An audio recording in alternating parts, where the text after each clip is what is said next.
My learned friend, Mr. Munaring. May please the court, my lady and my lords, I appear for the second applicant together with my colleague, Ms. Foko.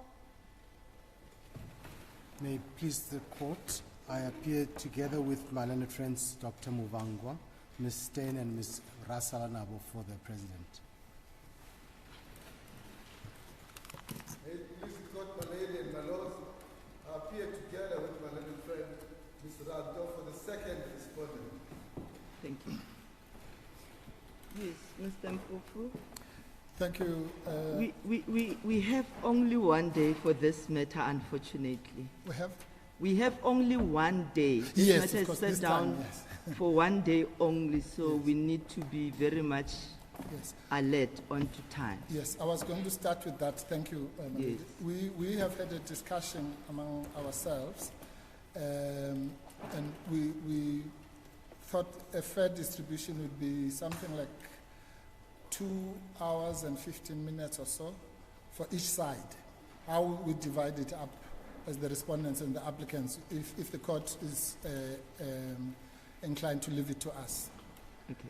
And then in reply, 30 to 45 minutes, depending on what is remaining. That's fine. Brother? Yeah, that's fine. Thank you. Yes. As court pleases.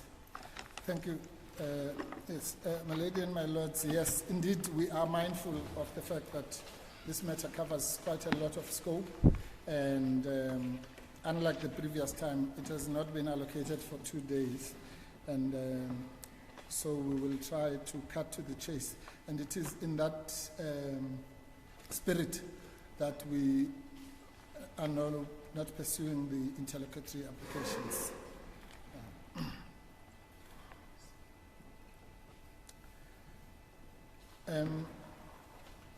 I thought the right place to start is exactly there, which is that this matter has a long history, but the court would understand why we are so keen for the merits to be, for once and for all, adjudicated, because as it is indicated in Bundle B, the matter started in July in the Constitutional Court, and then it came here, and on both occasions the matter was the merits were not entertained based on technicalities basically raised by the first applicant. But our attitude was that at some stage the merits will have to be confronted, and thankfully we are now there.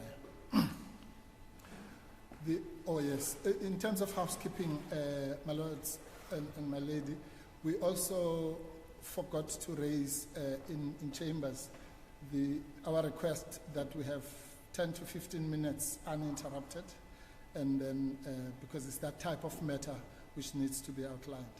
If the court, that's fine. Yes. Thank you. Thank you.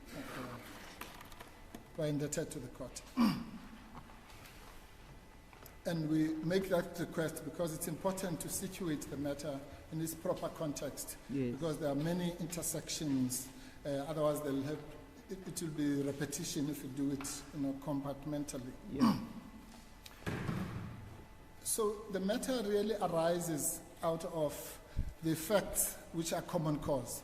So I'm not going to waste a lot of the court's time because the respondents have agreed that the main facts, they're quibbling here and there, but the main facts are common cause. The real thing that brings us here is the law and the interpretation of the common cause facts. So I'll run very quickly through those facts. The important dates as milestones are obviously 6th of July. That is when General Konazi makes his now famous press conference. It's a Sunday, and the contents of that are summarized in the founding affidavit, particularly the one to the Concord. The following Sunday, which is the 13th of July, is when the President addresses the nation and gives a detailed media briefing, obviously, on the major developments that had happened. Just as a small fact is that when the main press conference was done, the President was in Brazil attending the G20. So obviously he then came back and attended to this matter. And the 13th then is a very important milestone because it sets out, and I will argue later, that it is against what was said on the 13th that the matter really should be assessed. In any event, literally within a day or two, I think on the 14th or within hours, I'm not sure now, the first applicant and the second applicant wrote a letter of demand, which basically said, look, what you've just done yesterday or today is unconstitutional on 3 grounds. The 3 grounds that I'll mention later. Cut a long story short, within a few days of that, the Constitutional Court urgent application was launched, and it was heard on the 29th. Just again, a small unimportant fact is that the Constitutional Court obviously regarded the matter as weighty to the extent that on the directions of the Constitutional Court were issued on a Sunday, something that's quite unprecedented. And the parties were given quite tight timelines to file their papers. 29th, as I've already mentioned, the matter is then heard in the Constitutional Court, on the 30th. Yes. And the following day, the order was granted, which is here. The President, the first respondent, raises the technicalities, exclusive jurisdiction, direct access, and so on. And on that basis, the merits were not dealt with. A few weeks later, the matter was brought here on an urgent basis, and that's when it was allocated for 2 days before a full court. And unfortunately, only urgency was dealt with, and so the expedited hearing or set down by the HAP was for today. Right. Now, it is important at the outset to understand that, and that's why I'm putting so much store on the announcement of the 13th. All the 3 impugned decisions are contained in that announcement. And so it's clear that they are interlinked. In other words, what the President was saying was, first thing, I've decided to place Minister Mchunu on leave of absence. I've appointed a commission, and presumably pending the outcome of that commission, he's on special leave. And because of that, I have appointed Professor Kachalia as acting minister. So the 3 things are really interlinked in that sense. So we'll be shifting ground from them being interlinked and dealing with them separately, but the court will understand those intersections. It's against that canvas that we approach the matters. So in reality, it doesn't matter where you start because all of them are interlinked, but we'll find some logical flow.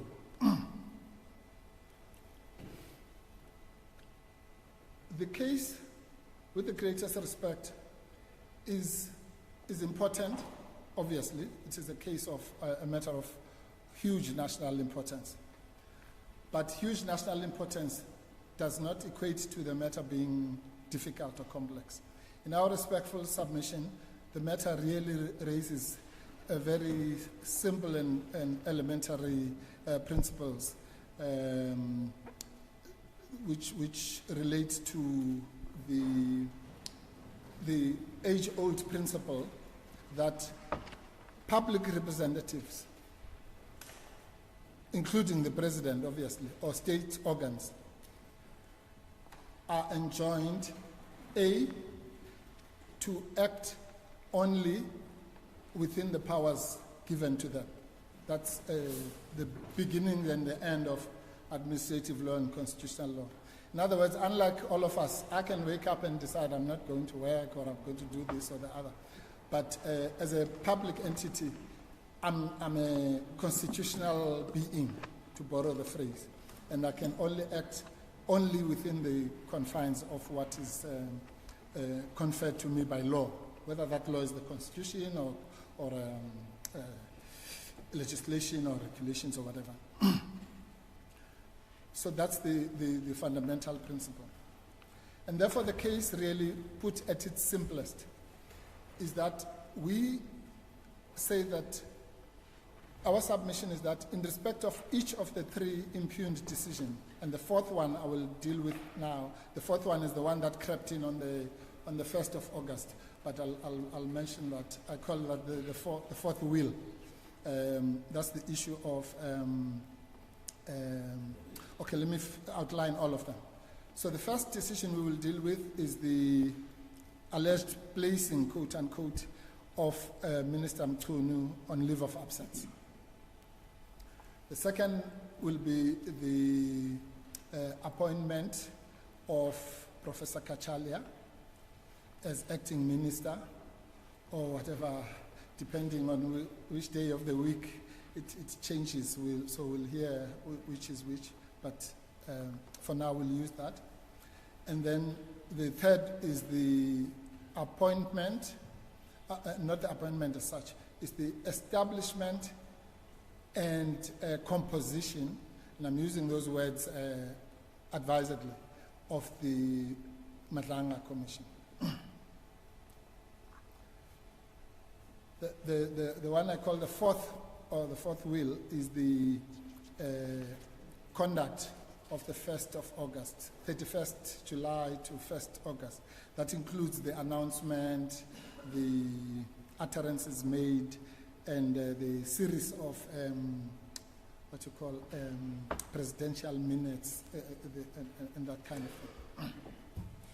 So let's then deal with them in turn.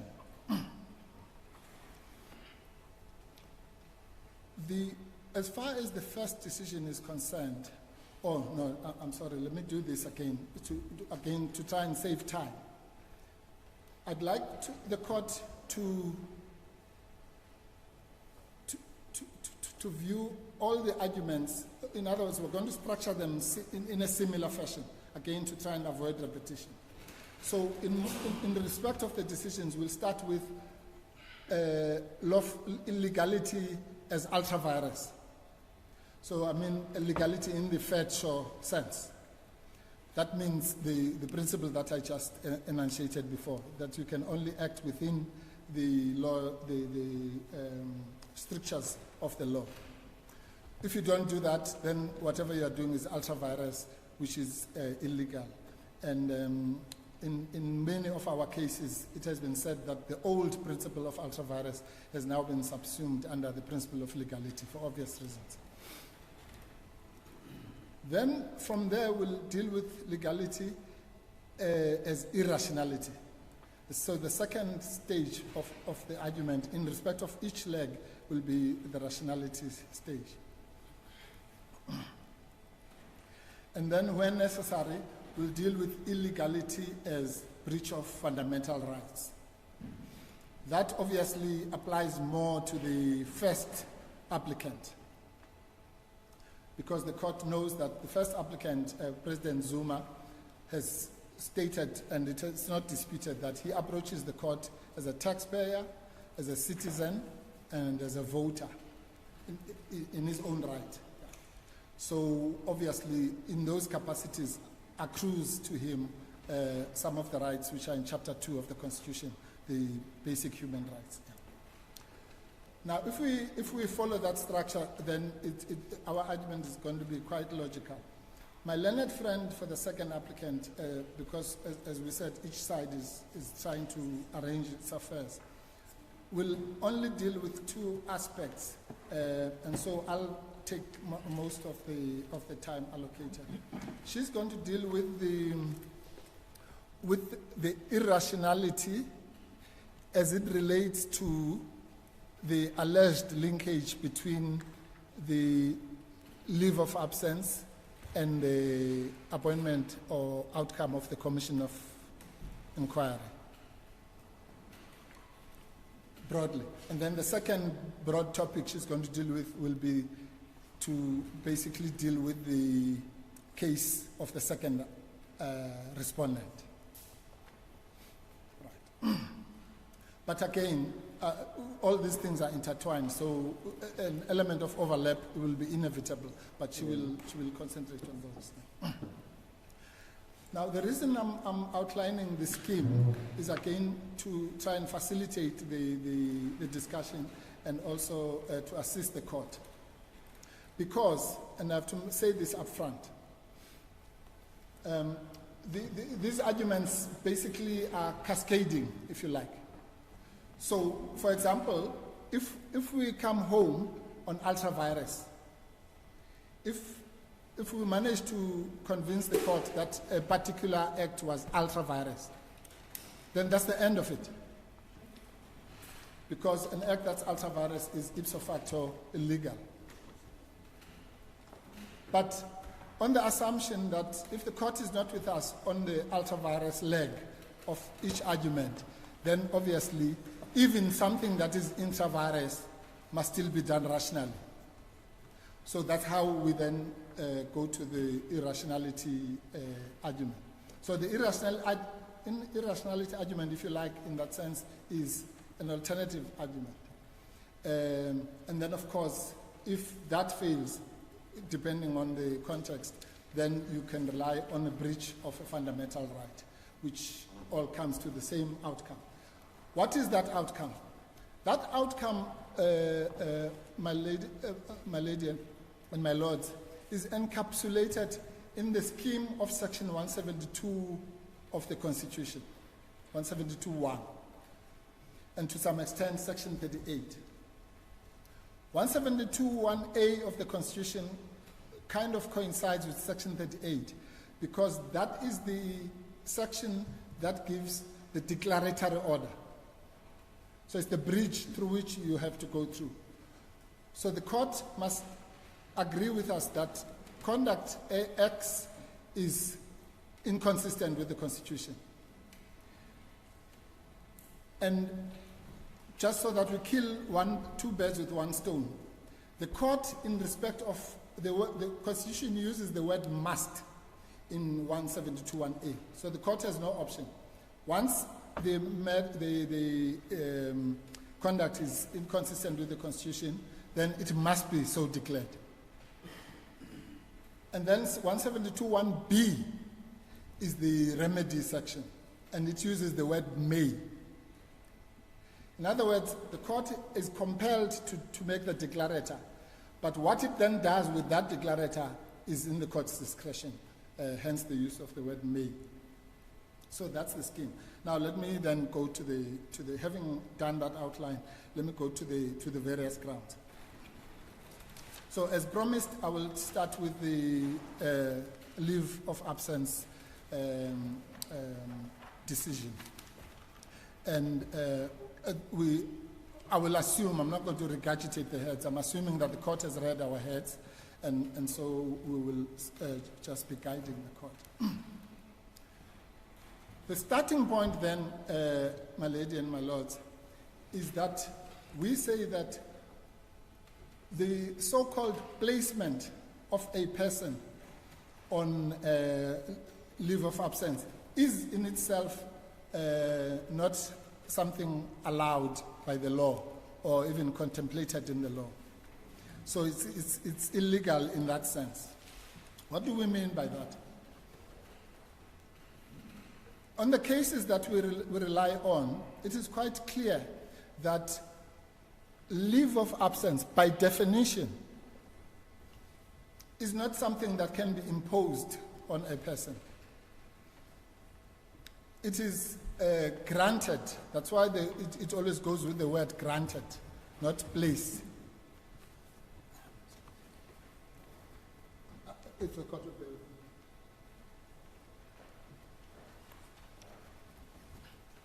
Just a page, yes. And if we're correct in that submission, with the greatest respect, then again, that's the end of it. Because it would mean the president strayed beyond his powers by simply doing something that is legally impossible, which is to quote unquote, place someone on special leave. For that proposition, we rely on the cases that are cited in in our heads of argument.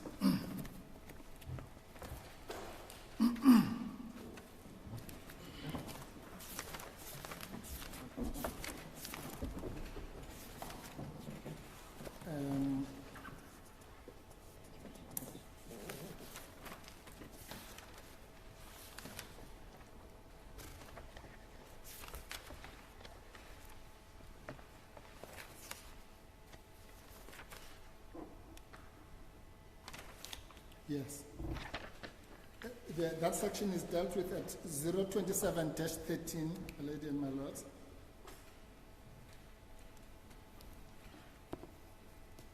And at paragraph 43 of our heads, if the court bears with me, I'll read 42 and 43. We say, for present purposes, the most important difference is that while a suspension is an involuntary act imposed or quote-unquote placed on a person, leave of absence is by definition a voluntary step taken at the instance or initiative of the taker and invariably granted by the giver. That's an elementary proposition. We proceed to demonstrate that this is an incontestable fact. Justice Mchunu, it's 027-13, page 12 of our heads of argument. Typed page 12, but on case lines 027-13. Yes. Then I proceed to paragraph 43. In the employment context, leave, which is abbreviated term commonly used for leave of absence, so leave and leave of absence is just the same thing, was described authoritatively and correctly as permission, and the emphasis is on the word permission. Permission to be absent from a post or duty, and also it was described by the AD, as it then was, as a holiday or vacation resulting from the employee's release from work by permission, there's that word again, of his employer. And leave of absence means the same thing. So we're saying just on first principles, as a definitional issue, leave of absence cannot be placed on a person. And we rely on that, on cases such as uMkhonto and other such cases. Magao, which is quoted at footnote 35. Justice Mchunu will be familiar with these cases. And these are cases broadly that basically deal with the whole notion of suspension. uMkhonto actually says suspension is the employment equivalent of the death sentence or of arrest. In other words, it's as arrest, as we know, the person who does it it's prima facie unlawful unless it is justified, to put it colloquially. So it's like arrest in that sense. But here's the important thing, which strays on my learned friend, Ms. Kofalibakeng's area. It is that the leave of absence is also associated with misconduct, disciplinary action, and those kinds of things. And we'll show that in this particular case, that is the furthest thing from there is a case, I think it's Sibanyoni. I'll ask my learned junior to find it. If it's 040-871, that is in the, what do you call it, authorities bundle, 871. 040? dash 871, my lady.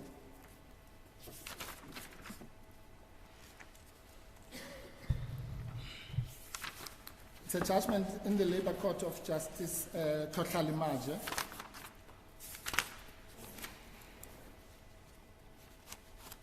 And specifically, I'm referring the court to 040-878. Is your ladyship there? Yes. Thank you. At the bottom there, it says, a plain reading of all these regulations, this deals with the local government regulations and so on, indicates that special leave can only be granted, again underline the word granted, at the behest of the employee, and there is nothing such as forced special leave. So there's no such thing as special leave that is imposed on you. And then it says, towards the end, any such, usually it's contained in a policy, and the court was not referred to any such policy adopted by the council in this case to justify the forced special leave. Again, forced, in other words, imposed. And then at 23, it says, the respondents insisted that the applicant is placed on special leave rather than precautionary suspension for alleged misconduct, which still needs to be investigated. They contend that the regulation was not invoked. Nonetheless, it is still not clear what is the source document or authority relied upon in imposing, underline imposing, special leave. And it says the only thing that was said is that it was done in the wisdom of the giver. And then the reliance is, at paragraph 24, reliance is put on the case of Heineke, where the first paragraph says, special leave that is imposed on employees is effectively a suspension in the hope of subverting the residual unfair labor practice provisions, and at this, all the time and other constraints that accompany suspensions, and so on. Paragraph 26, the same sentiments. I'll try not to. 26, 27, and 28, and then 30. I won't waste the court's time, but those are the relevant paragraphs that make the same point, really.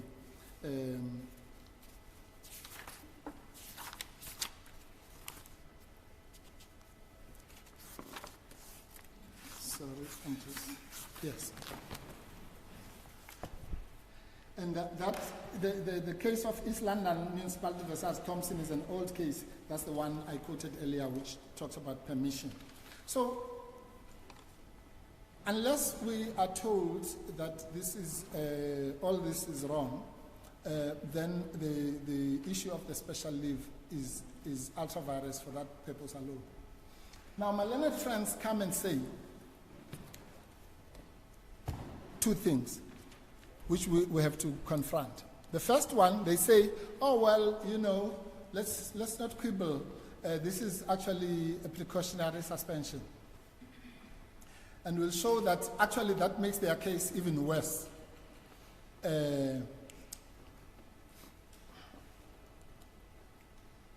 Because it then gets them into the same trap. It's common cause between all the parties, justices, that the Constitution, remember we said any power must come from a source.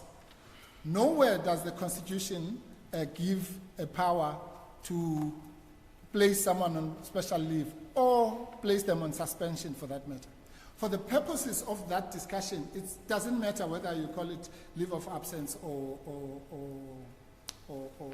precautionary suspension. The point of the matter is that it's common cause that it is not expressly provided. Now, if it's not expressly provided, we all know as lawyers that that is not the end of it, because it might be implied. And it is there where we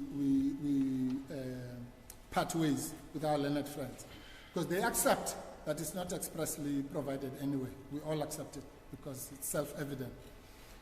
They say it's implied and we say it's not. So what does the court have to do to determine whether something is implied or not? The test is by now tried. It is set out in Amabungane, the Amabungane case. And it is the case of, the test of reasonable necessity. So something is implied only if it is reasonably necessary or ancillary to or incidental to the express power. So when you are going to do the Amabungane test, where do you start? The starting point is the express power. The express power that they rely on is the power to dismiss. So in other words, the argument goes like this. Somewhere in the power to dismiss a minister is embedded a power to place that minister on so-called leave of absence or to put them on precautionary suspension. And I'll demonstrate very quickly that there's nothing further from the truth. Firstly, this fails dismally the reasonable necessity test.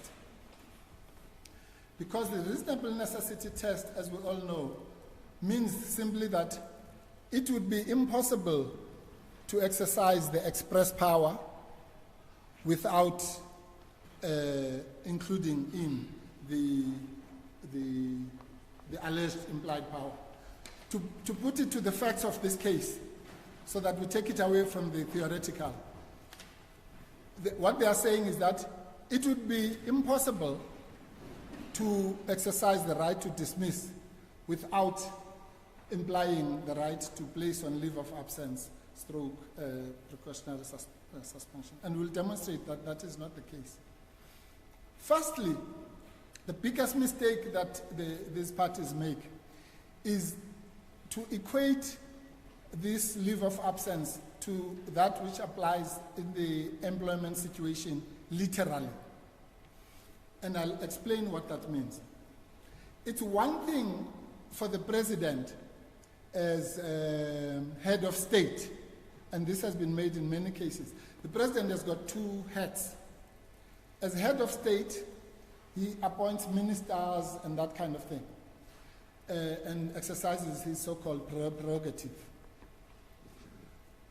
But as head of the national executive, he appoints various other people, the national NDPP, public protector, all sorts of people who are employees. I'll call that appointment in the Masetla sense. So Masetla, as we know, Mr. Masetla was the Director General of Intelligence. So there, that kind of appointment is tied up with either the Labor Relations Act or Public Service Act, depending on which applies to who, and the exemptions, that's just irrelevant. But the point is that each of those people is entitled to their labor rights. And what Sachs J said in Masetla, which was very important in his concurring judgment. So he says, even though the Masetlas of this world might be excluded from the LRA, that doesn't mean that they lose their labor rights. So Section 23 of the Constitution still applies to them. It's just applied differently to all other normal people. Whereas ministers are not beneficiaries of Section 23 rights of the Constitution, the labor rights. Ministers, by definition, are political employees, political appointees, as opposed to the employees. So the fact that you use, lawyers know this instinctively. The fact that the Constitution uses the word dismiss or appoint doesn't mean it means the same thing. You have to read it in the context. So in the context of the way the word dismiss is used in Section 91(2), it refers to the appointment of ministers politically. So you can't, in a way, Just as you cannot place a minister on leave of absence, you also cannot put them on precautionary suspension. Because precautionary suspension, as we all know, is something you do when somebody has been accused of misconduct. In fact, not just misconduct, serious misconduct. And there's going to be a disciplinary process or disciplinary hearing. So pending that disciplinary hearing, you place them on suspension. So the quibbling about the terminology doesn't assist the other side, to be honest. It's only important for the purposes of the first argument we make, where we say placing is in itself out of the way. But even if we take their alternative argument, they are still out. Now, we also say that and this is, again, I'm straying into the area that my learned friend will deal with. So that's what I've now dealt with are the ultra-vires arguments. Let's now come to rationality in relation to the first issue. There, even if we're wrong with the ultra-vires argument, when it comes to rationality, it's plain sailing with the greatest respect. Why? Because now I'm dealing with rationality not in the Fetcher sense of ultra-vires, but rationality in the Albert case, pharmaceutical, those kinds of cases. What do those cases say in a nutshell, in simple English? They say that for public action or conduct or decision to be rational, the means must be rationally linked to the end. Okay? That's a very cryptic summary of the rationality rule. What it means in summary, in practice, is the following, Justices. That which you do, remember you come to court because somebody has done something, they've taken my watch or whatever it is. That is called the means. So if I say no, the conduct that you've done is irrational.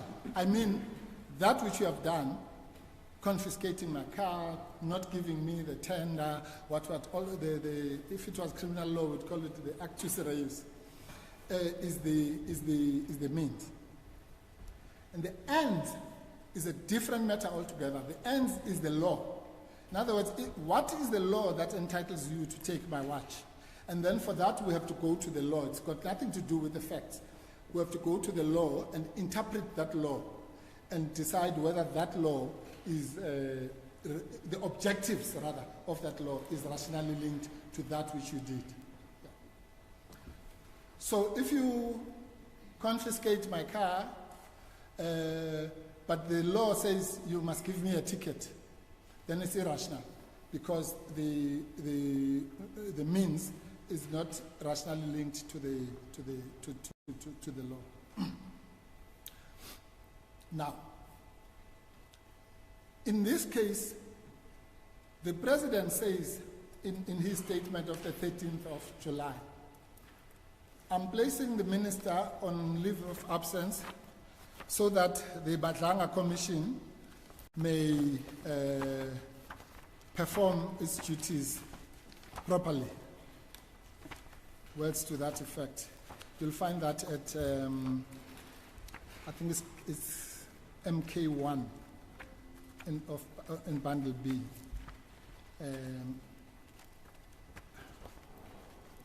Sorry.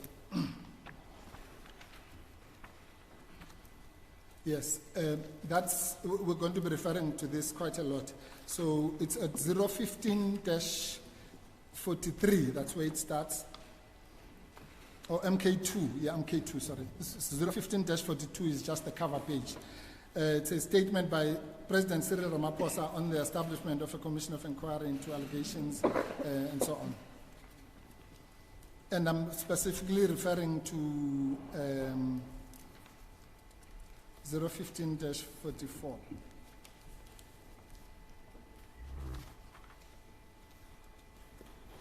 No, I'm sorry, 46. And the reason is given there. It says, at the top, Justices, in order for the Commission to execute its functions, so that's the reason that's given. And let's underline that. In order for the Commission to execute its functions effectively, I have decided to put the Minister of Police, Mr. Senzo Mchunu, on a leave of absence with immediate effect. Very plain and simple. No room for quibbling. Let's underline that paragraph. 1, in order for the Commission to execute its functions effectively, I have decided, in other words, I've already decided. It's not like I will decide or whatever. It's simple. I have decided to put Police Minister Mchunu on leave of absence with immediate effect. And then the same, if you go down there, further down, I have decided to appoint Professor Firoz Kashele as acting Minister of Police. So again, these are all things that have already, that are just being announced, but the decisions have already been made. Now, let me just pause there so it's clear that to put or to place the minister is understood by both parties as the same.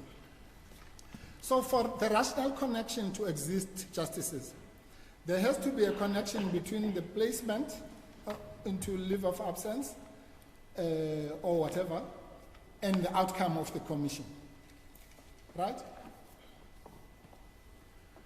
Because that's what happens, we know, every day.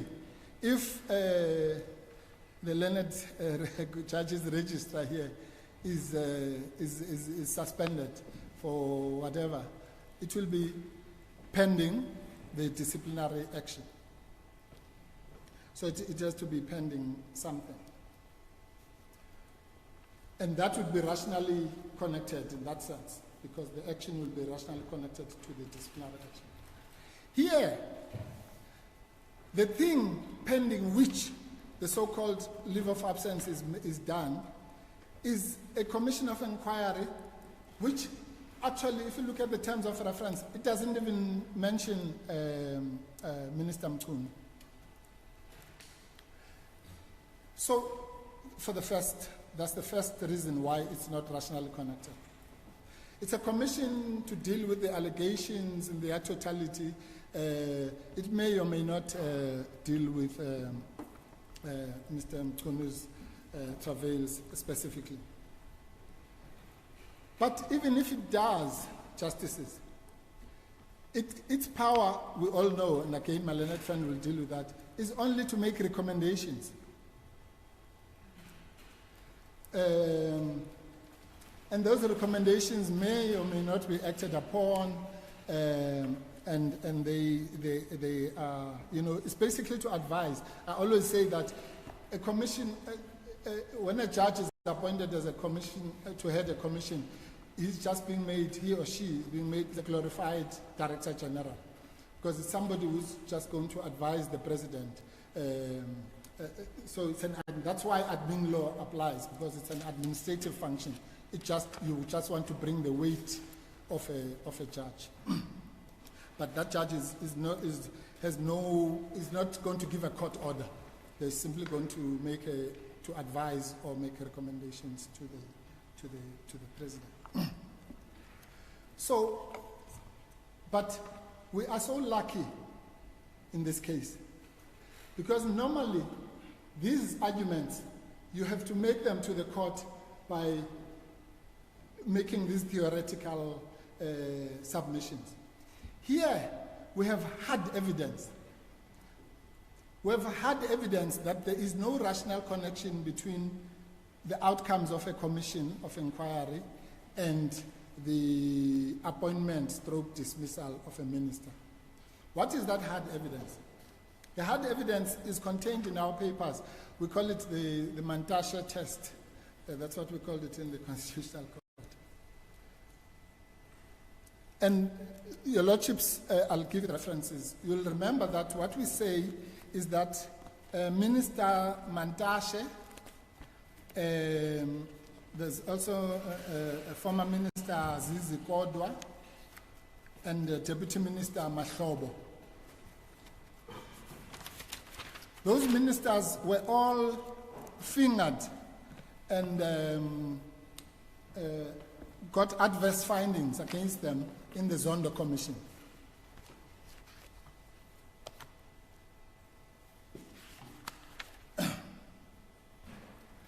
You'll find the summary of the findings made in the Zondo Commission. I won't go there. It's 015-275, Justices. Those are the extracts from the Zondo Commission about those ministers.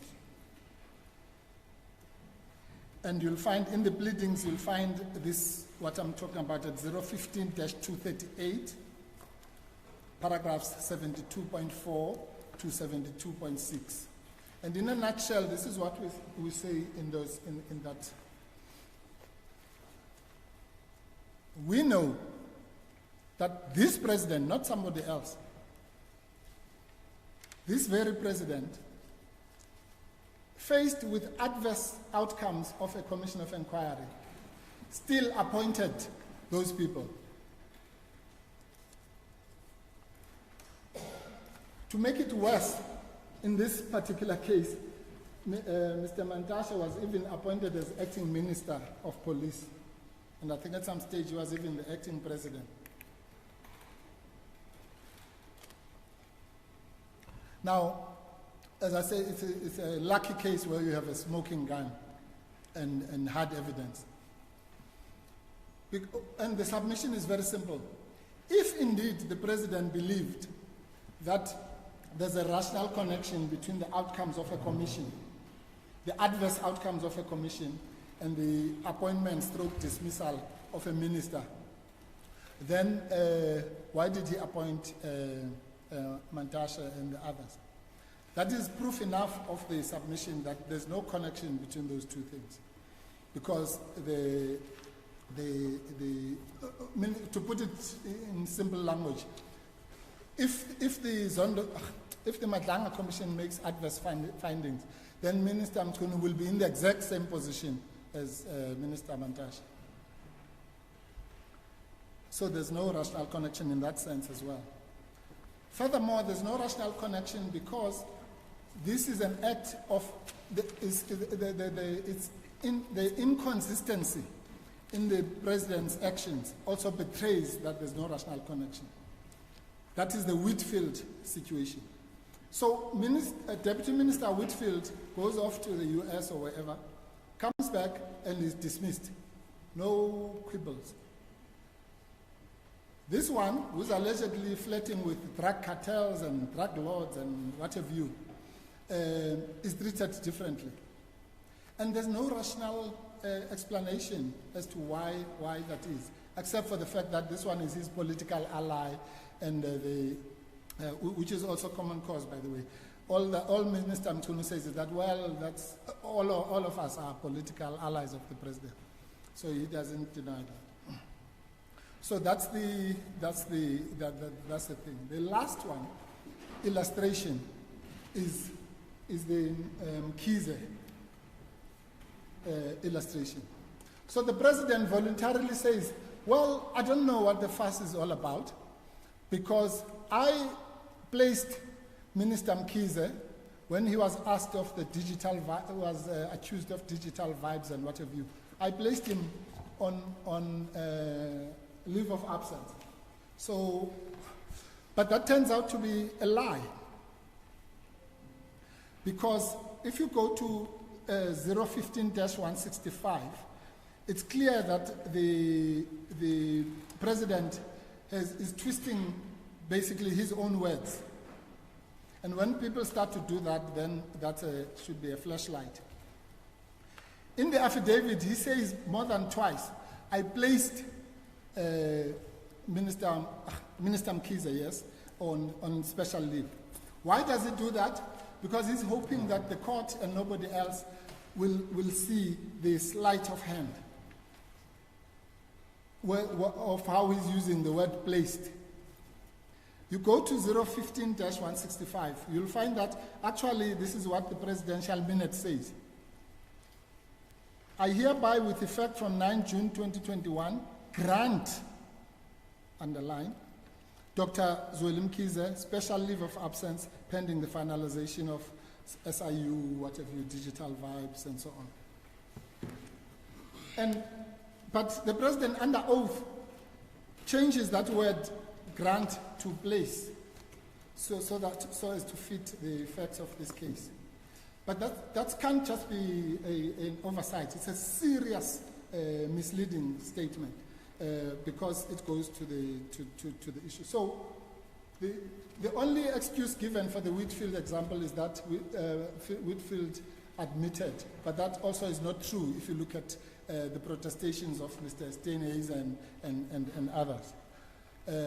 So both on the Mantasha test, so-called, the Mkhize test, if you like, the president is clearly wrong. So there's no rational link, that is clear. My learned friend will then deal with the rest of it. Let's go to the second. Are you aware that your 15 minutes is over? Oh yes, of non-interruption. Yeah, in fact, yes. I thought the court was just feeling. No, it's long over. I understand. So now that you are not immune from interruption. Yes. Perhaps I should ask this for Yes. my own understanding. Yes, Justice. Now that you have gone past the ultra-vires argument, Leg. as I understand the submission from the applicant, is that there is no power Yes. from the Constitution allowing the President to place the Minister on a leave of absence, or you call it precautionary suspension, whichever way you want to call it. Correct. Now, in order for this court to search for those powers, if any, one would have to look at the Constitution. The text. Because that is the only source. Absolutely. Here. Now, if you look at Section 83 Yes. of the Constitution, Yeah. 83A, Yes. it says the President is the head of state and the head of the national executive. Correct. That's the two heads. Yes, that's the provision. Then 84(1) says the President has the powers entrusted by the Constitution and legislation, including those Those that- necessary to perform the functions Correct. of head of state and head of national executive. 100%. Now let's pause for a moment Yes. and ask this question. In relation to 84(1), what would you say are those necessary to perform the functions of the head of state? Yes. What are those? Yes. Well, Justice Mchunu, there's a very short answer to that question. What the Constitution does in Section 84(1) is effectively to codify the Amabungane test, really. Because the word necessary is the clue. So what the Constitution is saying is that, it's as I say, it's just repeating the Amabungane principle. It says, of course, the President has the powers, whether in whichever capacity, will have the powers that are expressed in the Constitution, that's obvious, but we will also have those implied, in other words, those that are necessary for that. So all 84(1) does is we can't elevate it to more than a constitutional codification of the implied powers test.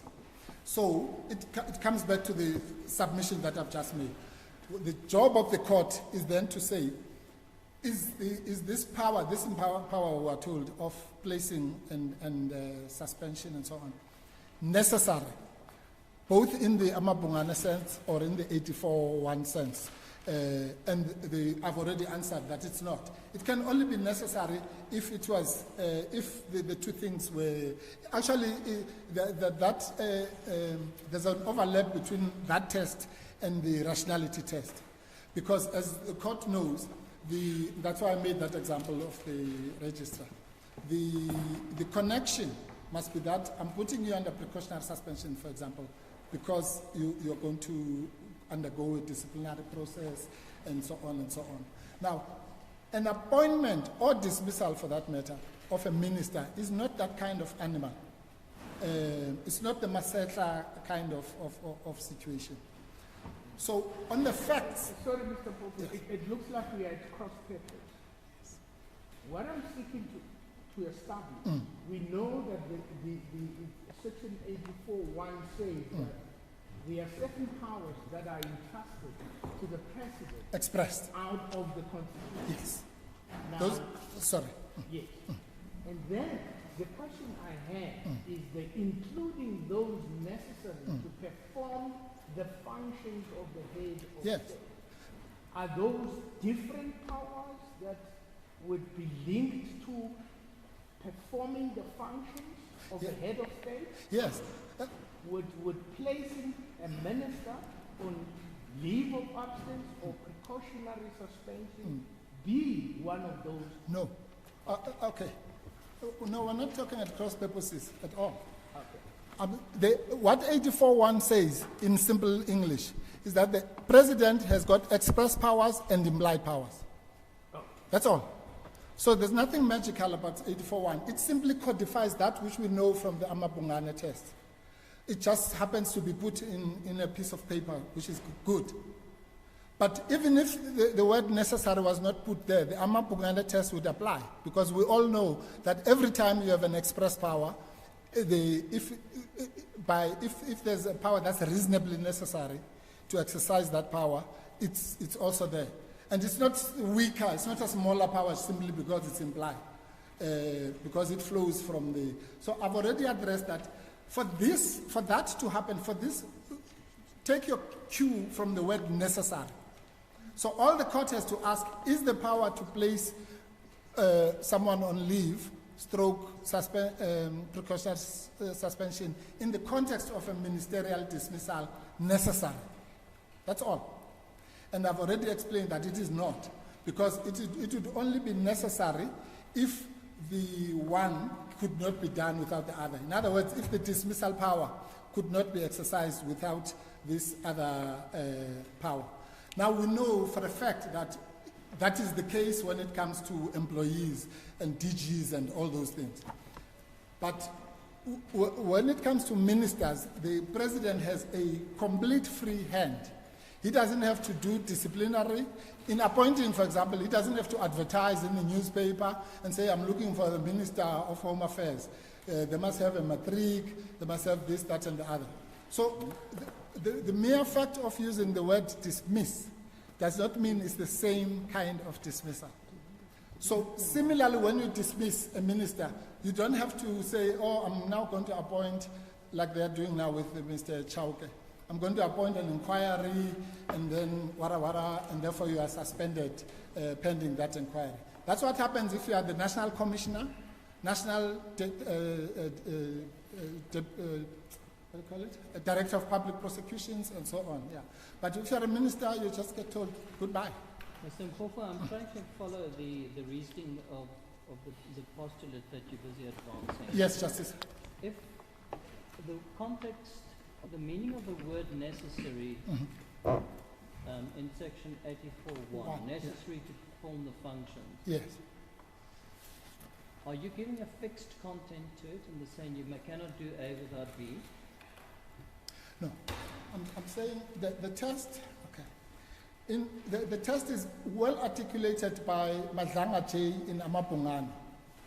And it says, what we mean by necessary is that power, the express power, in this case is the power to dismiss, Yes. must not be capable of being performed without the implied power. Yes. That's all. So in other words, if you bring it to the facts of this case, you must say the president must not be able to dismiss a minister unless he also has the power to place under precautionary suspension or whatever. Now that's clearly not the case when it comes to ministerial dismissals. That's why I'm making. Are you not working from the assumption that the facts are clear to the president? No. And he need not give him a hearing, he can dismiss outright. Yeah, no, the facts are very clear to the president. This is the same president who dismissed outright Mr. Whitfield. He didn't say, No, you know, I have to place you under precautionary suspension because this, that, and the other. And quite frankly, as we say, it's the first time ever in the 30 years of democracy that a minister is placed on so-called leave of absence. So if this was something that was necessary, even in the normal English sense, it couldn't just spring up for the first time now. Are you using past precedent to indicate how the president will decide? No. Is that, I understood him to say that there are allegations, they are pretty serious. And if there's substance, he needs to decide whether to dismiss or not. The commission is there to assist in him exercising his constitutional power. So in that context, I need the information. And to do so, I need to place him on suspension so that I can get the information. Is that not necessary in the context of Section 84(1)? I've already answered that also, Justice Lapesca. That can only be necessary in that context if the commission's outcome is capable of informing that decision. We now know from what I've called the Mantashe test that there is no rational link between the outcome of the commission. If, let's say, Justice Madlanga says Minister Mchunu killed 1 million people, Yes. okay? All that will happen will be the same as what was said about Mr. Mantashe by Justice Zondo. And to the extent that we know as a matter of fact, because there's evidence, that the president does not believe that the outcomes of a commission are linked to an appointment or dismissal decision, then surely the two cannot be necessary. If it was necessary, if the two things were rationally linked, then we would never have had a situation of 3 people who have been condemned by a commission of inquiry being appointed. It's that simple. So there's no the word necessary is the key, because it can only be necessary if the two things are rationally linked, as the court is. That's why I raised the question that the question related to 84(1) for me goes to the ultra vires item. Leg, correct. Not necessarily the rationality leg. Now, 84(1) seems to be saying that in order to perform the function, it being the function to dismiss, it being the function to appoint, it being any other function that is assigned to the president, there will be other Of course. necessary Yes.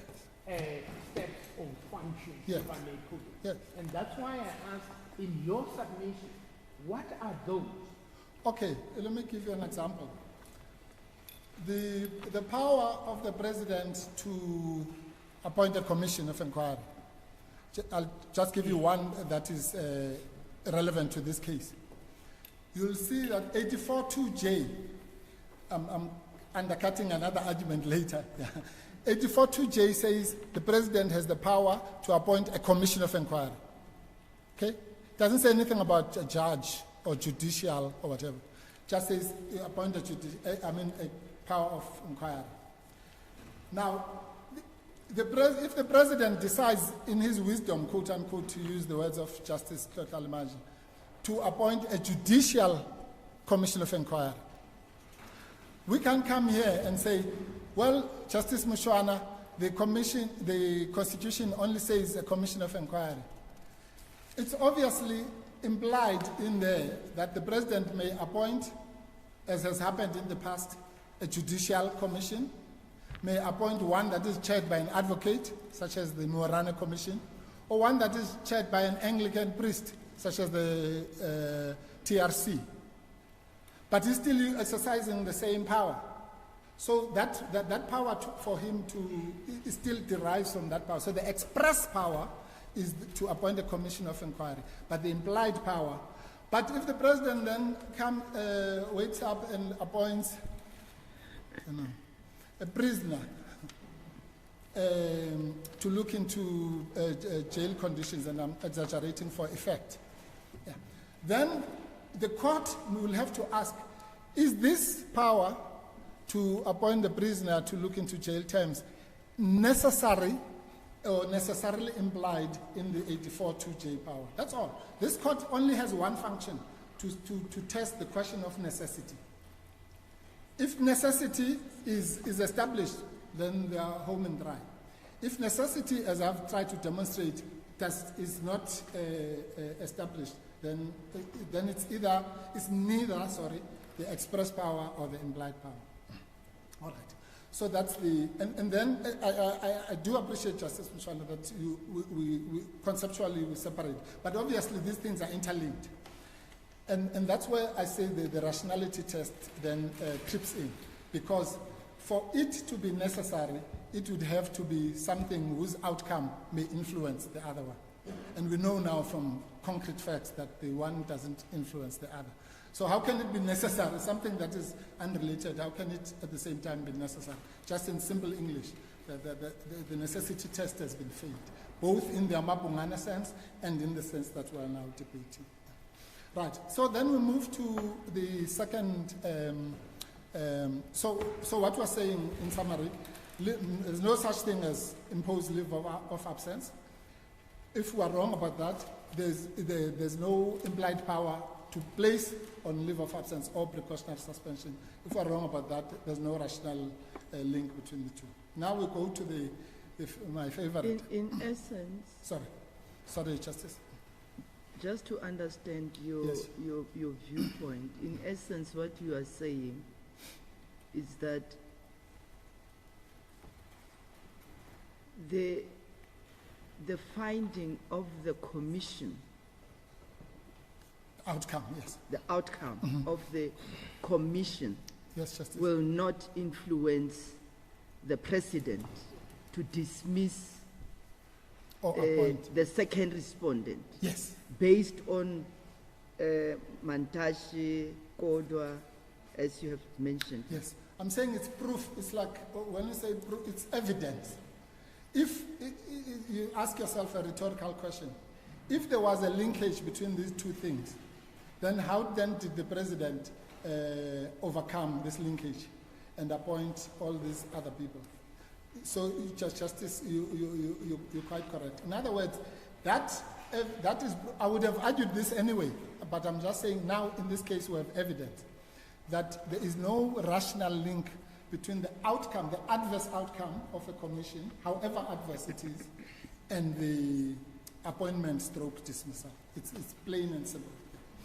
Now, so if I understand you, Mr. Kofi, yes. If we are with you on ultra vires, then we must save ourselves a trip to rationality.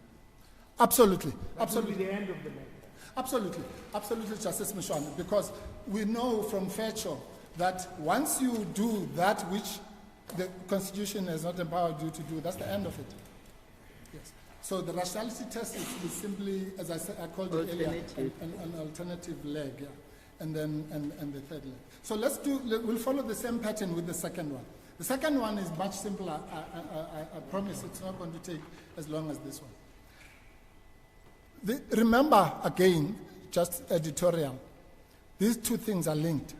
So in other words, had you not illegally placed Minister Mchunu under leave of absence, there would have been no need to appoint Professor Kachalia. And that, by the way, goes to what we call, I'm sorry, I'm taking one step back. It goes to what we call the ulterior motives and bad faith of the president. Because we say the only reason why he goes through all these gymnastics is simply to save his political ally from the obvious consequence of a dismissal like he did with Mr. Whitfield. So the fact that Mr. Whitfield comes from the DA and this one is his political ally cannot be a constitutional or rational basis to differentiate between the two of them. It's the old inconsistency argument. If you have two children of the same age and so on, you give the one 2 oranges, the other one, you have to justify why, because otherwise it's plainly irrational. Okay. Now, coming to the Kachalia situation, it's what we call the mutating reasons. And the following submission is now going to, it applies to both leg number 1 and number 2. Remember the case of national lotteries and Zuma versus DA. Those two cases say that you must look at the reasons that are given initially for the rationality or otherwise of public action. So what this president is doing every time on all the 4 stages, changing and tailoring the matter depending on what issue has been raised, is not allowed in law. You can change it 100 times. The law says you must go to the original reason. So I call it the foundation. So if you put the foundation to build a roundabout, you can't now change somewhere along the line and say, no, now it's going to be this or the other, because you, as the saying goes, you've laid your bed and you must lie on it. So what was the bed that was laid in terms of the appointment of Kachalia? We go to the famous statement of the 13th of July. It's very clear. There's really no confusion about this. It's MK2 again.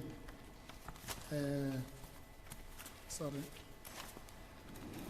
I said we should put a hand on it because we're going to come back to it many times. Justices, look at what is said. Is it the one, it's 015-42, I think? 015-? 42. Is it not that 42. Thank you. I'm indebted to the court. Yes. So it's very simple. I have decided to appoint Professor Firoz Kachalia as acting Minister of Police. So that's the foundation. And in case we are confused, it goes to the next paragraph. I'm appointing Prof. Kachalia in terms of Section 91(3)(c) of the Constitution, which empowers the President to select no more than 2 ministers from outside the National Assembly. So that's the test. And by the way, just so that, because this is important, as I say, for leg 1 and leg 2, the case of national lotteries, justices, you'll find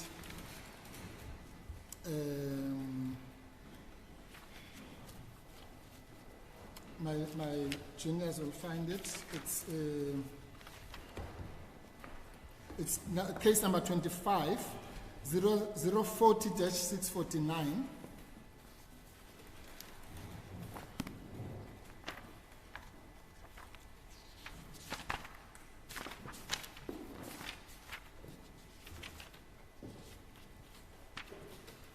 National Lotteries Board, at paragraph 27, says the duty to give reasons of an administrative decision is a central element of the constitutional duty to act fairly, and the failure to give reasons, which includes proper adequate reasons, render the state decision reviewable. And then it says, in England, the courts have said that such a decision should ordinarily be void and cannot be validated by different reasons given afterwards. Very important.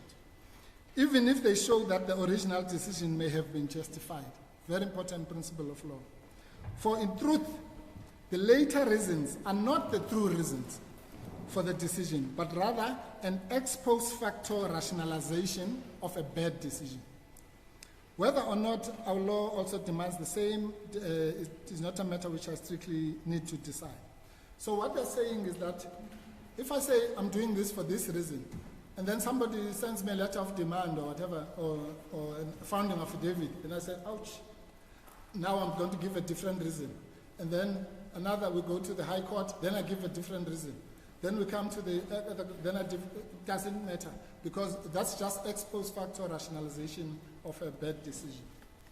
And that principle is confirmed at 040-933 That's the case of Zuma.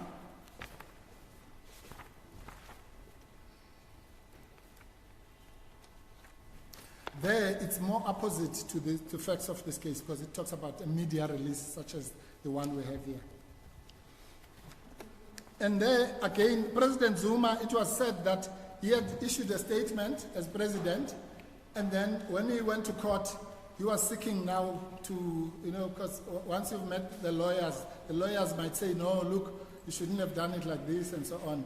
And all sorts of clever lawyering creeps in.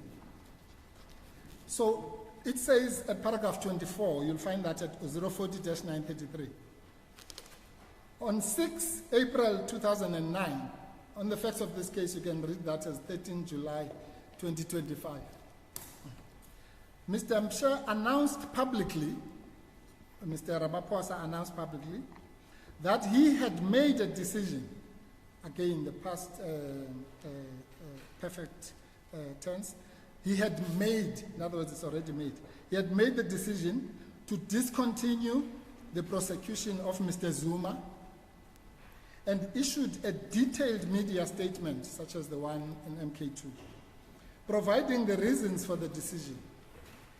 It is against those reasons, and those reasons alone, that the legality of Mr. Mchenu's decision to terminate the prosecution is to be determined.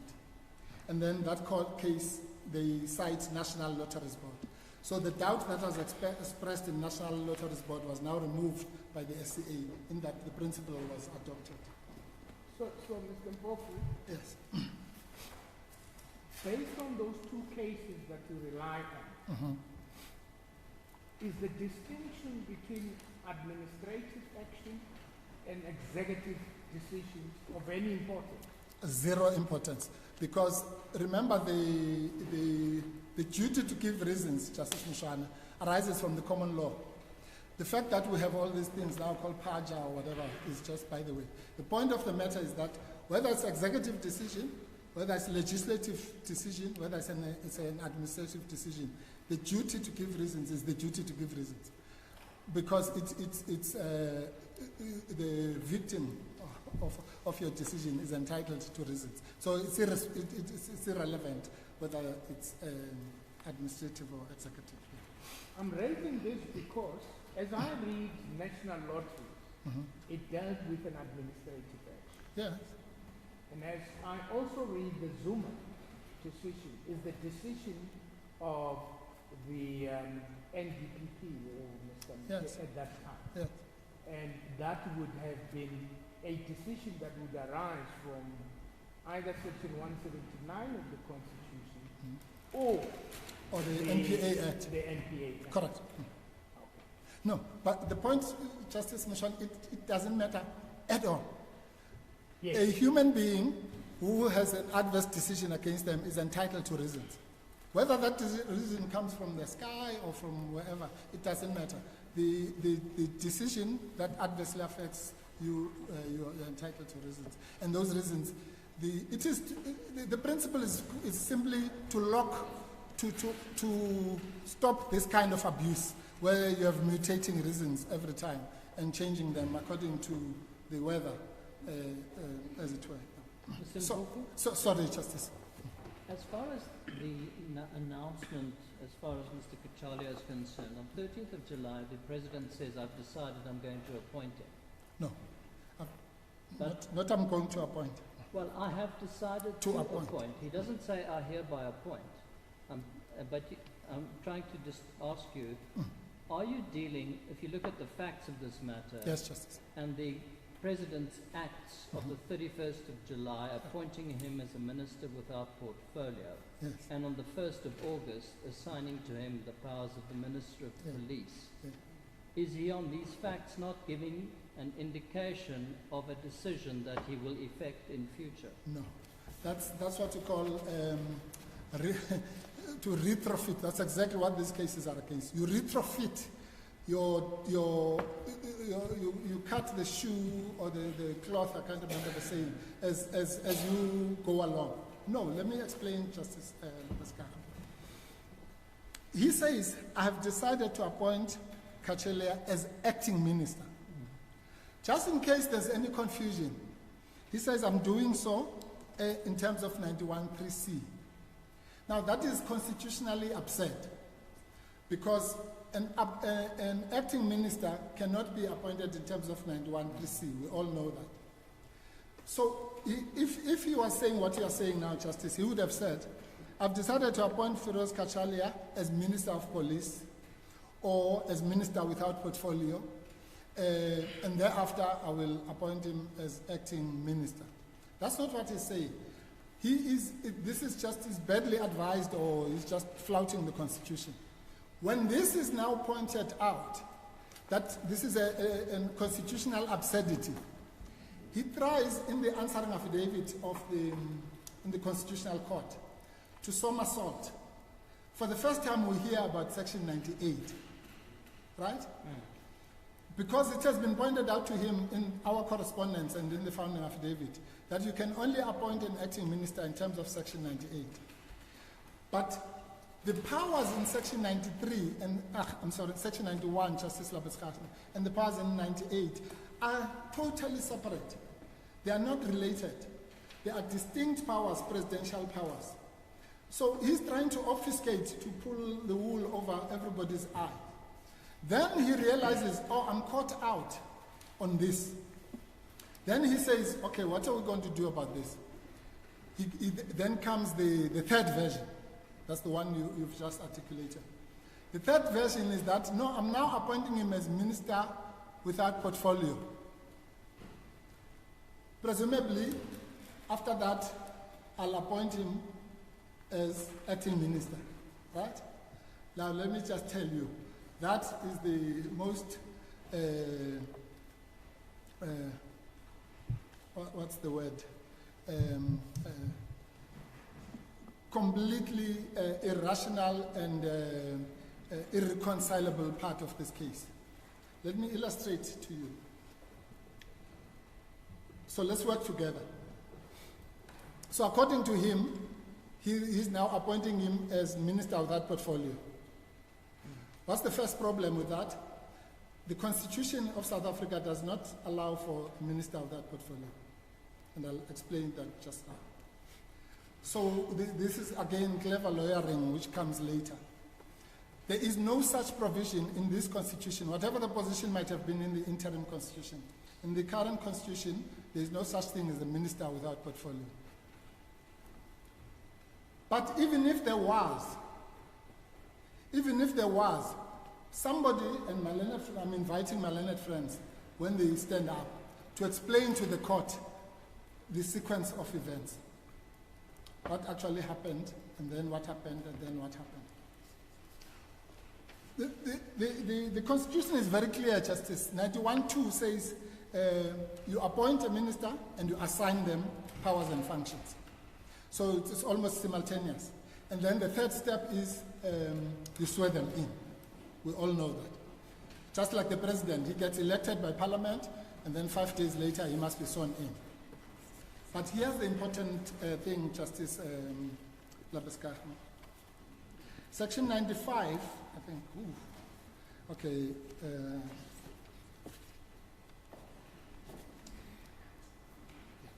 Section 95 of the Constitution. The acoustics here are terrible. It says, before the deputy president, ministers, and any deputy ministers begin to perform functions, they must swear or affirm faithfulness to the Republic and obedience to the Constitution in accordance with Schedule 2. In other words, before you perform your functions, which have already been assigned.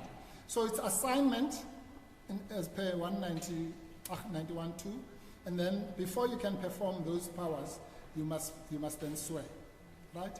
Now, what does that mean in simple language? It means that when you appoint someone, you don't say, in the current Constitution, I appoint my learned friend as Minister of Home Affairs. And then 2 days or 3 days later, they get sworn in. We all know that the court can take judicial notice of that.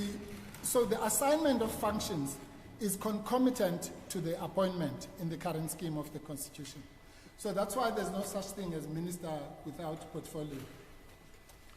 And you'll find there's a case of uMkhonto, which we uploaded. It's not in the list of authorities. You'll find that at 039-15, paragraph 21. Oh, sorry, 039-11, paragraph 21. Let's go to 21. Mr. Mpofu, perhaps let me understand the submission you're making with regard to appointment and assignment. Yes. Am I understanding you to be saying 91.2, when it is read, it suggests that once the president appoints a minister, immediately the president must assign Yes. And the their assignment... power? Yes, Justice Mchunu. And the assignment really comes in the following, because when you appoint, we all know the president, we all wait at night and the president says, I'm appointing Mr. Munareng as the Minister of Water Affairs.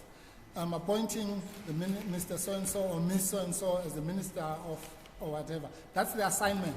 In other words, you say, when you say in the same breath as it were, I'm appointing Mr. Munareng as Minister of Home Affairs, you are both appointing and assigning the powers and functions.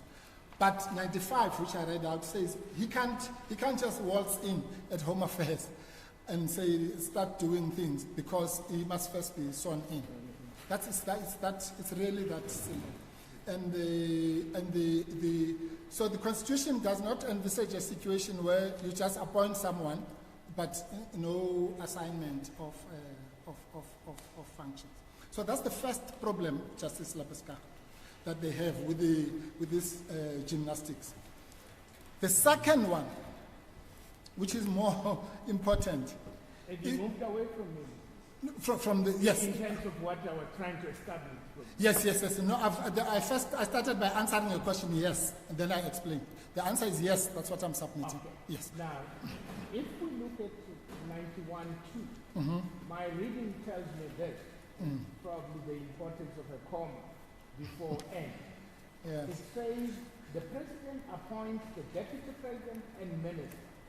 That's the first part. Yes. The second part, as I read, is to assign the appointed minister power and functions. Yes. The third power in the same subsection is to dismiss it. May dismiss it. So I see it as not in one go. But you can appoint a minister, wait, and later on assign the functions and power to that minister, and you are also endowed with the power to dismiss that minister. That's how I read 192.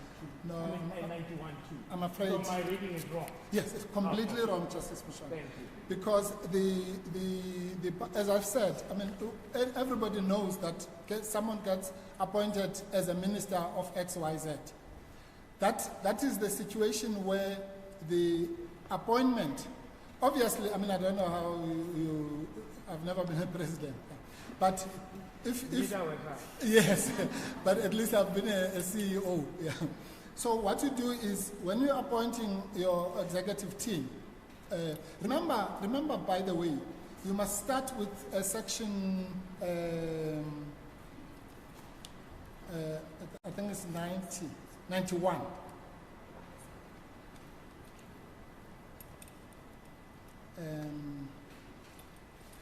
No, it's not 91, it's 85. Remember, Section 85 says all executive power of South Africa resides with the president. Okay? All. Is the most powerful person in this country.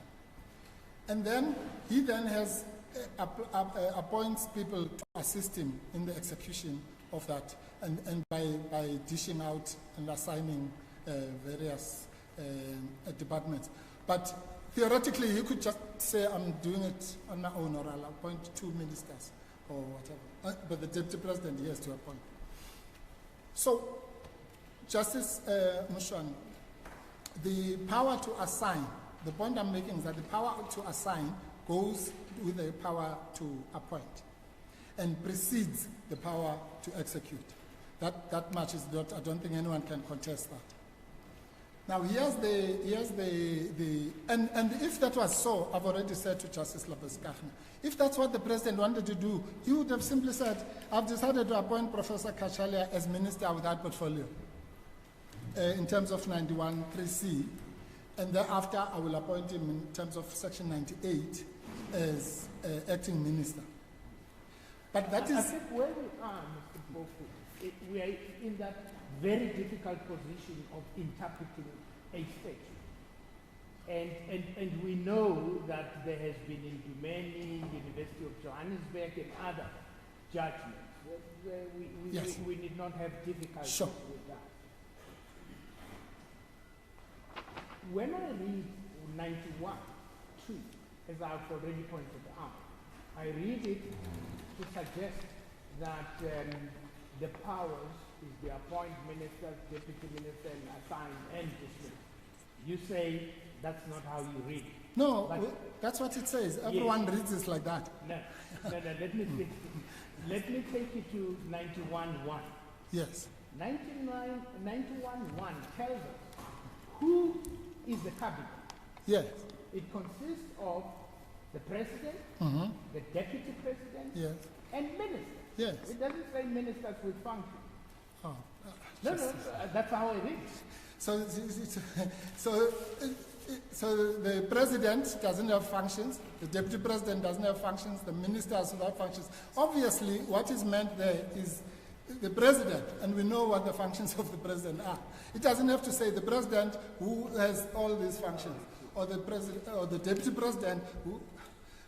The constitution cannot be written like that. Yeah. So with the greatest respect, that's a strained interpretation. Yeah. So it's very clear that, but let me cut this short. Let's assume you're right, Justice Mchunu, for a minute. Then firstly I've asked the rhetorical question, why did the President not simply say that the first time? Remember national lotteries. He must be bound by what he says the first time. Two, what he says here is gobbledygook. I've decided to appoint Procedural as acting minister. You can't do that. And you certainly can't do that in terms of 91(3)(c). So he's in a situation where he has breached both sections. If he says I'm acting in terms of 91(3)(c), then he has breached it because he's appointed him as acting minister. If he wants to jump and say, no, I'm appointing him as 98, then he has breached the constitution because he's not a member of the cabinet. You can't, there's no way out. It's a what you call a V trap. Now let me just make this point to illustrate that. You go to what he says at the swearing in. Sorry, Justice. Go to 02-11. Then you'll see how absurd this whole thing is. He says, good morning, Honorable Acting Judge President, the designate minister. Designate minister, what does that mean? That means somebody who has not yet been sworn in. And officials who are here present, in terms of the powers vested in me by 91(3)(c), again he says, no mention of 98, of the Constitution of the Republic of South Africa, I have decided to appoint the following person. This is where it gets absurd here. As Minister for the portfolio indicated in the signed President's Act. So your theory then flies out because he says, I'm appointing this person for the portfolio that is in the President's Act. So if he was appointing him as minister without portfolio, he would say, I'm appointing him without portfolio. We all know that. So he contradicts this gymnastics of trying to say, no, assignment is because he assigns right here in front of us for the portfolio indicated in the signed President's Act. And if, in case you don't understand what that means, he says, and the third designated minister who's about to become Minister of Professor Firoz Kacharia to be Minister of Police, not to be Minister without portfolio. The Minister without portfolio is just nonsense that is just being manufactured to obfuscate all of us to think that we can go with obfuscation.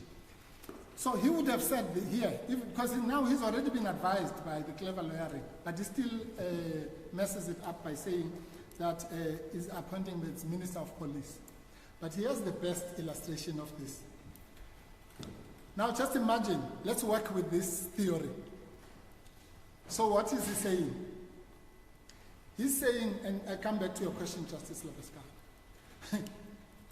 What he's saying in that passage is that I'm appointing the Minister of Police as the acting Minister of Police. What is that? You can't appoint someone that you've just appointed as Minister of Police and you say they must act in their own place.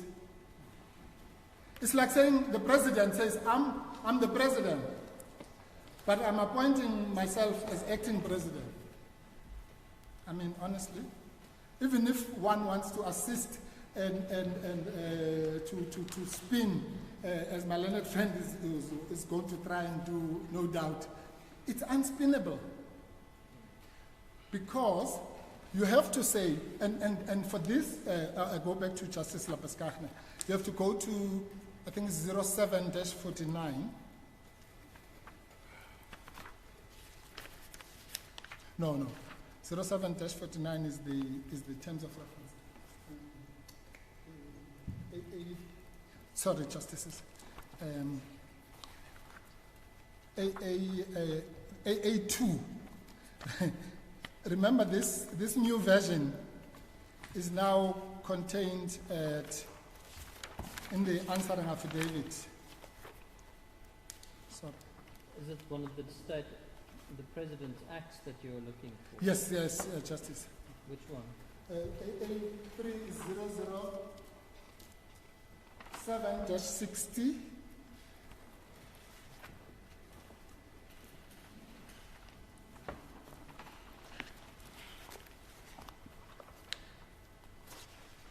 So this is preceded by the following gobbledygook, which you'll find at 007-7. You can just put a finger on 0060.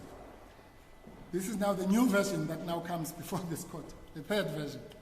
So the decision to appoint the third respondent, Mr. Kacharia, as the acting minister, 1st August, as the minister without portfolio in terms of 91(3)(c) of the Constitution.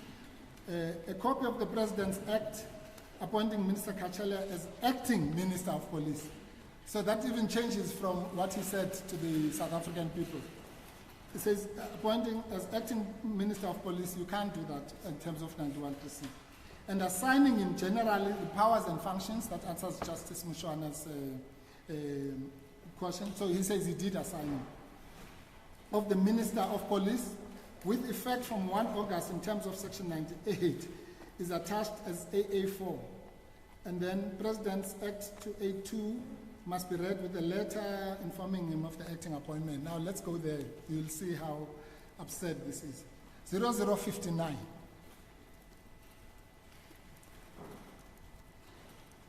Is the AA2. That's the Mchunu matter. We've dealt with that.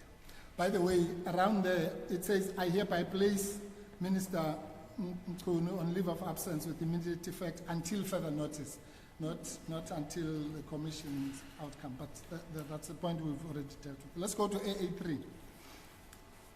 AA3 says, in terms of 91(3)(c) of the Constitution, I hereby appoint Professor Kacharia as a minister without portfolio with effect from 1st August 2025. We've already said what's wrong with that. There's no such thing as minister without portfolio. But let's go to the next one. It says, in terms of 98, I hereby appoint Mr. Firoz Kacharia as acting Minister of Police and assign to him generally the powers and functions of Minister of Police with effect from 1st August 2025. Now, the question then becomes this. apart from the absurdity of appointing someone to act in their own position. The point is this: which comes first? And I'll show you that both are unconstitutional. So option 1 is that it says I appoint the Minister of Police as acting Minister of Police. I've shown why that's wrong. So option 2 is that I appoint Professor Kachalia as acting Minister of Police. That's also constitutionally wrong. Or I'm appointing him as Minister without portfolio, and then I appoint him as Minister of Police, as he says, and then I appoint him to act in his position. All three options are plainly absurd. Why is the reference to acting, not a recognition that that position will be filled while Minister Mchunu is on leave of absence? No, of course. In other words, it's temporary, but it's a full ministership. No, you can't have it both ways. No, I'm asking you as a matter of interpretation Yes. of the word acting, can Yes. it not indicate that it is because the other minister is on suspension, you will be for that duration be the minister? No. So it's not. Yeah. That brings a different problem we shall address now. You can't have two ministers in the same portfolio, but we will come to that just now. So you can't say I'm appointing you as minister because the other minister who also has the same title is but I just want to address your concern, Justice, frankly. Why that is that explanation is unsustainable is because the word temporary that you are referring to is actually contained in section 98 of the Constitution. Let's see that here. Yes, it says the President may assign cabinet minister any power or function of another minister who is absent from office or unable to exercise the power to perform that function. In other words, it's interpreted as a temporary assignment for the one who's absent. So, firstly, he's already off because you can't do that in terms of 91(3)(c), which he says he's doing. But the problem he runs into is that the Minister of Police, you see, the problem with this whole scam or scheme is that it just collapses every time you try to test it legally. Because if you want to protect, you can't protect Mchunu and at the same time act constitutionally. Because this is simple, Justice Labuskaghni. If Mchunu was dismissed as he should, then the President is at large. He would have appointed in terms of 91(3)(c) Professor Kachalia as a Minister of Police, as he purports to do. Yeah. But because he's trying to do the impossible and obfuscate, he wants to have his cake and eat it. So he wants to save his friend, Mr. Mchunu, by illegally placing him on so-called leave of absence, but at the same time have a new Minister of Police. That is constitutionally impossible, because the Constitution is very clear. It says once one of the ministers, in this case, let's say Minister Mchunu, is on leave of absence, you can only appoint from the cabinet. And there's a purpose for that, Justice Labuskaghni. Surely, as we say in our heads, one of the purposes is to save the money of the taxpayer, so that the taxpayer doesn't have to, now will have to go around and look for somebody else, because there's already a minister there.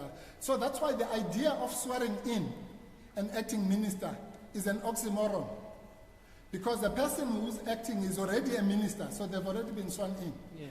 Yeah. So that's what the problem of the President has, and he can't come out of it cleanly, I'm afraid. Whichever, we can try as much as we want to patch the things, but every time he runs into a cul-de-sac. So if it's minister without portfolio, then it's the definitional problem. If it's 91(3)(c), then the person is not an acting minister. If it's 98, then he's not in the cabinet. So there's no way out. Just trying to understand your reasoning. If you're suggesting that he should have taken a decision outright to dismiss the minister.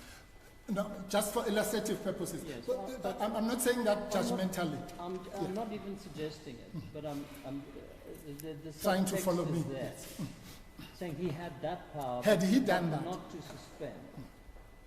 On the president's answering affidavit, he suggests that the Matlanga Commission was there inter alia to investigate the allegations that included the allegations against Minister Mchunu, so that he needs to satisfy himself that there's a basis to dismiss. Now, if that is that a fair interpretation of his evidence? Of his version, yes, it And is. if so, does it not imply that there are these allegations against the minister? If I dismiss him outright now, I can't give reasons. And you are the one who suggested he's entitled to those reasons. No. I never said that. I've never said that. No, I've said that. It's an adverse decision, and even he as minister is entitled to reasons. No. Are you not No, suggesting that's a that? complete misreading of what I'm saying. I was saying in national lotteries Yes. and in Zuma, it says that if a decision maker makes decision, Yes. they are locked to those decisions, Yes. to those reasons. Yeah, I didn't say Minister Mchunu is not entitled to any reasons, just like Mr. Whitfield. The president. Is it different? Are they not entitled to a hearing, but are they not No. entitled to reasons? No, reasons are part of Audi. You're not entitled to Audi if you're a minister. You can just be told goodbye, all right, and hello if you're being appointed. Are you correct in that? I'm Because 100% the correct. process leading up to your decision, if it includes Audi, it means that you have heard representations in order to make a decision. Yes. That doesn't apply to a political appointment. No, that's what But once Rogers. exercised, are you saying he's not entitled to know why he would be dismissed or not? Absolutely, Justice. Yes. There's a judgment of Rogers J, Yes. which makes it, and many other decisions. In fact, SACS in Masetla, at paragraph 228 of Masetla,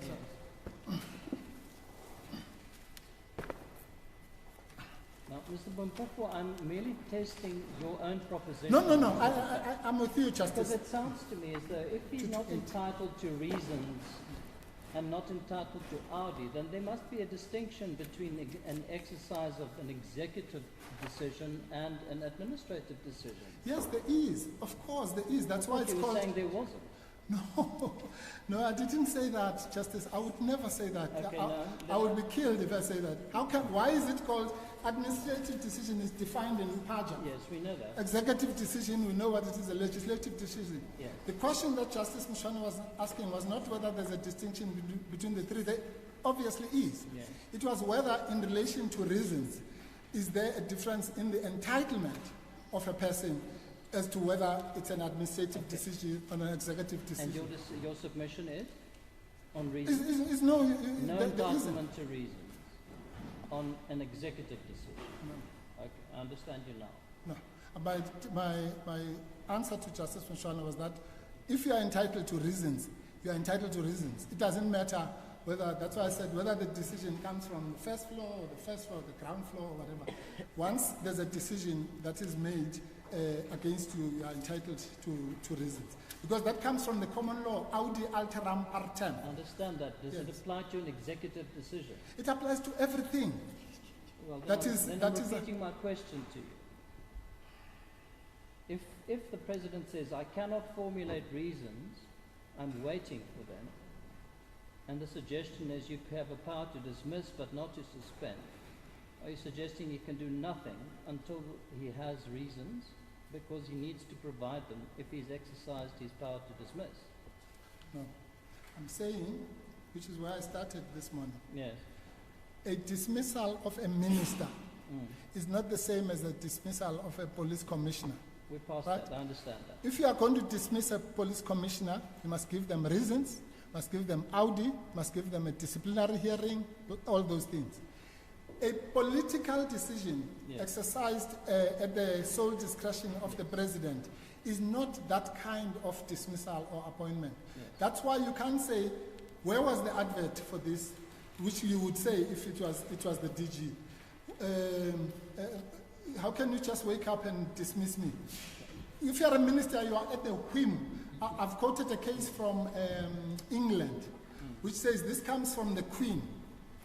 The Queen's The prerogatives. Yes. The Queen can say, today you are a minister, and 5 minutes later you're not. You Yeah. can't say, well, where are the reasons? So it's peculiar to a minister that Absolutely. you're making the point. It's because Then I understand. It's yes, not a general point. It's Thank you. it's Thank you. a No, relevant- then we understand each other. understand what you Yeah. In other words, all these points I'm making will not make sense if we don't appreciate that distinction. Yes. That the dismissal or appointment of a minister is per se a sui generis type of thing, which doesn't attract Audi, doesn't attract all these things. Now, in Masaka, may I just, please, Justice Mchunu, just so that I can finish this point.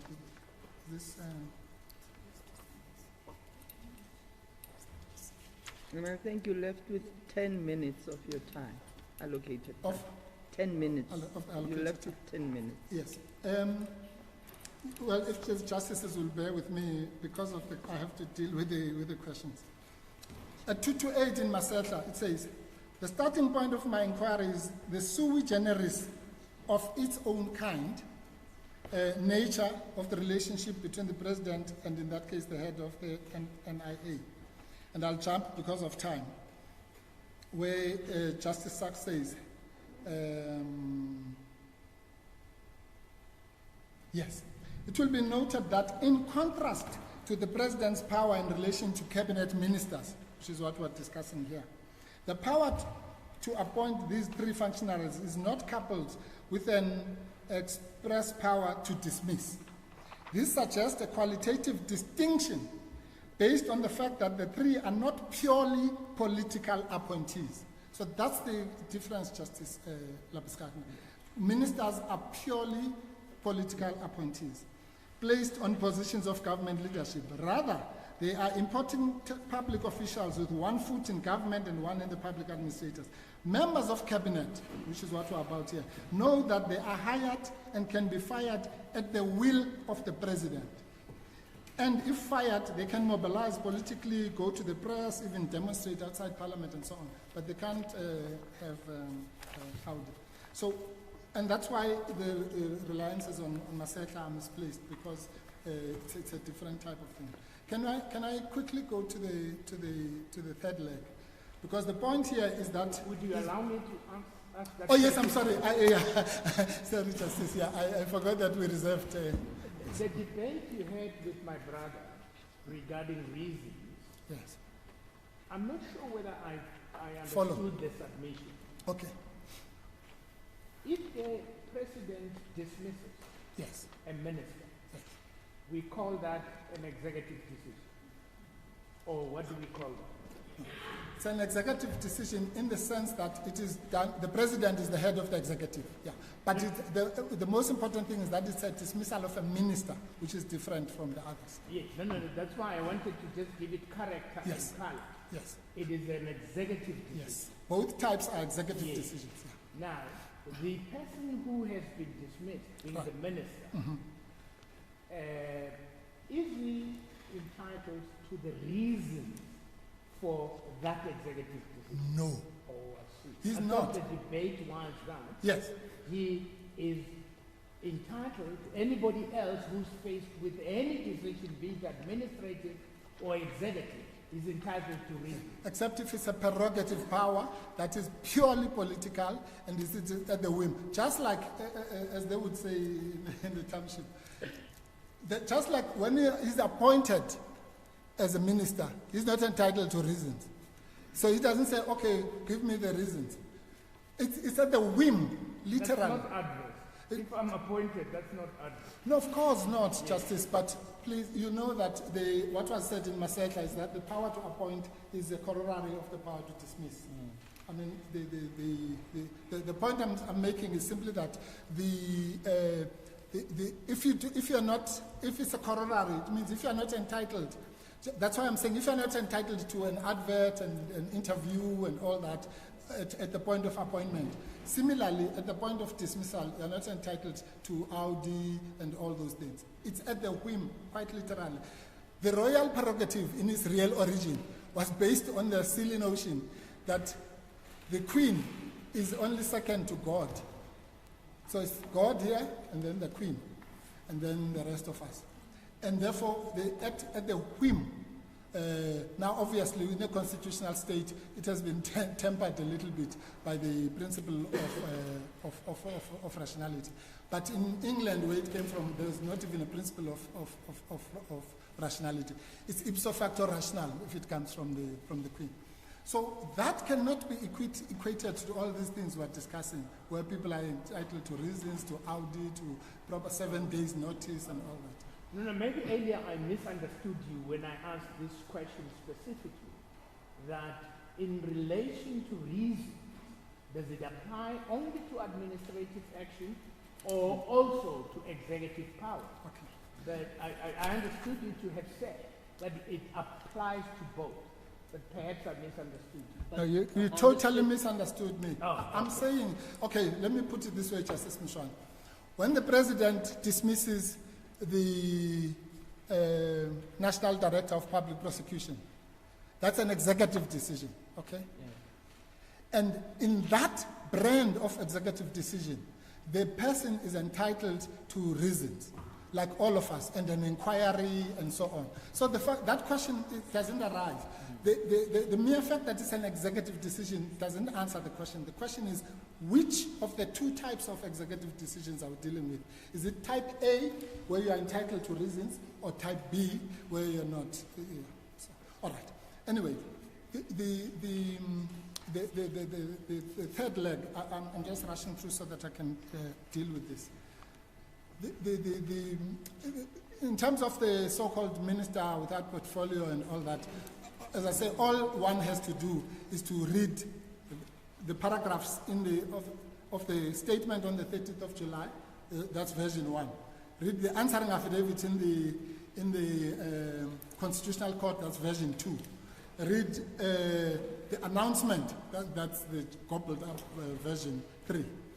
And then read the answering affidavit in this matter, and do that with these presidential acts. And believe me, I don't care where you come from, it's not going to make, it's impossible to make it to make sense. So it's clearly both ultra-vires and irrational.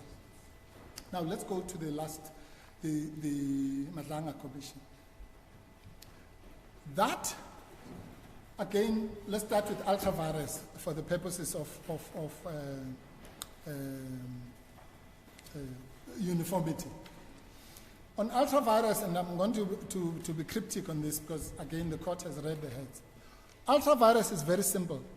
The president cannot assign to the Madlanga Commission powers that are constitutionally reserved for the Judicial Service Commission. That should be simple enough.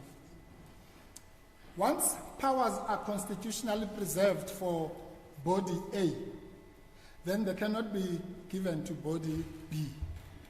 Body B in this case is the Madlanga Commission.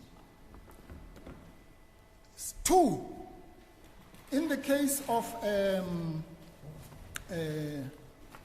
Heath, the famous case of Heath, it was said that what entitles a judge to, or rather what determines whether it's constitutionally appropriate to appoint a judge for a particular commission is the subject matter. It's called the subject matter test. So the subject matter of the commission is what makes, and that is said in the Western Cape case as well, which my learned friend will deal with. Now, so what is the subject matter here? And in this one, I'm prepared to be generous and say the president just made a big blunder because he failed to apply his mind to the subject matter of the commission. The subject matter of this commission is that it must investigate the criminal activities on the part of any member of the judiciary. Any. We all know as lawyers what any means. It means any.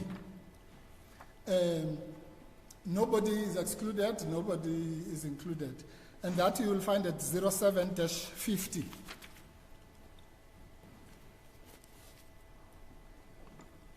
You just go to the terms of reference. 1.7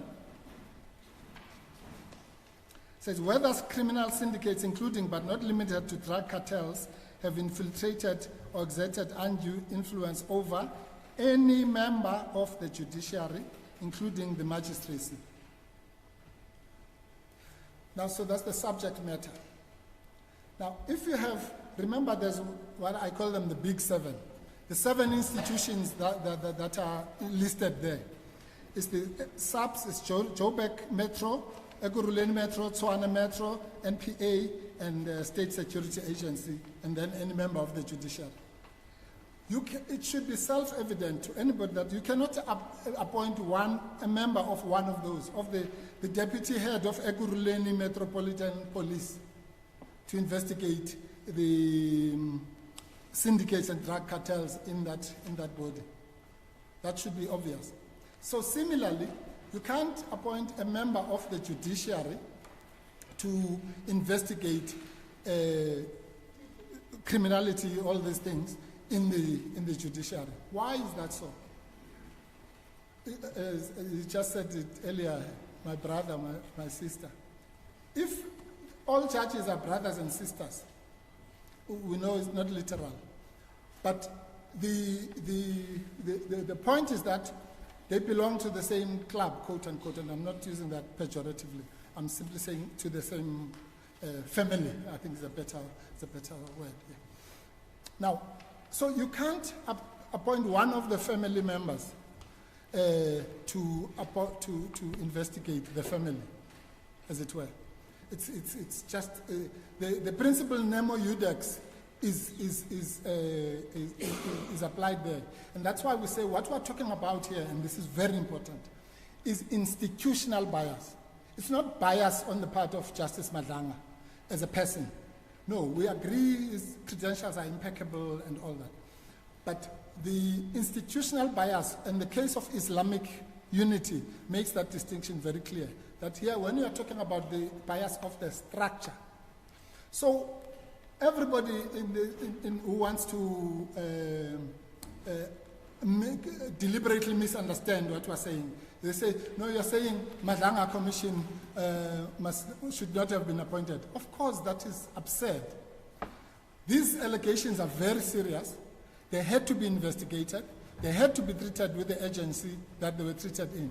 All we're saying is that a commission of inquiry, a judicial commission of inquiry, given these terms of reference, was constitutionally inappropriate. And we know, again, as I've said before, that 84.2J of the Constitution says you can appoint a commission of inquiry. So we could have had a Muarane type of commission or a Bishop Tutu type of commission, or they could have appointed a retired police general or whatever. And you still, what you cannot do is to appoint the deputy head, Nochal, the deputy head of the judiciary. Just like you cannot appoint the deputy head of Ekurhuleni Metro, because the acting deputy chief justice is the deputy head of the judiciary, ipso facto. And so, as I say, it was just an unfortunate oversight, if it was an oversight. But I can't think that someone would do this deliberately. But that's not the test here. The test is whether, objectively speaking, has the nemo iudex principle been flouted. If it has, then it's constitutionally inappropriate. So that's the first leg. So before you proceed, thank you, Justice. Would it not be relevant that we know that for the Judicial Service Commission, for example, to investigate a judge, let me give that example, there has to be a formal complaint Correct. by somebody Yes. to the commission Yes. about a specific judge. Yes. And that would kick in the investigation. But here we do not have any specific judge or any specific complaint against a specific judge. Yes, but that's correct, Justice Molopa. But that makes it worse, because the mere fact that, and I say this with all the necessary caveats, the mere fact that there is no mention of a specific judge, but any member of the judiciary, means that everyone is in. So and literally that's what it means, and that's why they even go, in case you think it's only judges, they say including the magistracy. Are you interpreting any as everyone? Everyone. No, any, in SCJ as long ago as 1903 said any, the word any means any. It means everything under that, and we've referred to that case and in fact my learned friends in another context do that. They say that any means any. But surely that's what it means, people. It can't mean anything else.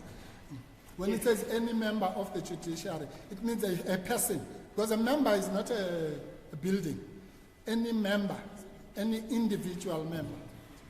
Sorry. Yes, Mr. Popo. Mine is coming from a different angle. And Yes. just understanding the applicant's case on this layer. Is the issue around bias or usurpation of power? No, it's both.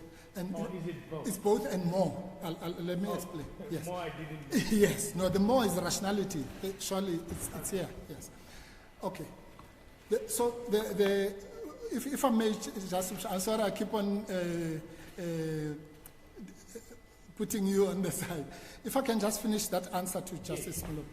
Justice, in answer to your question, all you have to do is to go to MK1, which is at 015-40. That's the letter written by the Chief Justice. She makes it very clear that the JSC is the body, and the Magistrates Commission and so on. I'm just paraphrasing. But to come to Justice Mchunu, you are saying that their case is? No, your case as the applicant on this point of the appointment of the Madanga Commission. Yes. Oh, okay. Is it usurpation or vires? Oh, yes. Thank you. Yes.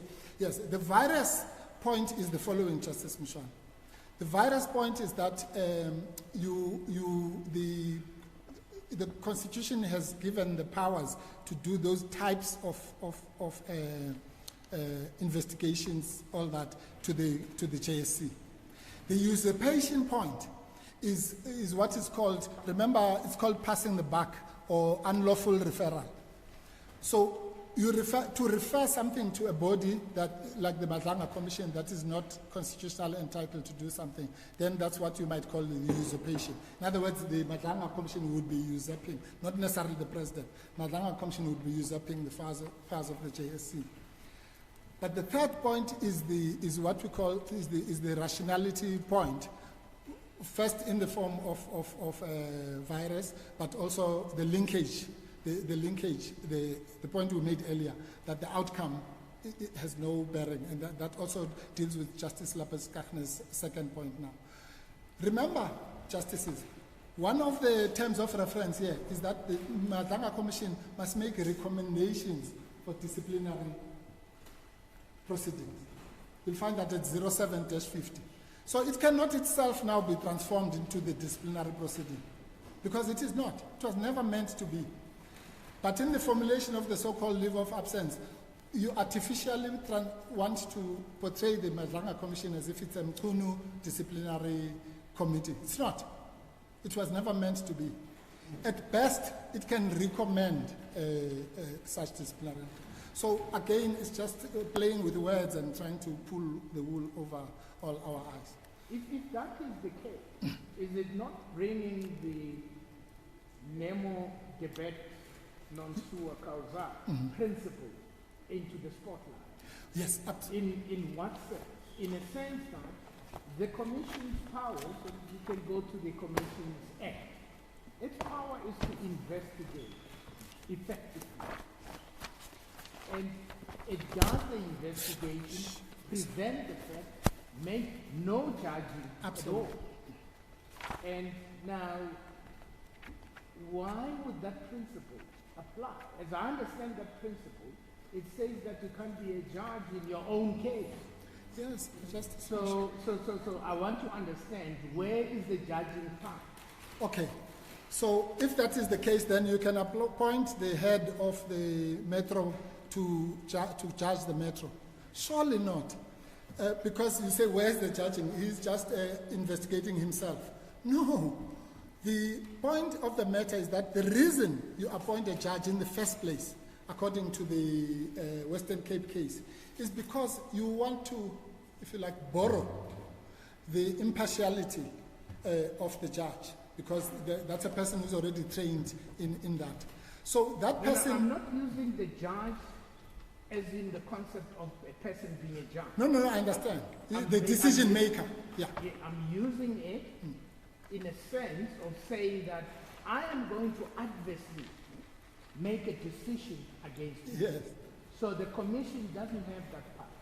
No, it does, by the way. Yeah, okay. it does, because otherwise Mr. Mantashe would not have been fingered by the Zondo Commission. But that's by the way. The point I'm making, Justin Fushon, for that proposition to be correct, then you have to, the logical conclusion is that you can then appoint the head of the metro to investigate the metro. Now, that's self-evidently a Nemo Udex case, not in the personal sense, in the institutional sense. So I'm afraid the fact that metro head is going to make recommendations is neither here nor there. Even as a decision maker who's going to make recommendations, they are clearly conflicted. So if I sit on the board of directors and I'm in the HR committee and they're going to interview my son, but all the HR committee is going to do is to recommend to the main board. They can't say, no, I'm going to sit and interview my son. Why? Because we're just going to make recommendations. We're not, it can't be. The whole principle of Nemo Udex and conflict of interest is exactly, it must happen at source. I think that is trite. The last point, and I won't make as much of this as I was going to, but I'll just refer the court to the famous Pinochet case on this. The Pinochet case you'll find at 040-1046. Yes, Lord Hoffman was sitting on a board. Justice Hoffman, yes. Thank you, Justice Lapeskachne. In a nutshell, Justice Hoffman, one of the most distinguished jurists who comes from this country, Lord Justice Hoffman, sat in judgment of a case, and it turned out that him and his wife were associated with Amnesty International. And the judges, 5 judges, if I had time, I would do this, were at pains to say, we know Lord Hoffman, he's an impeccable person, but his judgment cannot stand because he is conflicted simply because of the personal interest in that case. And they said it doesn't have to be financial interest. You know, in most cases it's about shares and so on. But even if you transpose the shares situation, Justice Madlanga, as the Deputy Chief Justice, is a shareholder, quote unquote, or a director of the judiciary. And therefore, even if you were to use that analogy loosely, you cannot have someone who's the director or deputy director or whatever of that same institution to investigate themselves. So, and to preempt my learned friend's argument on remedy, we are not, our clients do not want to throw the baby with the bathwater. No. All that needs to happen is that this court, as it is entitled to do, if it agrees that NEMO UDEX applies and all this JSC and so on. All it has to do is, because the matter is going to have to be referred to the Constitutional Court anyway for confirmation, is to give the interim relief in that period would be very simple, because the court has to be creative in this, and so do we. It's our duty as practitioners. All that needs to happen is to say, pending that final determination by the Constitutional Court, Justice Madlanga would be prohibited from dealing with any cases of judicial corruption or so-called judicial capture. And we already know, as I know that we're not pursuing the interlocutory order, but the court can take judicial notice, that there are already, only yesterday there was a case of judicial corruption. And there's a case, there are allegations and so on. Nobody cares for now whether they are true or not. But the point is that those cases, ordinarily, in fact, one of those judges has said, I want to go to Madlanga. Those cases, ordinarily, if that commission was chaired by a policeman, there would be no problem with that. But until such time that the Constitutional Court has pronounced on this question, one doesn't have to stop the commission. All you have to do creatively is to make sure that until that question is determined, that 1.7 of the terms of reference that deals with any member of the judiciary is held in abeyance. Obviously, if the Constitutional Court says you can. If you can't, you can't. But you can't now carry on with something that's clearly biased. And that, by the way, touches on the question of remedy. So on the first two, we're quite clear that those should be set aside without any qualification because they're quite plainly invalid and illegal. On the third, the Madlanga leg, we are prepared, and I've indicated that to Mr. Maineche, we're prepared to give that compromise of saying, you don't have to say, now, because the matter is going to the Constitutional Court, freeze the commission. No, you can simply take out the offending part and carve it out until the final decision. What are you suggesting? What are you suggesting? Carving out what? The reference to the judiciary? That Madlanga said it to you. I'm saying... Okay, 1.7. Yes. Remember Section 172(2)(a) of the Constitution? Yeah, it's on remedy. Yeah. Yes, it's on remedy. And 172(2)(a) says whenever this court finds against conduct of the president or it invalidates an act of parliament, that decision must be confirmed by the Constitutional Court. So that's why we've asked, is prayer, I don't know what prayer number it is, that's why we've asked for that interim relief. Now we're saying under that interim relief, this court would simply say under 172(1)(b) that in relation to the Madlanga Commission, pending this is obviously all based on what the declarator is given. Yeah. And under remedy, it would then say that that commission, there's a temporary interdict from it dealing with matters that would pertain to alleged criminality on the part of any member of the judiciary.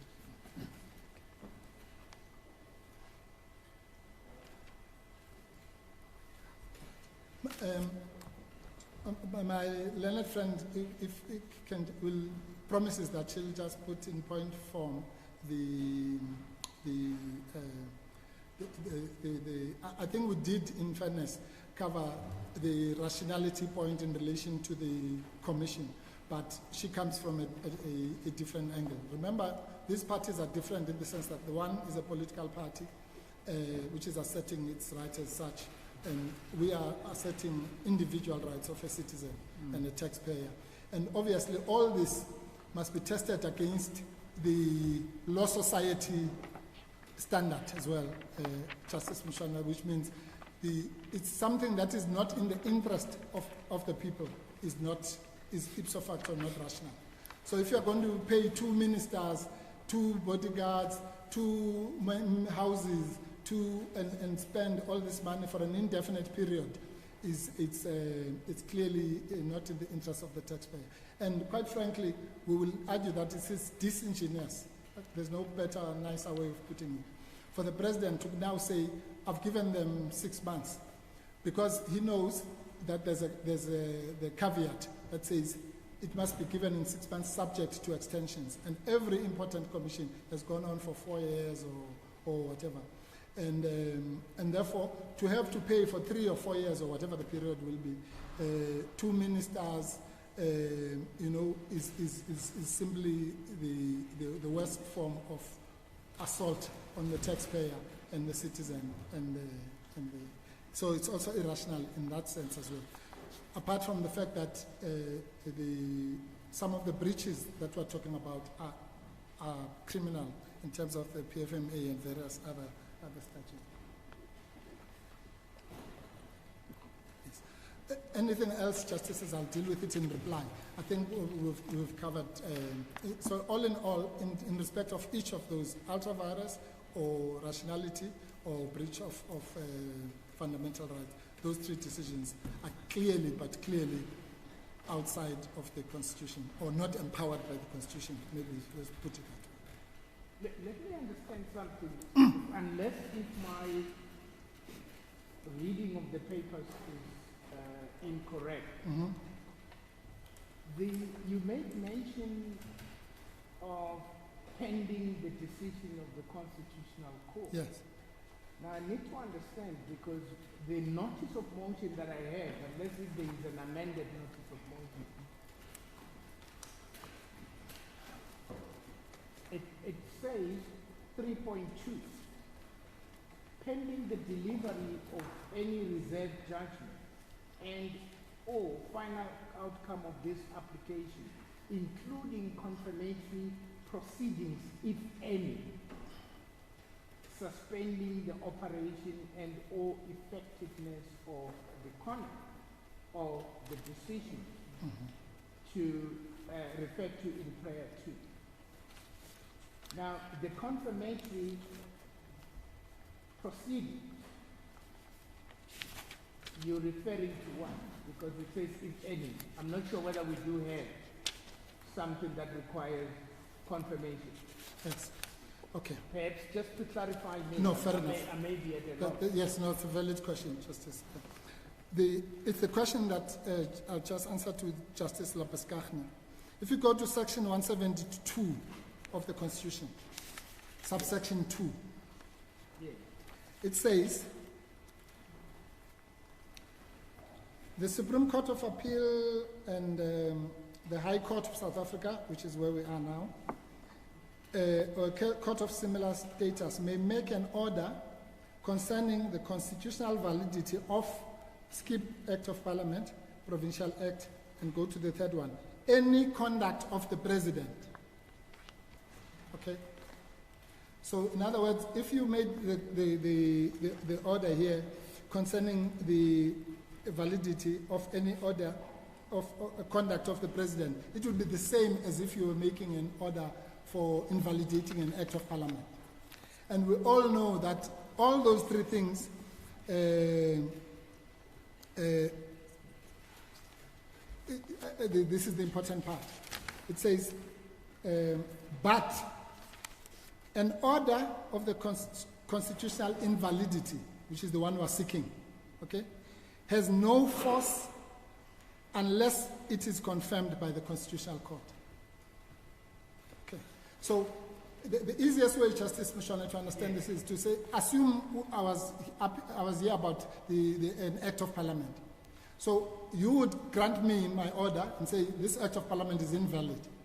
But that order cannot take effect until it's confirmed by the Constitutional Court. In fact, I just did a case like that 2 months ago. It was made by by one of the justices here. And we went to the Constitutional Court for confirmatory proceedings, and it was reversed, the decision here, about a week or so ago. So that's exactly the same process when you are dealing with the conduct of the President. So it's dependent on this court declaring the conduct invalid, to be constitutionally invalid. Absolutely. And if the court doesn't go that way, the interdict that you're seeking or the suspension that you're seeking. Yes, that's why yes, absolutely. That's why I said to the justice, all of all of this is based on 172(1)A having been satisfied. Because if it's not, well, there's nothing to confirm or not confirm. So again, if I came here and said Act 3 of 2025 is invalid, No, understood. but the court is against me, then that's the end of it. There's nothing now. If on remedy anything were to be set aside, it would have to be subject to confirmation. If you come home on a declarative of invalidity and any part of the decisions or whatever were to be set aside, does it of necessity invoke the suspension provision subject to the concord? No, absolutely, that's correct, Justice. Yes. In other words, remember, it's A and B, 1A and B. So you don't even get to B if you don't come home on 1A. So in other words, it's the decision on 1A is what gets suspended. And that's why you have an obligation, if you are in my position, to say to the court, what must happen in that period? And what we're saying is that in relation to the Badlanga Commission, we make the concession that says what must happen in that period is not that we stop everything. It would be in the interim only. It's just a holding order to say it must not deal with the controversial issue of the judicial. If the Constitutional Court confirms us, then obviously that would be permanent. That. If it doesn't, then nothing will be lost. That's in the public interest, because the public interest clearly would not be served by a freezing of such an important process. And that's why the Constitutional Court has been at pains to say, sometimes the Constitutional Court even validates an illegality, as you know, in the all pay case. SASA, yeah. It said you cannot pay the people just because the contract is illegal. The old people must still get paid. But so it's that creative kind of order. If I may, I want issues of costs are self-evidently put here. I'm not going to go into that. But for the reasons that we've put of malafides and unreasonable conduct, such as this thing that has taken us 4 months to resolve such a simple thing. A reasonable president would have said, well, maybe I've made a mistake. Let the Constitutional Court decide this, and then I can rectify the mistakes, maybe have the professor, this and that. Instead, because all this was brought to the Constitutional Court before the professor took part and before the Badlanga Commission took part, all these things could have been rectified. But the president recklessly and unreasonably took technical points right up to a situation where now, ironically, they now say, oh, well, now it's 4 months later, so don't do anything, when they are the ones who are responsible for that. And there's no a litigant who does that, let alone a president of a country. Because a president shouldn't do that. He should be saying, look, it's not, I'm just doing my job. If I did it wrongly, then it should be, the court should pronounce on it, and let's move forward. But to play this and try to drag the applicants and make sure that they're out of pocket, hoping that they're going to go away, is not the way to behave. And that is why we did not go away. And we said at some stage, the merits of this case must be determined. As the court pleases, I'm indebted to the court. Thank you, Mr. Really, by the interactions as well, as the court pleases. Thank you. Should we Ms. Gauteng, can we just take I think we all need a body break, 5 minutes Indeed, at Justice, least. that's what I would have wanted to Yeah. suggest. Okay. That, Shall we 5 minutes, 10 minutes? 5, 10? 10. Okay, we're going to take a short comfort break for 10 minutes. We're going to come back. We're going to run until we finish. We're not going to have lunch. So if you can take a bite within the 10 minutes, please do that. No lunch break. No lunch break, no, Thank you. sorry. Okay. Kora, gents.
No, it doesn't work, but it's on.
But the Western Cape, please, the Western Cape,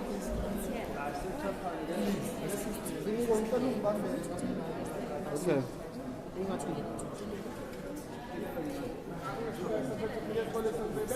My brother, ngicela ungibambe.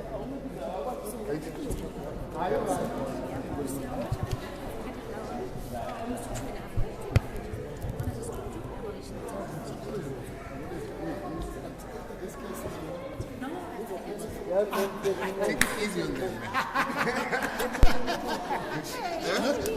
You should tell me that. You're right, I should have. It was Swazi, I don't know Lucy and then.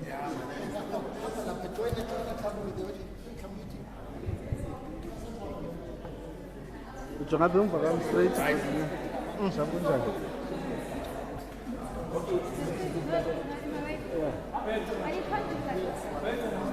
So ujonga phezulu. So ujonga yeah, ungajongi ngaphezulu.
some.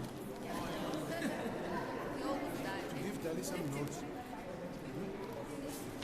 Yeah, give him a few.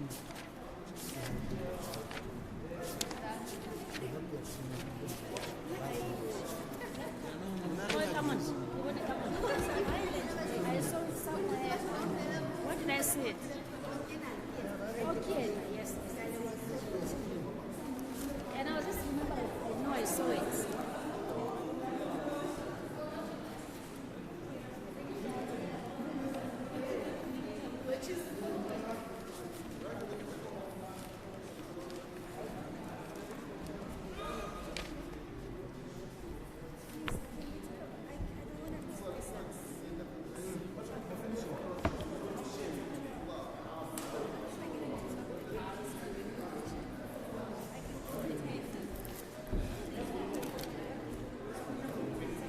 I have no idea.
Again,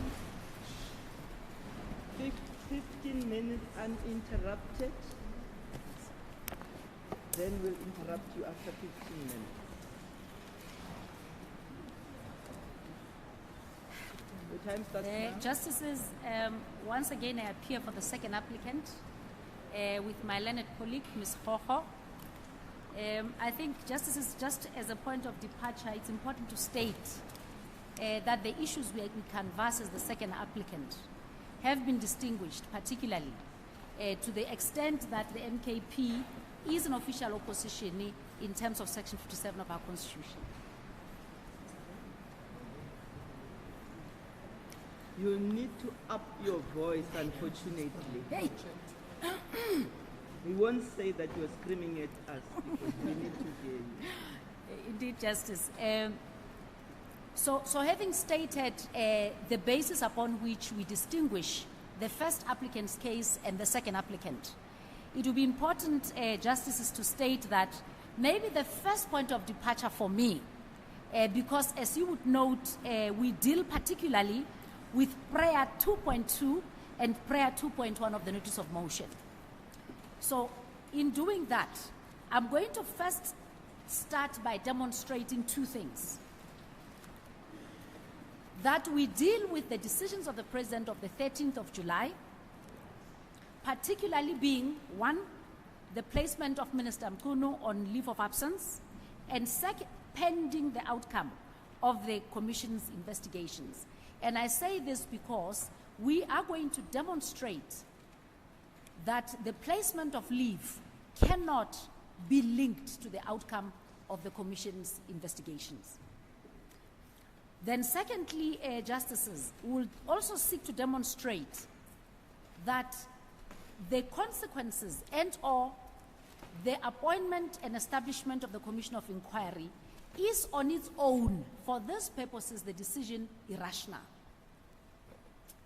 Now, I would like, for starters, to postulate my argument by starting where there was an issue raised and discussed quite a bit between the Justices and my learned colleague, Mr. Mpofu. And by doing so, I would like to refer the Justices to section 01540 of case lines. This would be the statement by the Office of the Chief Justice of the 10th of July, 2025. I start by this statement, Justices, because there was a question of ultra vires. There was a question of whether or not there was the appointment of the Commission. Does it usurp powers of existing institutions? So I think this will be the first point that one would need to address. But to do so, Justices, it's important to probably read into the record what the statement of the 10th of July says. And I'm going to just refer to a few paragraphs, although unnumbered. The very first paragraph states the following. It says, the judiciary has noted with serious concern the recent remarks made by Lieutenant General Mkhwana of the South African Police Services during his media briefing on Sunday, 6 July, during which he alleged collusion between, amongst others, the judiciary and criminals. Such claims made without substantiation are extremely damaging to public confidence in the independence and integrity of our courts, a fundamental pillar of our constitutional democracy. Then the statement continues and it says the following on the third paragraph. It says, in this regard, the Acting Secretary General of the Office of the Chief Justice has formally requested the National Commissioner of the SAPS and the Provincial Commissioner, Lieutenant Mkhwana, to furnish evidence in support of these allegations and to lodge formal complaints where warranted with the Judicial Services Commission and or the Magistrates Commission. These bodies are constitutionally and statutorily mandated to investigate complaints against judicial officers. The JSC derives its authority from Section 178 of the Constitution of the Republic of South Africa, read with the Judicial Services Commission Act 1994. So with these paragraphs that I have stated, it is important to state that, as a matter of fact, we do agree, we say, by appointing and establishing a Commission of Inquiry, whose responsibility is to investigate issues that are ordinarily vested and constitutionally mandated to the Judicial Services Commission and to the Magistrates Act, is on its own the usurpation of powers which ought not have happened. So we say, firstly, the decision of the President to establish the Commission of Inquiry, to the extent that the terms of reference of the Commission of Inquiry usurps the powers of constitutionally mandated organs of state, is on its own irrational. So that is our first point of departure. Now, Justices, I then would like to go back a little bit.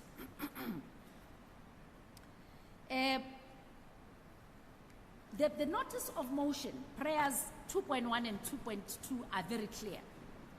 It says that all we seek to do is to declaring the impugned conduct and or decisions of the President in establishing the Madlanga Commission of Inquiry.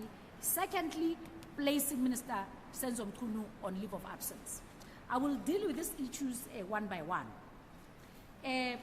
Now, can I just first start by dealing with the issue of Minister Mchunu, and then I will deal with the issue of the establishment of the Commission of Inquiry.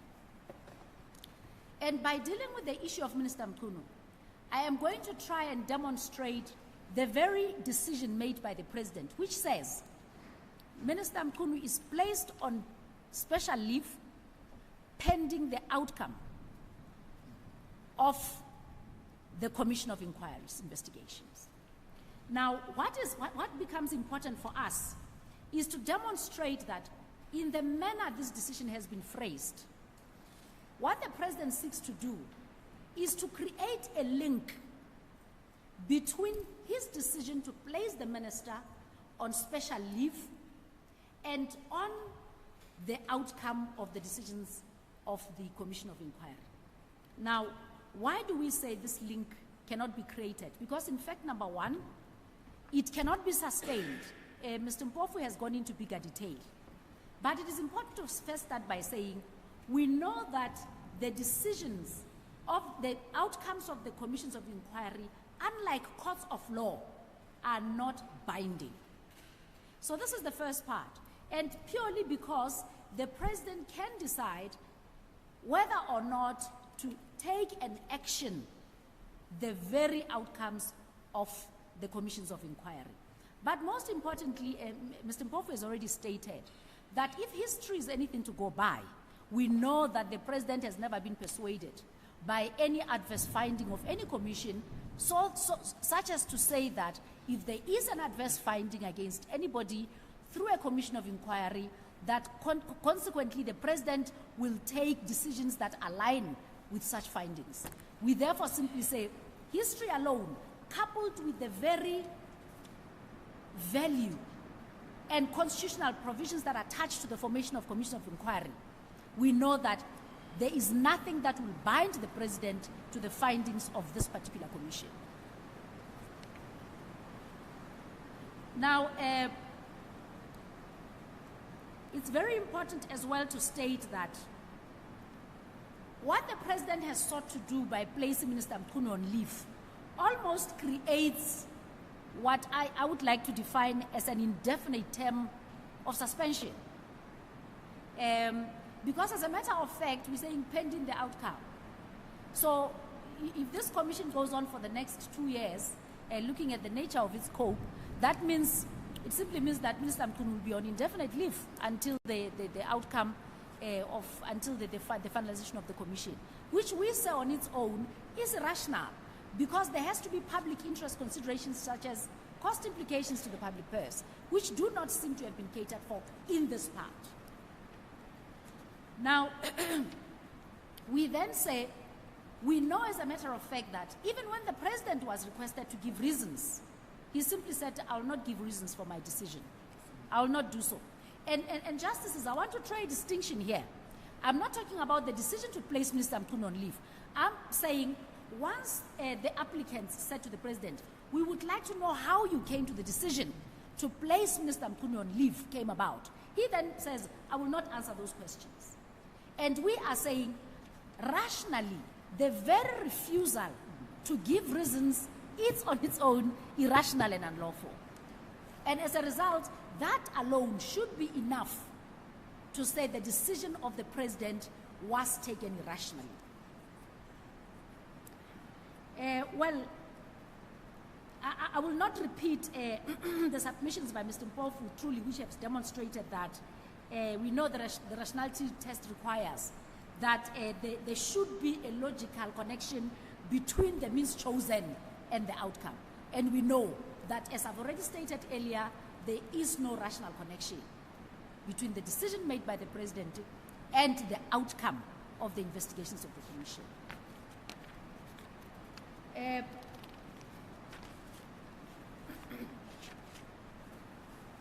Now, Mr. Mpofu has dealt with the issue of ultra-virus quite in detail.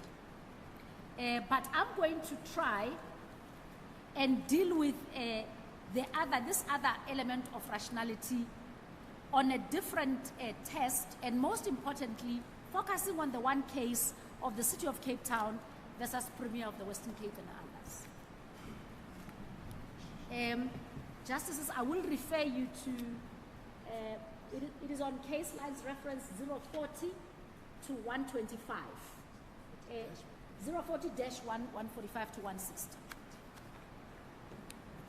And most specifically, Justices, I'm going to refer this court specifically to paragraphs 89, 88,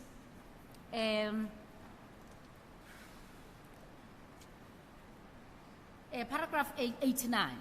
Now, paragraph 89 reads as follows from this case. It says, when regard is had to the fact that any commission appointed by the Premier in terms of the Western Cape Province Commission Act is automatically vested with coercive powers, the principle of legality demands such a traditional connection. In other words, before the Premier may lawfully decide to establish a commission with coercive powers to investigate the affairs of a municipality, the subject matter of the investigation must be of such a nature that intervention by the province in terms of Section 139 of the Constitution could rationally result from the Commission's report.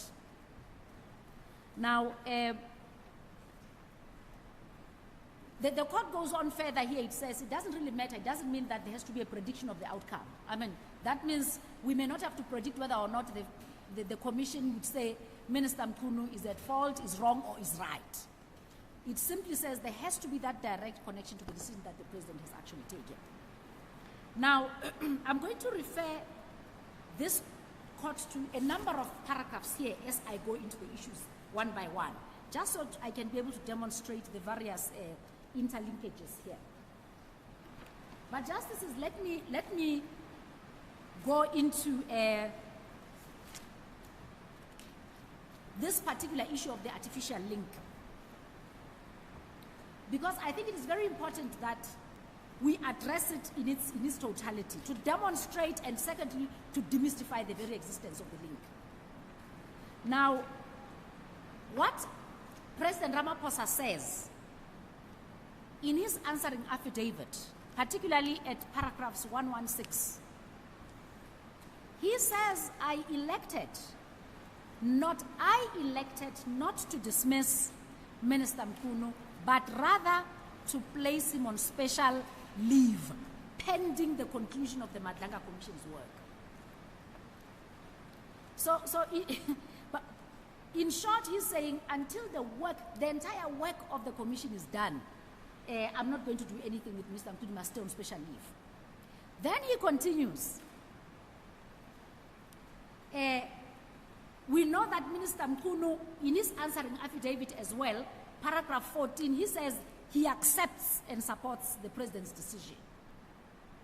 And of course he says he accepts because in this case, unlike the defense that the President later gives by saying, well, you should remember, I once granted leave of absence I once placed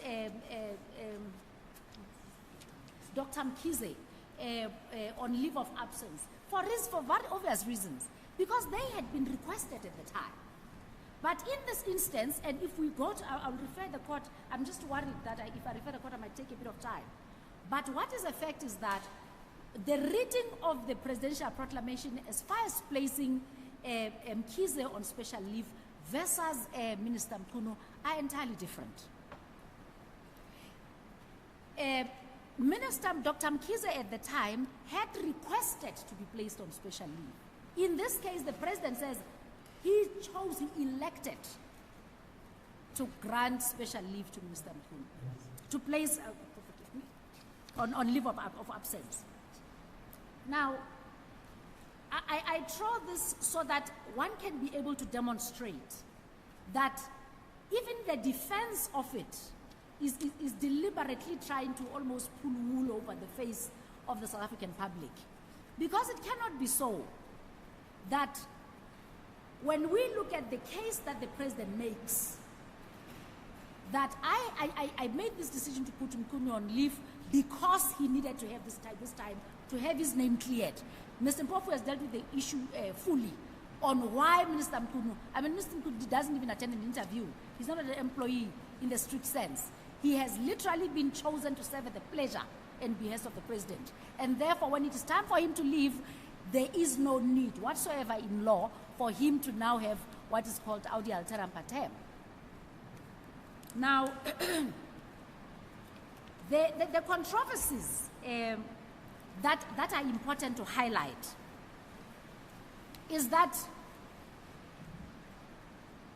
the Commission's terms of reference on their own hardly mention Minister Mchunu. This is very important to highlight. The very terms of this Commission on whom a strict reliance is placed to put Minister Mchunu on special leave barely mentions Minister Mchunu. They don't at all. So you then come to ask yourself, how is this at all connected to this decision that the president has made? And we say there is no such link. And in fact, any attempt to create that link ought to be dealt with fully to create a very clear picture that there was no such. So having noted that the president tries to create this artificial link that doesn't exist,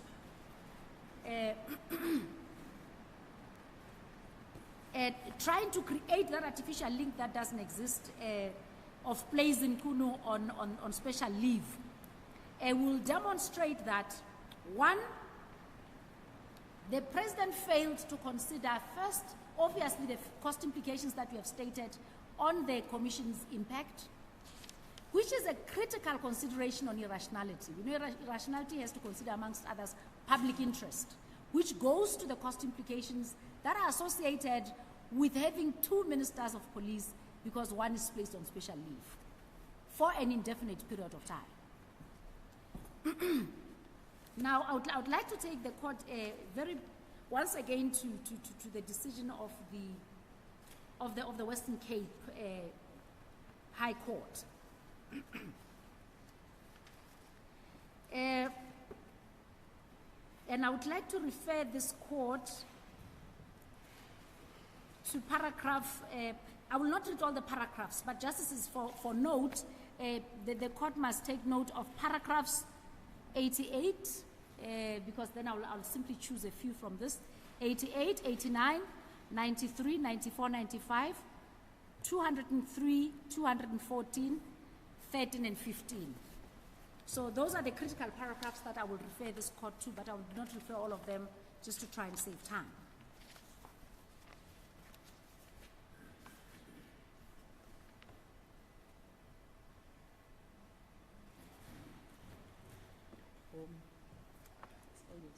Okay, justices, I would refer the court particularly to the second applicant's heads of argument, where we make full reference to the case, or I think it's paragraph 51.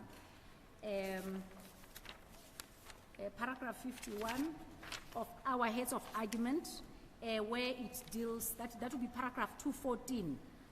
Paragraph 51 deals with paragraph 241 of the judgment. Case lines reference 006-15. Now, you will know, justices, that what the court states here is that two further aspects which arose in argument must be dealt with. The first concerns the procedure which was adopted by the Premier in appointing Erasmus J. It is common cause that the Premier invited Erasmus J to chair the commission.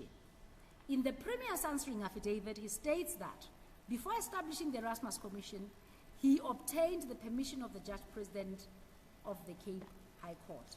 Now, what did the President say in his decision to put in place the Commission of Inquiry? He says in his answering affidavit, he went and he gained consensus with the Chief Justice for the appointment of the Madlanga, for the establishment of the Commission and the appointment of the retired acting Chief Justice Madlanga.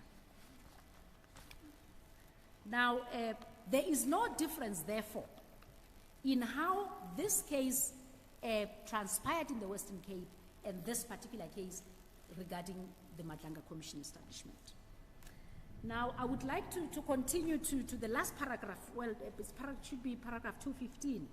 It says the following. Oh, yes. Yes, paragraph 215 of the judgment, paragraph 52 of the heads of argument. It says, in my view, such a procedure is inherently undesirable because it is the representative of the executive who chooses the judge concerned. Such a procedure can lead to suspicion that the judge was chosen because the executive believed he or she would make findings or recommendations which would suit the government. The correct procedure would be for the representative of the executive to approach the Judge President of the Relevant Division of the High Court and request that he be provided a judge from his division to chair the commission. The Judge President would then select a judge, due regard being held to the nature of the commission and the particular attributes and experience of the members of his or her bench. Now,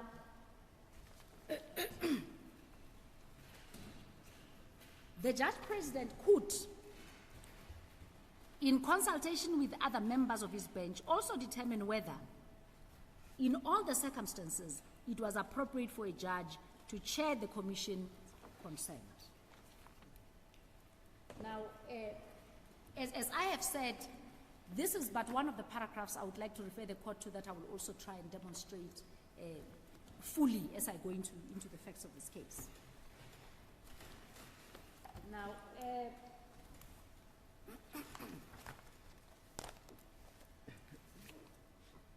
Mr. Mpofu has dealt with different areas of rationality. He has gone into fully. He has dealt with the issue of ultra-virus. I would now like justices to probably deal with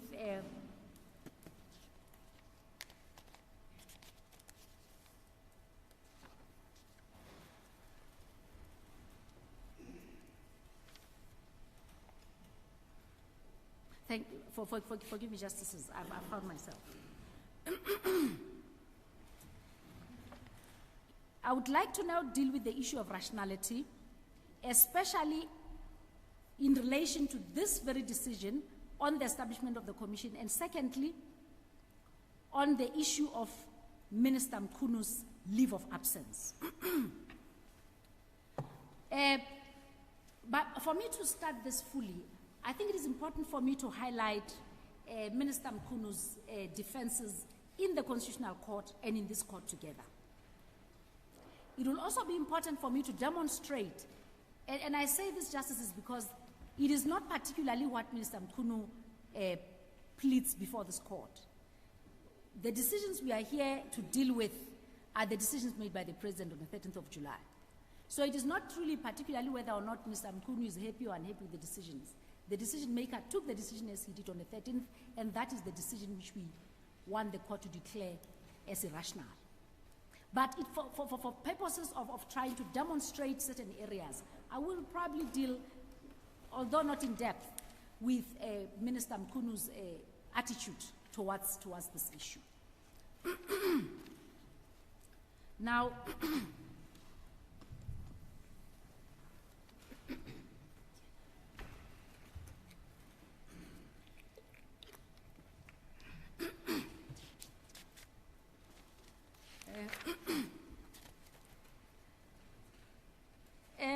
first of all, justices, I would like to state that even if for once the placement of Mr. Mchunu on special leave was correct, and the establishment of the commission were also not ultra-virus, we should say it is.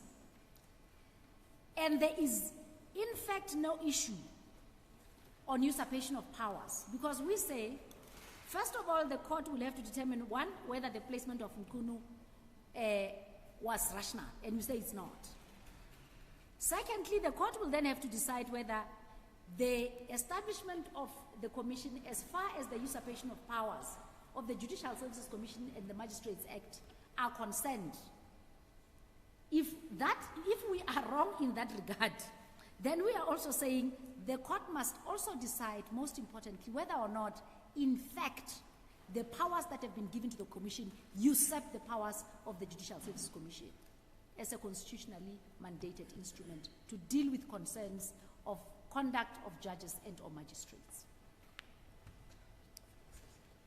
Now, I've dealt with the press release of the Chief Justice on the 10th of July, where the Chief Justice makes the same point to say the appropriate organs to address these issues is none other than the Judicial Services Commission and the Magistrates Act, Magistrates Commission. Now, and of course, we talk about those two read with the Constitution of the Republic of South Africa. Now, the question that would logically follow, therefore, is whether that establishment of the commission has anything to do with the fact that Mchunu has been placed on leave with the costs and all other consequent issues that arise. I'm not going to deal with the issue of the Albert test. I think that has been dealt with.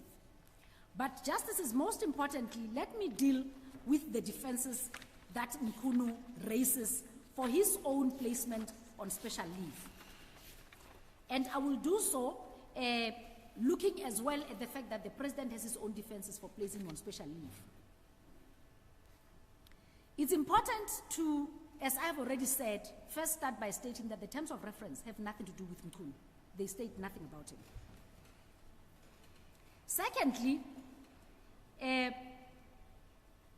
when we ask the most crucial question that the court must consider is whether at all there is any rational link between placing Mchunu on special leave and, secondly, the establishment and the outcome of the commission's findings. Justices, maybe let me first, before I deal with Mchunu's defenses, deal with the case we make against his placement on special leave. In our founding affidavit, particularly at paragraphs 28, 30, 61, 83, 89, and 93, case lines reference 002-2 to 45. We address first the issues that relate to Mr. Mchunu and the background. And we identify 3 crucial issues that relate to his leave of absence. We state that because he's on leave of absence, he continues to enjoy what I define as ministerial benefits that deal with the public purse on an indefinite period, because there has not been a period that has been established here of his leave of absence. And then we deal with the fact that Mr. Mchunu is in fact on holiday, and this is what we say in our founding affidavit as well at paragraph 89. We also highlight very strongly the fact that Minister Mchunu did not request the leave of absence.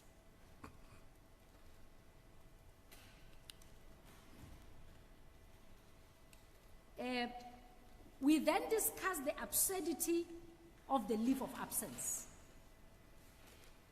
And we demonstrate that leave is something that is only regulated by policy, and it cannot be done in the manner that has been done by the president. Well, we have noted that Minister Mchunu, in his answering affidavit, says he supports the decision of the president and welcomes it. Now, the president, of course, I now turn to the defenses that the president places. The president says that he has powers that allow him, in terms of section 91 and 98 of the Constitution, where he can place a minister on leave and or special leave. He says he has implied powers, and he says that his decision to place Mchunu on leave was based on the seriousness of the allegations. We know that Minister Mchunu, in his affidavit, at one point says the allegations are not serious, the president says they're not serious, and at one point comes back and says, well, it looks like the allegations are serious. Now, we deal with the issue of rationality by demonstrating that, as a matter of fact, even though the president seems to say he dismissed Whitfield outright simply by taking an overseas trip, there has to be some form of consistency in how he treats his own ministers as far as allegations of misconduct. And if Mr. Whitfield was fired from his position by going overseas, and we compare with the stark allegations surrounding Minister Mchunu ought to have been dealt with much differently instead of being placed on some holiday with pay. I think your 15 minutes Has ended, of indeed. uninterrupted Indeed. argument is now over. My brothers can interrupt. Yes, from my side, counsel, I understand the second respondent's, the second applicant's case to be that placing Minister Mchunu on leave of absence and also the establishment of the commission is what you are attacking. Can you hear me? Yes, Justice, we are attacking one, the placement of establishment of leave, as though it is linked to the outcome of the findings of the commission. Yes, because the decision itself seems to say he is being placed on special leave pending the outcome of the findings of the Commission of Inquiry. Right. Now, if you look at the terms of reference, they appear, I think, on 00750 hyphen 50.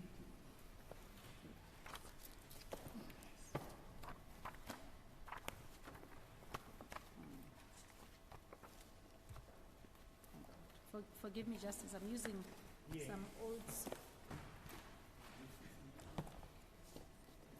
Yes, Justice, I'm there. Yes. The terms of reference tells anybody who reads the following. The commission is appointed to investigate and report on the veracity, scope, and extent of the allegations with regard to the infiltration of law enforcement, intelligence, and associated institutions within the criminal justice system by criminal syndicates, and make findings and recommendations for either criminal prosecution or disciplinary actions and institutional reform. I understood your submission to say that nowhere in the terms of reference is Minister Mchunu mentioned. Absolutely, there's And it nowhere is at for all. that reason that you delink, as it were, the outcome of the commission. We delink for two reasons. Yeah, let me finish before you thank answer. you. Now you delink the work of the commission with whatever allegations that may be made against Minister Mchunu. Now my question is this. The findings that are to be made by the commission, would you say they are factual findings or legal findings? Well, I have no doubt that the Commission will make both findings, both factual and legal. But what is important to note is that the very findings of the Commission are not binding on the President. In fact, as a matter of fact, Justice, if you see the very paragraph that you've just read, says the recommendations for criminal prosecution, for disciplinary action, and institutional reform. And none of those three have any bearing on Minister Mchunu. That is when if you ignore the sentence that follows after. The Commission shall inquire into, report on, and make findings and recommendations concerning, then it lists a number of us. Yes. Now, I suppose that what this means is that there will be factual findings with regards to the South African police services, including the political killings task team and crime intelligence. Would you accept?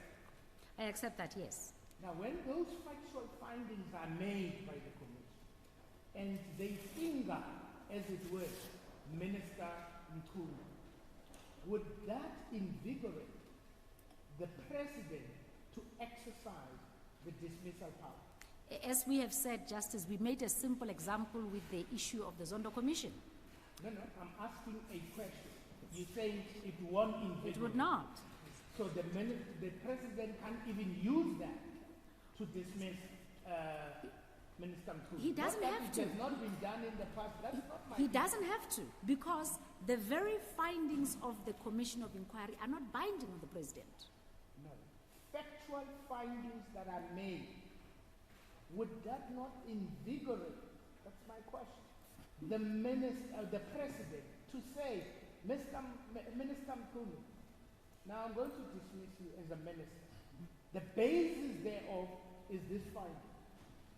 That you say it can't be done. Well, invigoration, Justice, I can very well understand, but we know as a matter of fact that it is not necessary. In fact, ministers do not serve because there has been reasons advanced to the President to make them serve. Ministers serve purely at the pleasure and behest of the President. That is why he can wake up tomorrow and tell us that he's doing what is called a cabinet reshuffle. Because at his pleasure at that particular moment, he no longer wishes Minister A to serve. And he does not have to have a single reason to do so. Is your understanding of rationality as a species of legality that it involves also procedural rationality? Well, maybe Justice, let me say this. You will know, Justices, that when we talk about rationality, at least insofar as we have dealt with it in this context, we have divided into three parts. And I'll explain to the court why. You will note, Justices, that we deal with public interest as a portion of rationality. We deal with, amongst others, consistency. We deal with also the issue of ultra-vires that Mr. Bofi has dealt with. And it is purely because, Justices, we rely on the rationality, the rational testing, as having been dealt with first in the Albert, and then we rely on the Law Society case, and then we now rely on this particular case of Western Cape. Now, the most important thing to state is that procedural rationality is in fact a series of rationality, a species of rationality. Okay, that was my question. Absolutely. So now, let's accept that in law, when we talk rationality, we also talk procedural rationality. Absolutely, Justice. Now, and we must also possibly accept, unless if you don't, that any executive decision must also have procedural rationality. Well, Justice, I would absolutely agree. However, I would also caution to the extent that I do not want to be seen to say rationality as far as presidential decisions where, for instance, they have to be justified. There are certain decisions of the president that really he does not have to justify. Yeah, well, I'm talking at a general level. Oh. I'm not being specific Absolutely. to the facts Then I agree. of Justice. this case. I absolutely agree. I am saying at the level of principle, any executive decision may be challenged on procedural irrationality. Absolutely, Justice. There I agree with you. Now, let's look at or postulate the decision of the president to dismiss Minister Mchunu. Now, that is an executive decision. Yes. Would you agree? Absolutely. Would it require procedural rationality? No. Why not? And Justice, this does not first start with the dismissal. I think we must not look at a dismissal in isolation as far as ministers are concerned. In the first place, when Minister Mchunu is appointed, nobody demands a rational reason for his appointment. Nobody does. But that's not where I am. No, That's indeed. not where I am. I agree. I'm just simply saying, when we start, we just don't look at the tail end of the dismissal without looking at it holistically. The question, and it's rhetoric, Justice, to say, does the president have to justify himself in appointing Mr. Mchunu? The answer is no. Does he have to justify himself in dismissing him? The answer is no. That's the part that I want to understand, the logic behind that. Because the appointment, as I indicated to Mr. Mpofu, I don't see it as something very adverse. I see a dismissal of a minister as something very adverse. I don't think any minister would be happy to be dismissed, but any minister would be happy to be appointed. Any minister. Indeed. But now, here, I'm more concerned with the dismissal. And I'm just asking a very simple question. That is, would that firstly constitute an executive decision? It seems we are up idem, me and you. Secondly, this is where I need to understand the argument. You are saying that in executing that executive decision, and that is the dismissal, forget about the appointment, the dismissal, your argument is that in that regard, procedural rationality does not come in. And I don't understand that argument. Indeed. Perhaps make me understand. Indeed. In fact, I would like to refer, Justice, to a section where President Ramaphosa, and I'll find this section in a very shortly, where the President actually says in his answering affidavit that he does not have to justify or explain himself for appointing or dismissing a minister. This he says in his answering affidavit. And Justices, I will give you the exact a reference to this part of his affidavit.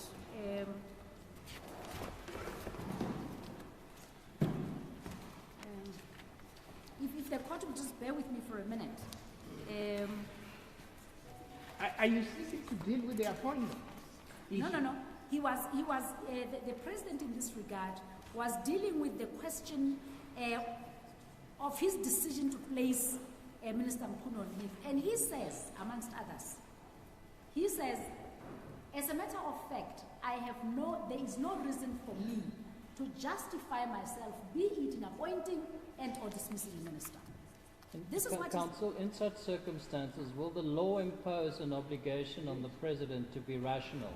Of course, indeed, the president has to be rational. Well, but we should not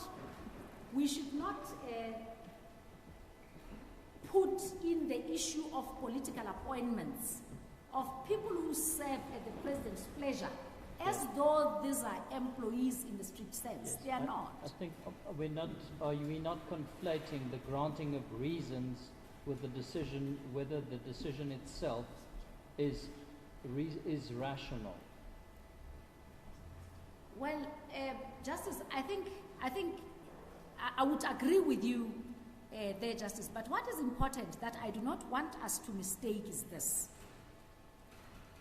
let's assume for once that the president wants to give himself reasons to dismiss Minister Yes. Mchunu. Yes. And he wants to be satisfied. Remember, the first determining issue is the decision he takes must be rational. Yes. It must be. And therefore, what does he say to us in that decision that he makes? He says, I am placing him on special leave pending the outcome of the commission's findings. Yes. In fact, the commission's work. That's how he puts it. Now, we are saying that there is no rational link to his decision and the outcome of the commission. And we say so, and we demonstrate two reasons why. Thank you very much. Mr. Mpofu has just referred me to an area here that says, particularly case lines 015-166. So this is what the president says in the statement of his removal of Deputy Minister Whitfield. He says, it is not common practice for the President of the Republic of South Africa to provide reasons either for the appointment or dismissal of members of the executive. This is what the president says. I think if you listen to the question from my brother, it's got nothing to do with common practice, but it's got to do with the laws. It is the law, Justice. The question is, legally, is it required of executive decisions to be rational? Legally? It is, Justices, but I do not want the court to misunderstand me to be saying that appointments of political appointees as an executive decision ought to have reasons attaching to it. That is the part I want to distinguish very clearly. Council, I think the question I asked you was clearly park the idea of reasons. Is the decision rational in law? That's a judicial assessment in terms of the law. That requirement applies to all executive decisions. Absolutely, Justice, yes. But I do not want, as I'm saying, to be misunderstood to say when the president takes a political, takes an executive decision to appoint a political, to do a political appointment, then that should be seen to be a decision that requires reasons. That is why we are simply saying, and this is the law. It's not something that one conjures up as we go along. We are simply saying the power of the president, he can wake up tomorrow and say, I have appointed Mr. Mpofu to be my minister. And he has no reason, there's no reason whatsoever. In fact, nobody can call upon the president to say, why Mr. Mpofu? Nobody can. In the same tone, when the president now feels Mr. Mpofu can no longer serve at my pleasure, equally, there is no reason for him to justify himself. Why? There's none. Because these appointments are political appointments that do not have any basis to be given reasons and to be given expert. In fact, there is no requirement for the alteram pater. Otherwise, somebody else would rise and say, you can't appoint Mr. Mpofu, I'm more qualified than him. You should have appointed me. Then that comes all other reasons of rationality, fairness, and all those other reasons, which do not arise at all in political appointments. Would you appreciate that there is a conceptual difference between procedural fairness and procedural rationality? Absolutely, Justice. Now, procedural rationality would be, if my understanding of the law is correct, the process that you have followed leading to the decision. Now, in this instance, the process that the president would have followed of any form leading to the decision to dismiss Minister Mchunu, is that part of procedural fairness, procedural rationality or not? And if you answer me there, perhaps I'll keep quiet Well, until the end of the Justice, maybe let me say procedural rationality.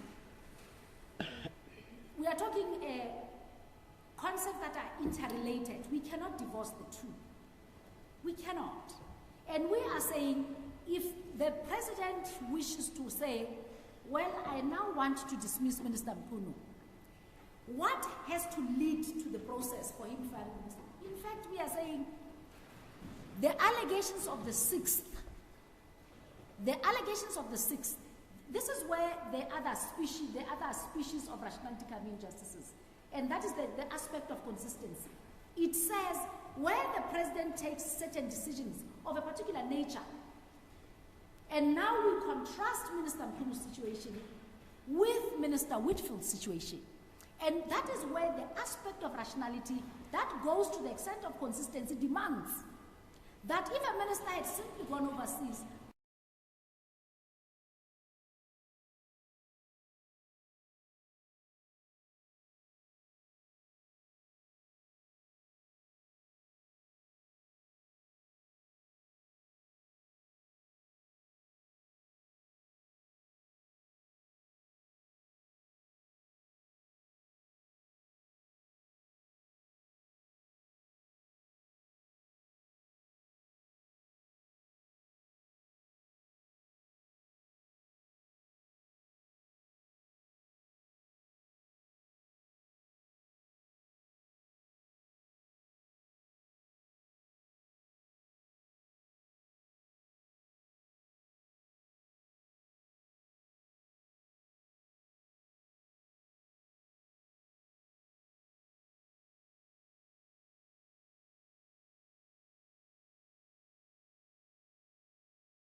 by showing the binding nature as stated in section 165 of the Constitution. We say a distinction has to be drawn between binding decisions of courts in their administration of justice vis-a-vis the work of commissions of inquiries.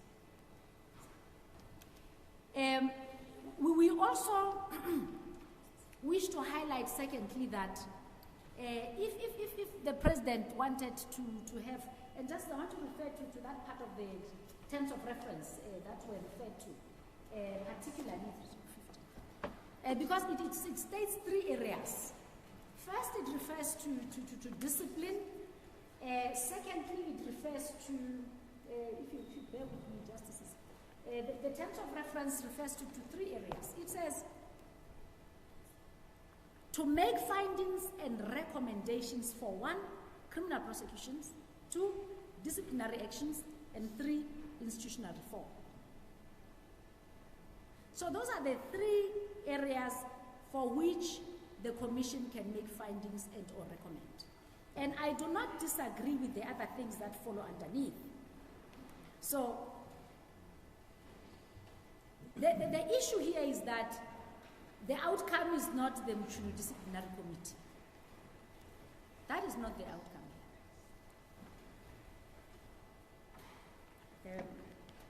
And indeed, justices, I cannot take the point further than to truly say what is.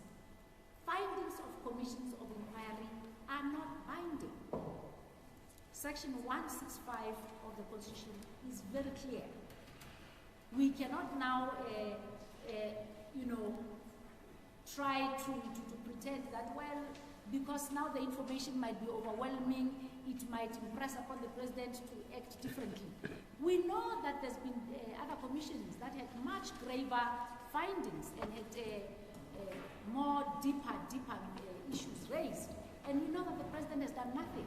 And we say that simply to demonstrate that if findings of commissions were binding, the president would have acted otherwise. And he did not. And we say, what is different? The consistency that we talk about is such that we know what has happened before. We know what the same president has done. Can we now say he will do differently because this is Minister Mchunu? And our submission is that it is not the case. And justices, I'm not taking away from. I'm not taking away from the powers that the president has to set up commissions. They are there. We don't dispute that power in terms of Section 84. We don't deny that. But the outcome of the commission is not necessary to dismiss a minister. Let's assume for once the commission says Minister Mchunu did whatever, killed 10 people, God forbid. Is that necessary for him to dismiss? The answer is no.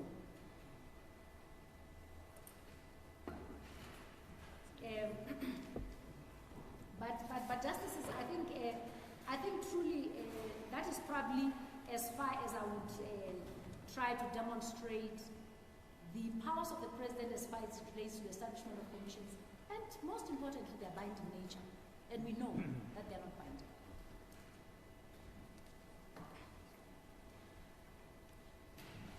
Now, justices, I would like to you would note that in our heads of argument, we have spoken briefly about the 2 articles of Michael Bull and Bishop. And you'd know, justices, that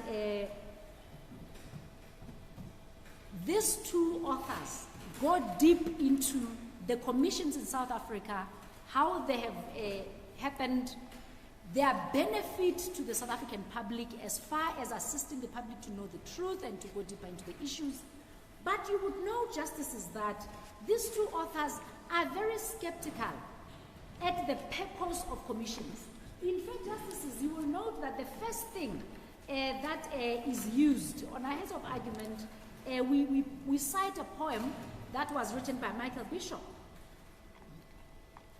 That was quoted by Michael Bishop. Forgive me, thank you. And what he quotes, this is the first part of this poem. It says, If you are pestered by critiques and hounded by faction, if as a president you are now being critiqued by all your opponents and your political rivals, to take some precipitate positive action, the proper procedure to take my advice is appoint a commission and starve of the critics. By shelving the matter, you daunt opposition and blunt its impatience by months of attrition. And indeed, that's what it is. Replying, meanwhile, with a shrug and a smile, the matter has been referred to a royal commission. Thus, once a commission in session commences, all you have to do is sit on your fences, no longer in danger of coming a cropper. For prejudging his findings, it's highly improper, which is exactly what the president is saying. He says, well, I'm not going to fire Mchunu, I need to wait for the outcomes of the commission. After all, Minister Mchunu can come back innocent. It's exactly, or guilty. This is what he says. Let's not prejudge the findings of the commission. When the subject has been held for so long in suspension that it ceases to call forth for debate and dissension, announce without fuss, guys, there's nothing more to discuss. The Royal Commission's retired on a pension. Because that's exactly what it is. The same answer that says, we are still, do not worry, this matter is being looked at by the commission. But your minister, evidence is coming up in the commission every day that continues to implicate your minister. Well, the commission is still dealing with it. Until 2 years later, when all of us who are supposed to be critiquing the situation have nothing better to say, and all we are told is, well, the commission has ruled. And indeed, justices, you will note that these two authors make a crucial distinction and demonstrate the difference of Section 165 of the Constitution and Section 84 that deals with the establishment of commissions. It says, we know that the findings of courts are binding. We know that findings of certain arms of government are binding, but we know that findings of a commission are not binding. But do they agree that they are costly? Yes. It said commissions will come at a hefty price. Does it consider the expense that is borne by the taxpayer whilst issues that are hot and burning to the public interest are not being dealt with? The answer is yes. The commission will go on for another 2 years, 2 billion down the line, and well, let's wait for the findings of the commission. While in the meantime, people are enjoying the benefits of being government employees, having bodyguards, having government benefits, all through which we know the person ought not have continued to be kept in place as a minister.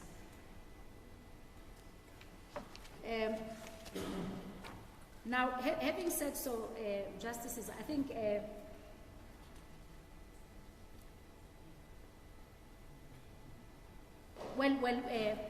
I think I've referred the court to the answering affidavit of Mr. Ramaphosa. That's a section, annexure AE5, that's the annexure I have read, where the president states that he has no reason to explain himself. Now, I have dealt with the Mkhize precedent, and that I think has been done. And now, if we have to now close off and talk about the rationality of this establishment of the commission, and to wrap up, we say, we know that even the Chief Justice says establishing the commission usurps powers of existing structures of government. It usurps their powers. She says so in those explicit words on the 10th of July. Now, we now look at the academic writings that say, we know what South Africa uses commissions for.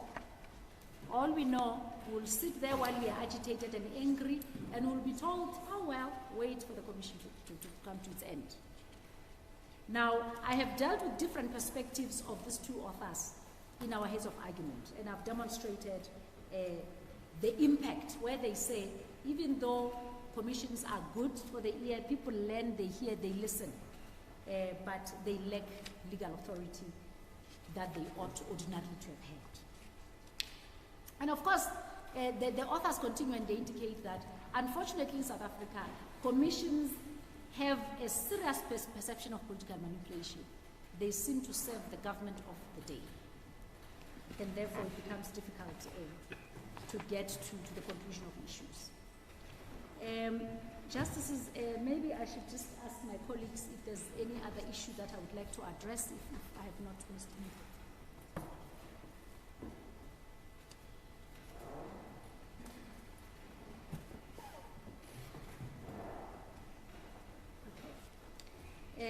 I think, Justices, we would have left, we have dealt with everything else, and unless there are any questions that we'd have to address, I guess anything else left would be addressed by my learned colleague, Mr. Mbofu, in reply.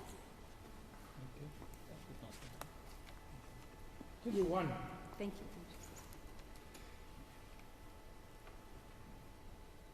you. If we accept what the academics are saying, then we may as well say, probably in our judgment, there's no need for the commission.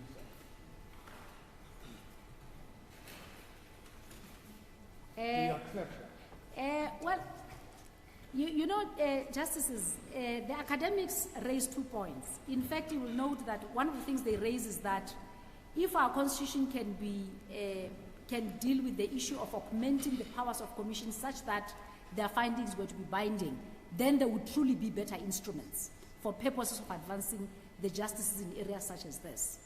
They also state, I mean, for one to note that commissions help the public because 9 out of 10 times, people do not really know what is happening. We all were none the wiser about the issues that have given rise to this commission, for instance.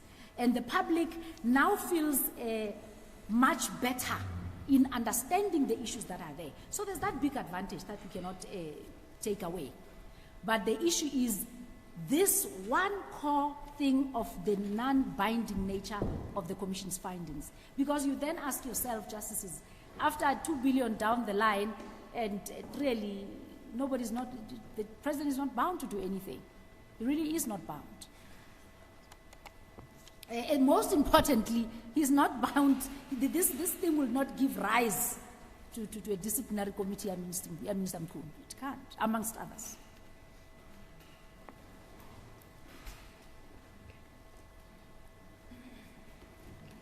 Thank you. If there's nothing more that you need to add, thank you very much. Thank you. Yes, we'll then move to the first up respondent. Mr.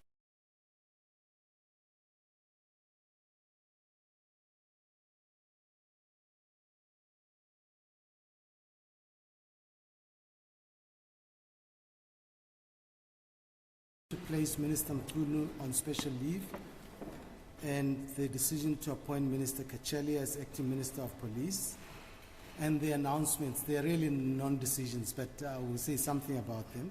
And then I'll say something in brief about remedy along the way. And my learned friend, Dr. Muvhango, will deal with the decision to appoint the Commission of Inquiry. And then she'll deal with what they have referred to as an interim relief. But you will see when you read it that, in effect, they want a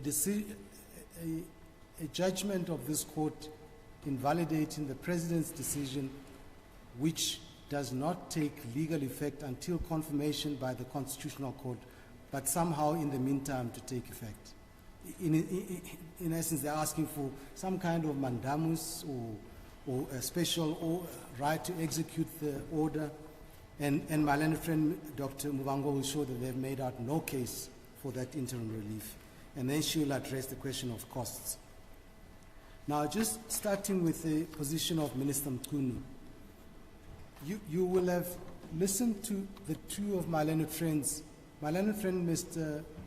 Mbofu, started by taking you to an excursion through labor law cases and to make the point that there is no power in law to place an employee on special leave. And then my learned friend, Mr. Kofa, repeated to the court that we are not dealing with a labor law matter. And they're both, Ms. Toffa is correct. My learned friend, Mr. Mpofu, went on a wild goose chase through the labor law field because it's common cause. This is regulated by the Constitution directly, and provisions dealing with executive powers and not Section 23 of the Constitution dealing with labor rights, and therefore a foray into labor law was unnecessary. I addressed the first question, which is whether the President had the power to place Minister Mchunu on special leave. And the court was correct to start from Section 83 of the Constitution, because that explains to you the positions that the President occupies and then discusses the powers that he has under the Constitution. We would add to that a start from Section 1 of the Constitution and Section 2. And that's important when we make submissions on where the source of the power, implied power, is, to recall that the Constitution is supreme, is the supreme law of the land, and that is Section 2. So in exercising any power that the President has, is bound to comply with the constitutional requirements. That's the first. And the second is that one of those constitutional requirements is Section 1C, which is the rule of law. And it is from the rule of law that you derive the principle of legality. Rationality, both as to substance and procedure, comes from 1C. And then under Section 83, we know that the President acts both as head of state and head of the executive, and in both capacities he must respect the Constitution under Section 83B. And 84.1, which is the court referred my learned friend to, says the President has the powers entrusted by the Constitution and legislation, including those necessary to perform the functions of head of state and head of the national executive, meaning that he doesn't only enjoy powers that are expressly given, but also powers that are implied from the express powers or as primary employed powers. And then one of those includes the power to appoint commissions of inquiry. And then in 85 deals with the executive authority of the Republic. It tells us the executive authority of the Republic is vested in the President. The President exercises the executive authority together with other members of the Cabinet. And we know that it says he is the head of the executive. So in effect, he is the CEO or managing director of the executive. And the court asked, what are those other powers that he might have which are not expressly given? If he is head of the national executive and manages and deploys it as he sees fit, one of those is to organize it to protect its own integrity in the way in which he organizes it. And we will submit that one of the reasons why he placed Minister Mchunu on special leave was to protect the integrity of the national executive. That in the meantime, when there are serious allegations against a member of the national executive, they must, in his judgment, they must be subjected to investigation before he can act. But that is in the interest of maintaining the stability, the integrity of the cabinet, which translates into the public interest, because when the executive is stable, its integrity is intact, the public interest is better served. And so the Constitution gives him a lot of powers on how he puts together that national executive. It tells us that the cabinet, under 91, the cabinet consists of the President as head of the cabinet. So he is the CEO, managing director of the national executive. And 2 says the President appoints the deputy presidents and ministers, assigns their powers and functions, and may dismiss them. And we would, like Justice Mushwana pointed out at the outset, pay regard to the language that is used by that section. In the sequence of acts that the President may perform, he can appoint, he can assign powers, he can dismiss them. Nothing in this language says all of those must happen contemporaneously. Indeed, dismissal can't happen at the same time with the exercise of the other powers.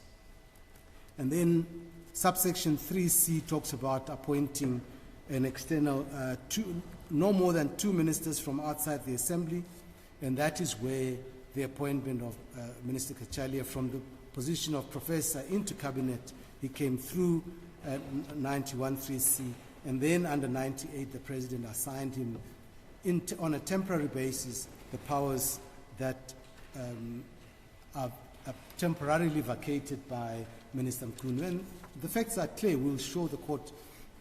My learned friend, Mr. Mpofu, tried with the skill that he has to confuse the sequence of those events as set out clearly in the affidavit to try to suggest that the president's actions are at war with themselves. He's saying something, but is destructive of something he says is already done.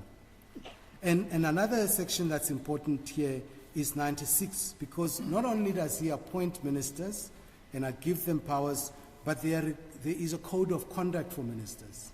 Because section 96 says, conduct of cabinet members and deputy ministers. Members of the cabinet and deputy ministers must act in accordance with a code of ethics prescribed by national legislation.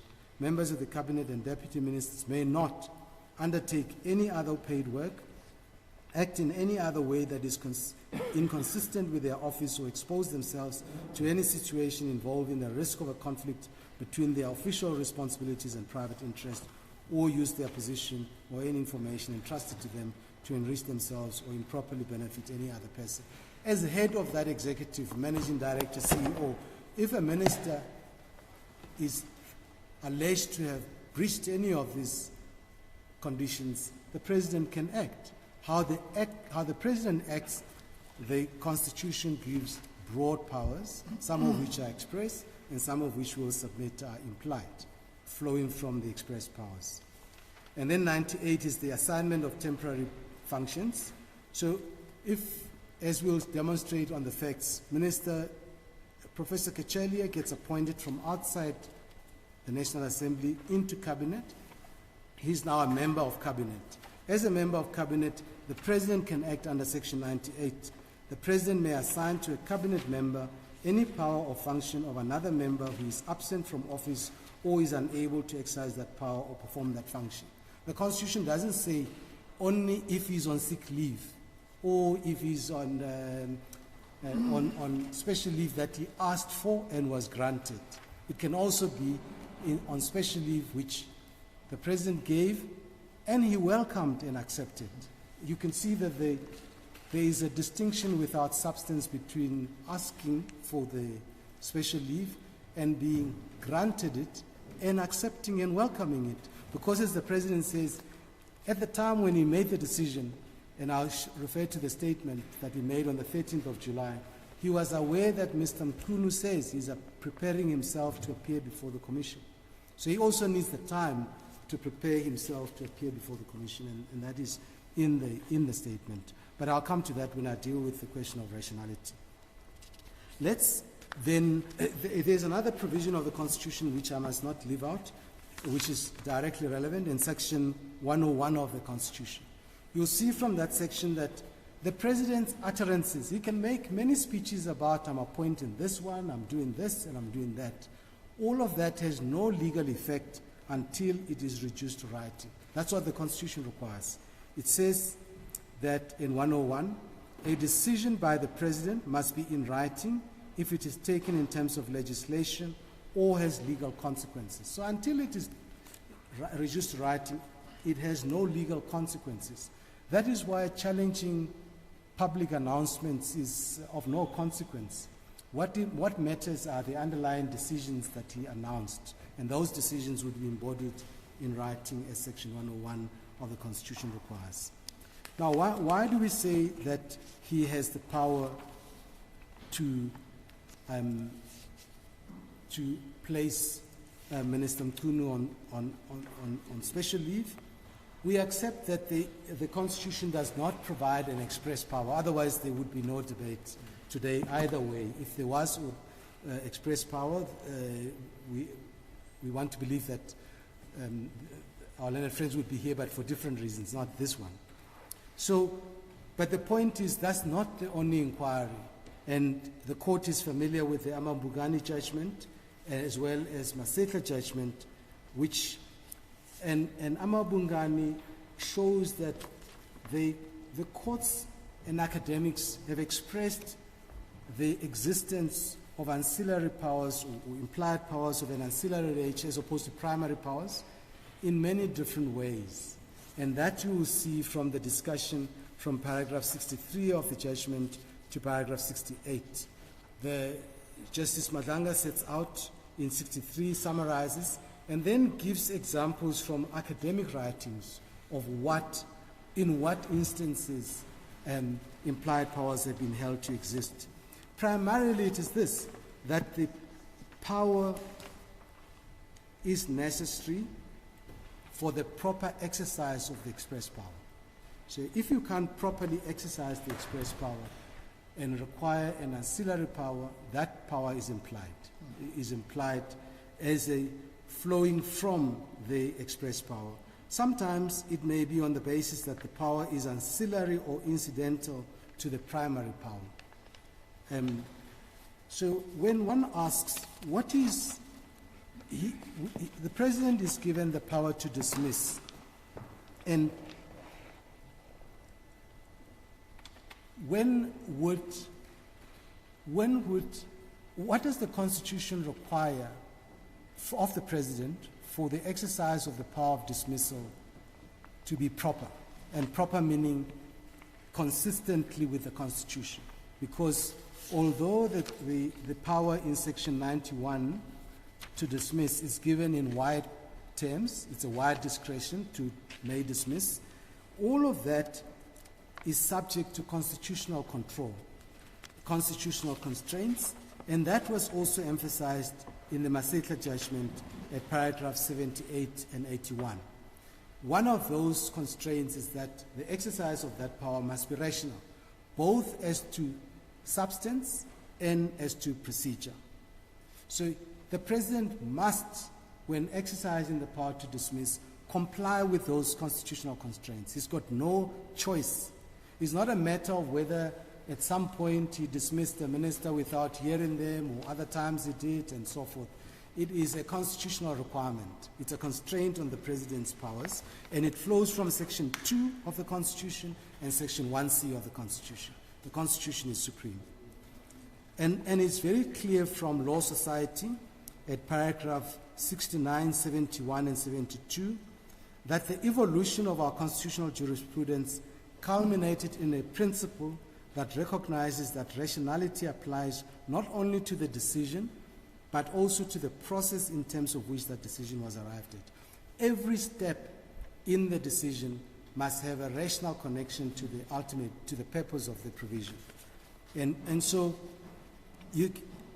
and this is a case in point. There would be circumstances where serious allegations are made against a cabinet minister, serious allegations. The President confronts the minister, as he did with Minister Mchunu. And Minister Mchunu says, I deny the allegations. There's no truth to them. I am preparing myself to appear before the commission.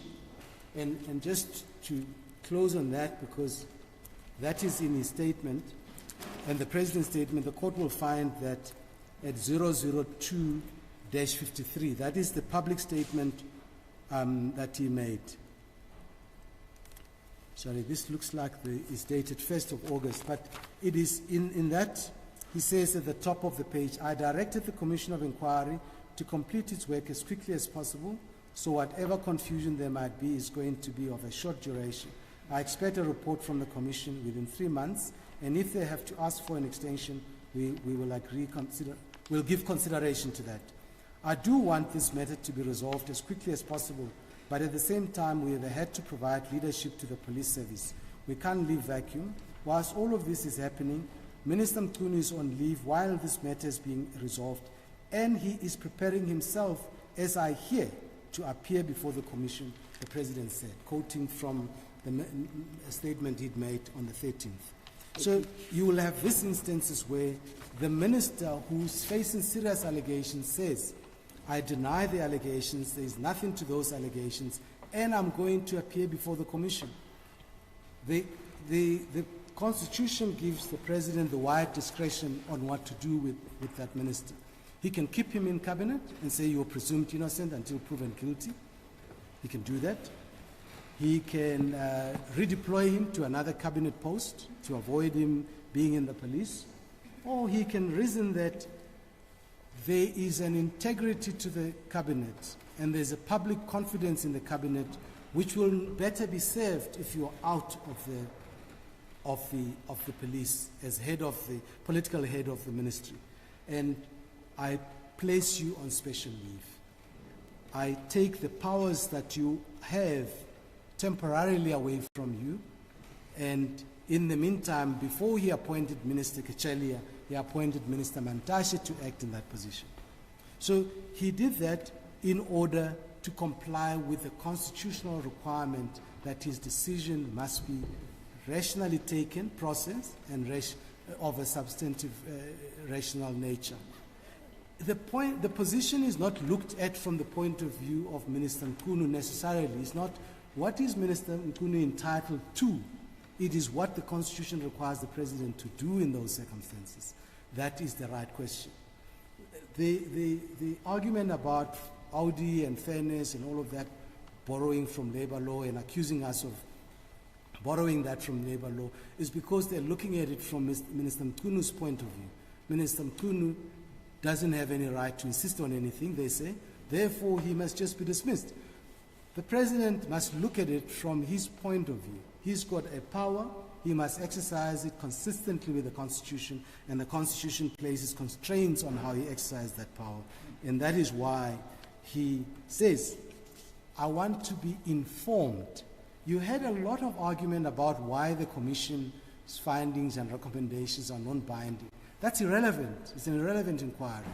What the President is saying is, I want the allegations to be investigated so I am informed by findings that are going to be made for me to make a decision.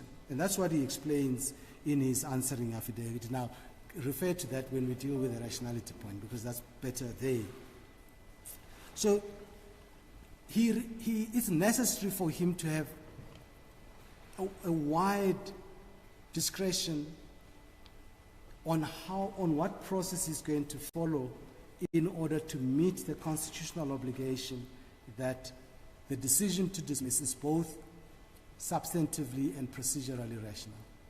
The Constitution doesn't say he must ask Mr. Mchunu to go away to Miami on holiday, ask for paid leave, because they wouldn't have a problem with that, apparently, if it's granted. It leaves that choice to the President, as long as that choice is not inconsistent with any provision of the Constitution. That falls within his discretion, and he has exercised that discretion by saying, I'll place you on leave pending the outcome of the Madanga Commission, which will inform me. It's no different from the stay-at-home instruction with Justice Mshwana set on in the Sibiya case. Of course, that is in the labor law context, and I'm not confusing matters here, but it is precisely that kind of stay-at-home instruction, get out of the crime scene, as they put it in that judgment. That power is there, even though it is not in the disciplinary standing orders of the police. It is a power of good management to protect the integrity of cabinet in this case. And the full court in Sibiya found no difficulty arriving at that conclusion. In fact, I think they quite easily arrived at that conclusion at paragraph 63 is where they talk about whether it's... No, 63. They say, actually, the special leave in that case was suitable, necessary, reasonable, relevant, rational, and proportional under the circumstances. Precisely the point here. We don't have to tick every part of that. It's fine if we say rational, because this is an executive action, admittedly. So reasonableness doesn't come in, because this is not administrative action. So with great respect to our learned friends, my learned friend, Mr. Mpofu, said this is an easy case. Once he accepts that the President is the CEO of the National Executive, and he can fire and hire, he can do anything in between. In fact, that is what the MKP judgment said in respect of precautionary suspension. Special leave is of a lower order than precautionary suspension. But in MKP, the court there dealing with an MEC, and quite interestingly, Justice Justice Madlanga was then counsel against the idea that there is such a power. But the judgment said here, you'll find this at page 040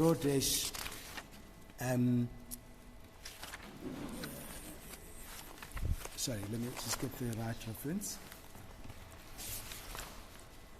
It's 040-636, where you'll find the passage that I want to read to the court. This was about an MEC and the Premier. Same organization under the Constitution. The Premier is the CEO of the provincial executive, just like the President.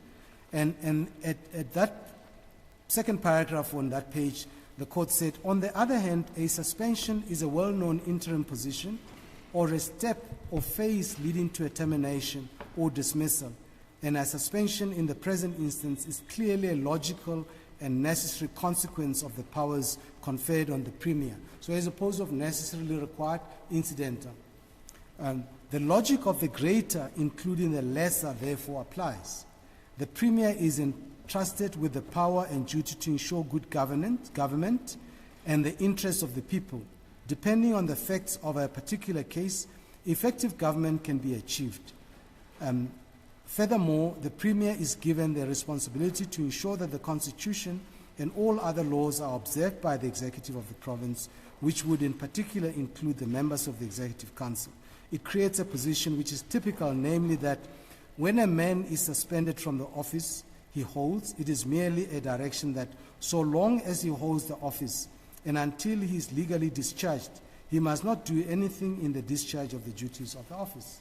That's precisely the stay-at-home instruction, special leave, precautionary suspension, is a way towards either you're going to ultimately dismiss or you're not going to ultimately dismiss, depending on the outcome of the investigation. In this case, is the Commission.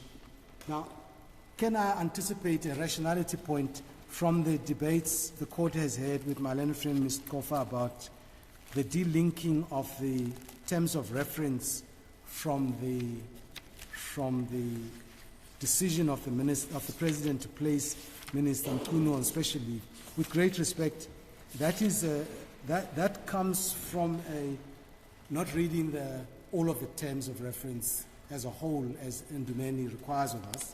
So at 007-49, the terms of reference make very clear in the preamble that in terms of Section 84(2)(f) of the Constitution of the Republic of South Africa, 1996, I hereby appoint a Judicial Commission of Inquiry into criminality, political interference and corruption in the criminal justice system, and arising from the specific allegations made public by Lieutenant General Nhlanhla Mkhwanazi on 6 July 2025, with the terms of reference in the schedule attached hereto, and appoint the Honorable Acting Deputy Chief Justice, Justice Mbuyiseni Madlanga, assisted by our colleagues, Advocates Baloyi SC and Khumalo SC. So it stems, as the Justice presiding pointed out, to the genesis of the terms of reference. That's context, background circumstance. That's what Ndumenis is, and purpose. We must not ignore that in trying to understand the terms. And then Justice Mchunu has referred to the paragraph just before 1.1 and 1.2 and so on. I would highlight also paragraph 4, because that's even more specific.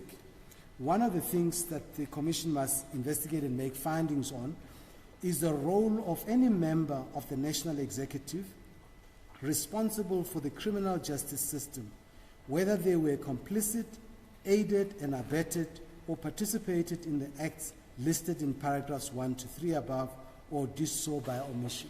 That's Minister Mchunu. That's a member of the National Executive who is one of the ministers responsible for the criminal justice system. Remember, we have a cluster of ministers responsible for this. So one needs no imagination. If you know what General Mkhwanazi said about Minister Mchunu, and you know that you must investigate ministers responsible for the criminal justice system, you know who the first suspect is. One can't testify before on matters not before, but I'm sure in these affidavits that have been withdrawn, there was a suggestion of another inquiry where people like Mchunu have testified. So there is no one doesn't need rocket science in reading this terms of reference to see that Minister Mchunu is one of the suspects to be investigated. So with respect, the power is necessary because without that power, the in-between, the appointment and the dismissal, without the in-between, the President would not, in certain circumstances, be able to comply with the Constitution. He won't be able to act rationally, both in terms of procedure and in terms of substance. And that the Constitution places a face against. The President must always, my learned friend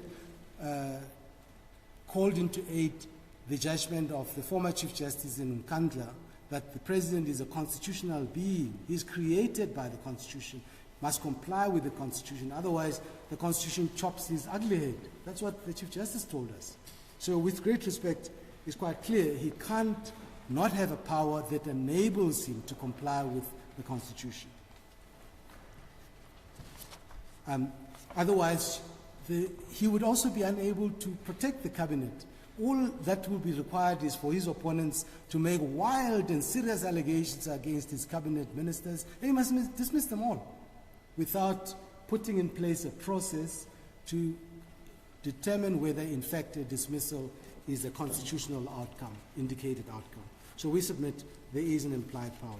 We've also suggested that that power can arise in a different way by reading Section 98, which allows Section 91, 2, and 98 in relation to the assignment of powers, because the assignment of powers must involve the power to unassign the powers. So he unassigns them temporarily from Minister Mchunu and places him on special leave. When he's on special leave, he can't exercise any of those powers. So that power can flow from there as an essential corollary.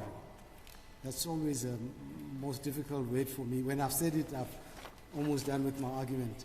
But with respect, there is an implied power, is there to see. Then the next point is whether he has exercised that power in a rational way. There was an argument, and my learned friend Mr. Kofa referred to it, that the rationality is broken down into three legs. The first is means and ends, the second is procedure, and third, they say there's a self-standing rationality review in relation to whether the exercise of the power achieves the public interest or promotes the public interest. And they locate the source of that third leg in Law Society. But we've read Law Society up and down from paragraph 61 to 66, which is where the rule is set out. It doesn't change the law. The law is still means and ends, or that there must be reason. It must not be an arbitrary decision. It must be founded on reason.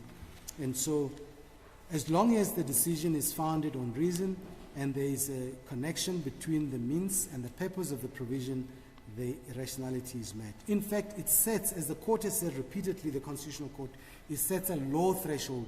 As long as there is a connection, there is rationality. And it's an objective test. That's important to emphasize, given the attempt to undermine the President's decision by reference to how he's dealt with previous commissions of inquiry. It's not a subjective test. You don't say, has the President done this in the past? Has he respected commissions of inquiry? If he hasn't, therefore, this current decision, which is connected to a commission of inquiry, is irrational ipso facto. That's not the point. It's on its objective basis. Is it likely that the outcome of the commission of inquiry may inform the President in order to make a rational decision on whether to dismiss or not? It's a likely, that's the connection. Can it produce that result? It can, because the Commission will make findings about these allegations which will enable the President to make to make a decision. So it is objective. And in fact, just on this idea that the President has always disobeyed commissions of inquiry, you will recall there was an application to strike out certain allegations by the President in his affidavit. That strikeout was aimed at statements by the President and a report which he attached, which showed that, in fact, the Zondo Commission recommendations are being implemented. They said, strike it out because that's not a challenge we're now mounting, that's irrelevant. But, of course, on this ground that he's never respected commissions of inquiry, the court must have regard to the AA10. The court will find that at page 007, page 76, it's AA10. That is the report, and where the report is addressed in the answering affidavit, the court will find at paragraph 45, at 007-20. So he says at paragraph 45, and I'm going to read this to the court, the applicant's criticism is misplaced. That's about you don't implement commissions of inquiry. Sorry, let me start for 44. The applicants also suggest that the establishment of a commission of inquiry would be a waste of resources, citing the Zondo Commission as an example of this. They allege that the Zondo Commission has produced no tangible results despite the resources that were allocated to it. The applicant's criticism is misplaced. The attached report, that's AA10, reflects that substantial progress has been made in implementing the recommendations of the Zondo Commission. As at 31 March 2025, 48% of the recommendations of the Zondo Commission were either complete or substantially complete. In addition, 45.1, assets to the value of 10.93 billion have been recovered. This indicates a tenfold return on the 1 billion cost of the Zondo Commission. 45.2, 8 new laws have been enacted to address critical vulnerabilities in procurement, intelligence services, anti-corruption, capacity and political funding. And 45.3, measures have been implemented to increase institutional capacity to investigate and combat corruption. So even if the court could subjectively ask whether the decision is rational by reference to this president's past conduct, the Zondo Commission is not such an example. The court can quibble with whether 48% is satisfactory or not, but that's besides the point. The point is they say he does not implement recommendations of commissions of inquiry. Can I add another?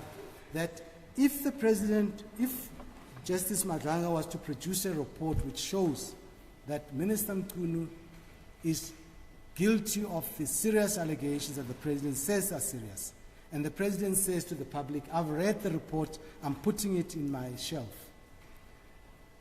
you can rest assured that one of the NGOs will be in court because the Constitution requires him to act rationally, to uphold and respect and protect the Constitution. That would be a complete breach of that. The court will recall that is how the public protector reports ended up being law in effect. Initially they were ignored by ministers, but entities took those matters to court. Some of the justices on the bench are aware of that. That was the build-up to that. But because our Constitution requires accountability, if the President were to shelve such a report, there would be a constitutional remedy. There would definitely also be a remedy at the ballot box, which is precisely what the MKP should be doing, is making sure that this President is punished at the ballot box for acting, in his view, complying with the Constitution in the way that he has done, and they disagree with him politically. They must go outside and hold him accountable there. But the President has given his reasons in full for why he placed the Minister on special leave and appointed the Commission of Inquiry. And it's important in relation to the National Lotteries Board judgment and the Zuma judgment. Those judgments are saying you cannot create new reasons after the fact. They don't say you cannot explain your reasons. You can explain your reasons. And it's common cause here that the first time he explained the reasons, the President explained the reasons, was in the statement on the 13th of July, and he also did so in the Constitutional Court when he was challenged. And you'll recall that the Constitutional Court challenge was not a review, which would have required the President to give reasons ahead of time, and then when he gives them in his answer, they would say, but those are new reasons. No, they went directly to set aside, as they are doing now. He was at large to explain himself in the answering affidavit, which he did in Bundle B. He explained his reasons, and I give, by way of reference, in this main affidavit before this court as 007-24 from paragraph 54. He explains the reasons. He says, 55, my decision in this case was informed by the seriousness of the allegations implicating Minister Mchunu. Those allegations raise the question whether Minister Mchunu has breached his most basic duties, including his oath of office and his duties under Section 96 of the Constitution. They also raise the question of whether Minister Mchunu has engaged in criminal conduct. I therefore considered it necessary to remove Minister Mchunu temporarily from his position, to take his current powers away from him, and to do so pending the outcome of an investigation into his conduct through the Madlanga Commission. I also did not consider it appropriate for Minister Mchunu to be moved to a different portfolio. The seriousness of the allegations against Minister Mchunu meant that he should not be exercising any powers while on suspension. The allegations have profound implications for public confidence in the executive, the national executive, and the police force as a whole. So I decided that a proper investigation into the veracity of the allegations was warranted. Placing a minister on special leave is not unprecedented. I referred to Annex A11, that's where he talks about Minister Mkhize, Dr. Mkhize. They say, well, he's lying because Dr. Mkhize had asked for it, and that was granted. But with great respect, that's splitting of hairs, because one must look at the actual presidential act at 007-80, Annex A11. He says, I hereby, with effect from 9 June 2021, grant Dr. Zweli Mkhize a special leave of absence pending the finalization of investigations currently being conducted by the Special Investigating Unit into allegations made against him in relation to a company referred to as Digital Vibes and submission of the final SIU report. Dr. Mkhize will remain on special leave of absence until I've had the opportunity to consider the SIU final report on the matter. In terms of Section 98 of the Constitution of the Republic, I hereby appoint Ms. Mamuloko Kubaye Ngubane as Acting Minister of Health during the leave of absence of Dr. Mkhize and assign to her the powers and functions of the Minister of Health. Now, they want this court... Can I just make you aware that your 15 minutes of uninterrupted argument is gone? Yeah. So thank you, Justice. Anyone can interrupt you now. I welcome that. Yes, but may proceed. You are now available. Yes. Could I just complete the letter? So they would have the court say that because of the word grant in Dr. Mkhize's letter and the word place in Minister Mchunu's letter, there are profound constitutional implications. That Minister Mchunu welcomes the President placing him on special leave, but that conduct is unconstitutional compared to granting. With respect, if there is a power to grant special leave on request pending an investigation, it requires little imagination to see that there would be a power to place a minister who cooperates and welcomes it. Is not in the Labour Court challenging that placement on special leave. I beg my Lord's leave. Yes, thank you very much. Mr. Manager, the way I read this matter,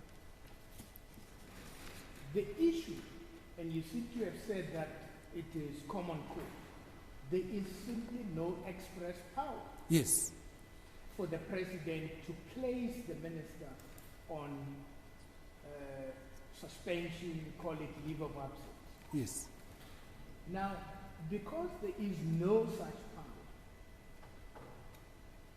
you will come home if this court accepts that there is implied power. Yes. But if the court doesn't accept, would you accept that there is a difference? Yes, there will be a different outcome. So you would be compelled to declare the placing on special leave invalid under 172(1)(a) of the Constitution. Now we accept that. Yes. And you wouldn't have to worry about rationality. Yes. Now we go to the implied power. And one of the cases that we may use for that purpose is the Masesa decision, where the court said that in the Constitution, I think it was section 201, the only power that is given to the president is the power to appoint. Now, out of that power to appoint, then the court implied the power to dismiss. Now, in this situation, we know that the president has those powers. Power to appoint and power to dismiss. Yes. So unlike in Maseta, there's nothing to imply. Now, is my understanding correct that the president is implying the power to place Minister Mchunu on suspension or on absence, leave of absence, on the power to appoint or the power to dismiss, or both? Where does the implication come from? Yes. That's a very interesting question, Justice Mchunu. Potentially it could come from both, but the President in this case has placed the case on the power to dismiss. And then I've also referred to the power to assign and unassigned powers. But regarding the power to dismiss, so the President says, I have the power to appoint and I have a power to dismiss. In order to properly dismiss, in other words, in compliance with the Constitution, I need to have a rational basis and I need to follow a rational process. That process leading to dismissal it's a step before the dismissal, is an in-between power or a precursor to dismissal. And he says, in order to properly inform myself on the reason to dismiss or rational or process in relation to the dismissal, I'm entitled by the Constitution, required by the Constitution, to follow a process which allows me to act in that way. And that process falls in between the power to appoint and the power to dismiss. Before I dismiss, I can suspend. Perhaps that's my difficulty, and I don't know whether you will see it as a difficulty as well. The power, or a person who reads a statute would imply where there is no express power. Would you accept that it is nothing but a piggyback? I don't have powers, but I can have something piggybacking on a particular power. Yes. Now, if that is the case, you say that in this instance, the pair is on the power to dismiss. But as I read the section, the power to dismiss is discretionary. Yes. Now, it being discretionary, my understanding is this: it simply goes to whether to exercise the power or not to exercise the power. It has nothing to do with the power to introduce an interim step. Would you accept that? Well, the discretion, the fact that it's a discretionary power it's an important point in support of our argument, because he's got a wide discretion, but the Constitution tells him that he must exercise it in compliance with Section 1C of the Constitution.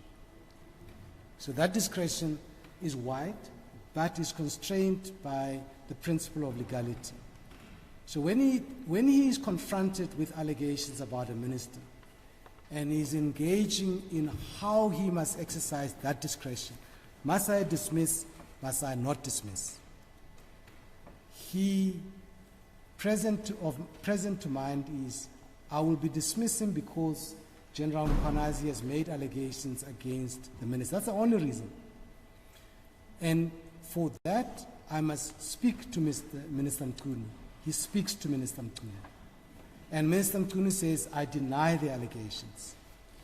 Now, the President could call in General Mkhwanazi and say, what is your evidence on this? Because I'm busy considering how to exercise my discretion on the power to dismiss.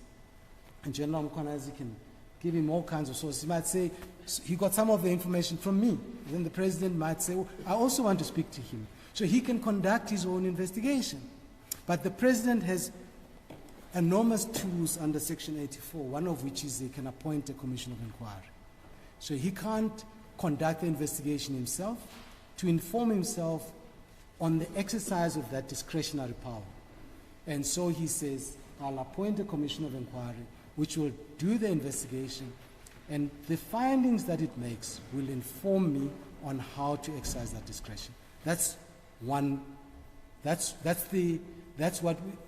what we've called a necessary power for the proper exercise. Sorry, a necessary power for the proper exercise of the express power to dismiss.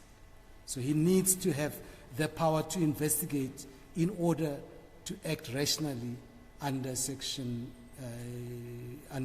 that gives him the power to dismiss. And that argument will make sense if we know as a matter of fact that the President is en route to a dismissal. No, with respect not. For the very reason that my Lord said, it's a wide discretion. So he could exercise he can say, I considered dismissing, and I've chosen not to dismiss. And the question will be, is that a rational exercise of the power? He could equally say, I've considered to dismiss, and I am dismissing. So what is the express power that we're talking about? May dismiss ministers. Let's leave the may part of it for a moment. Yes. And just identify the power. Dismiss. Dismiss. Yes. Now, I had asked that it seems to me as I read it, the may only introduces a discretion for the President to either dismiss or not dismiss. Quite. But is that a license? And this is probably where I want to understand. Is that a license to introduce an interim step So, before exercising the power? yes. I understand license might not be the proper word, but yes. I accept what my Lord is asking. Does it make it necessary or required for the proper exercise of that power to dismiss to introduce an interim step? Now we say it's made necessary and required because for the proper exercise of the power to dismiss, he must act rationally, both substantively and procedurally. He cannot escape that. That is a constitutional obligation. All right. Now, lastly from my side, if you look at section 96 Yes. of the Constitution, 96 to, I think it's A or B that it is. Yes.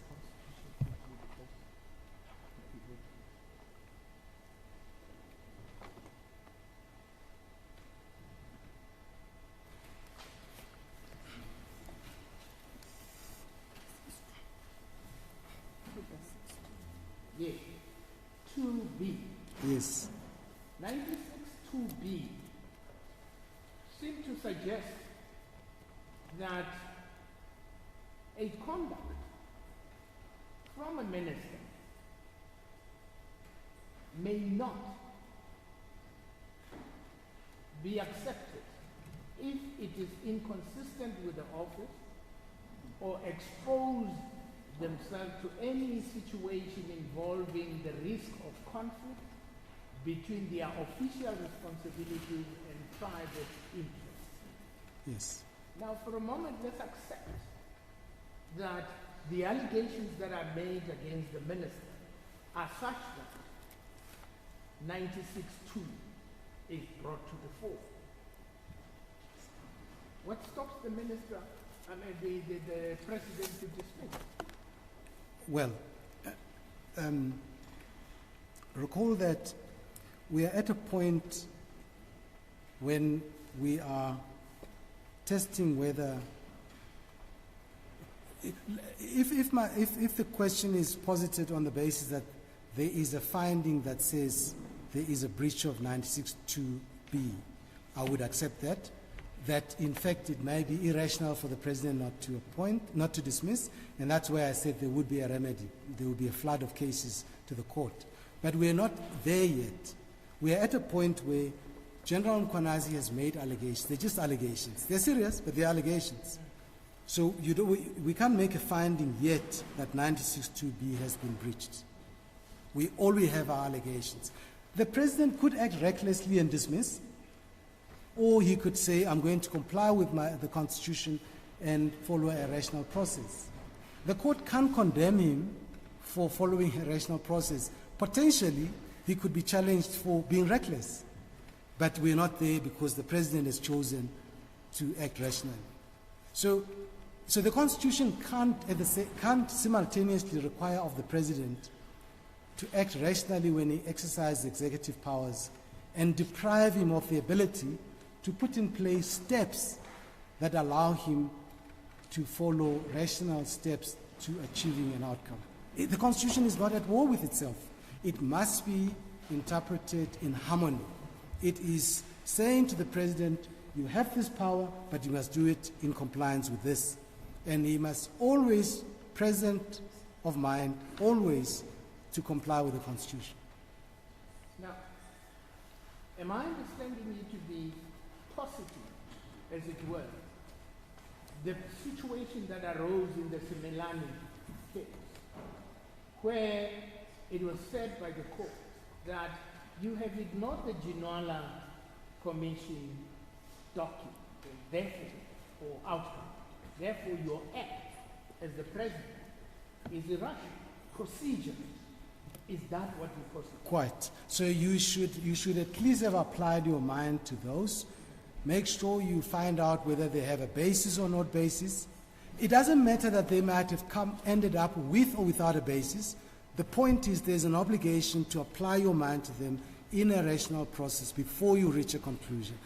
In fact, that judgment is precisely support for the proposition that the argument that the recommendations are non-binding. The Ginwala Commission recommendations were non-binding, but it is not about whether they are non-binding. It is the conduct of ignoring them and not acting in light of those findings a proper exercise of executive powers under the Constitution. It's an irrational exercise of powers. And that is the case that there's argued before, but makes it very, very clear about what procedural rationality means is every step on the way, and you have the three-part test to determine whether there has been a breach of procedural rationality.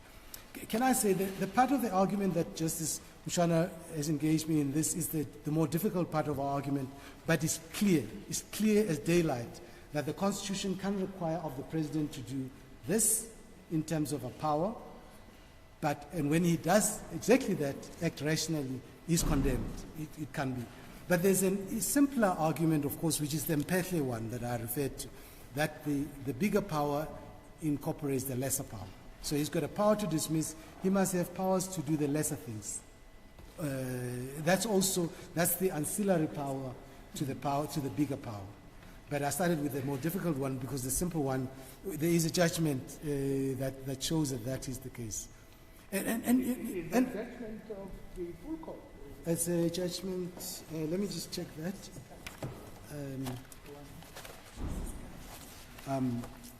It is no, it is not. It's a judgment of the acting judge president.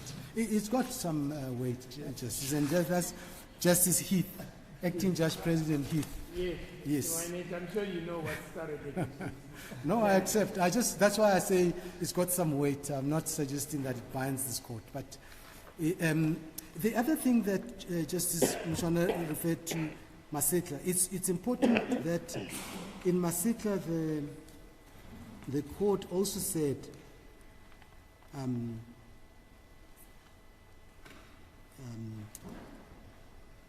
that the power to dismiss is necessary.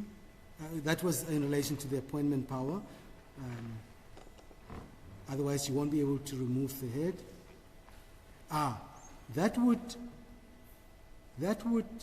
indeed lead to an absurdity and severely undermine the constitutional pursuit of the security of this country and its people. That is why the power to dismiss is an essential corollary. So you need it for the stability of the security of the country. That power, you need it, because if he's sitting there and you don't trust him anymore, you can't appoint somebody in his place because you can't dismiss him.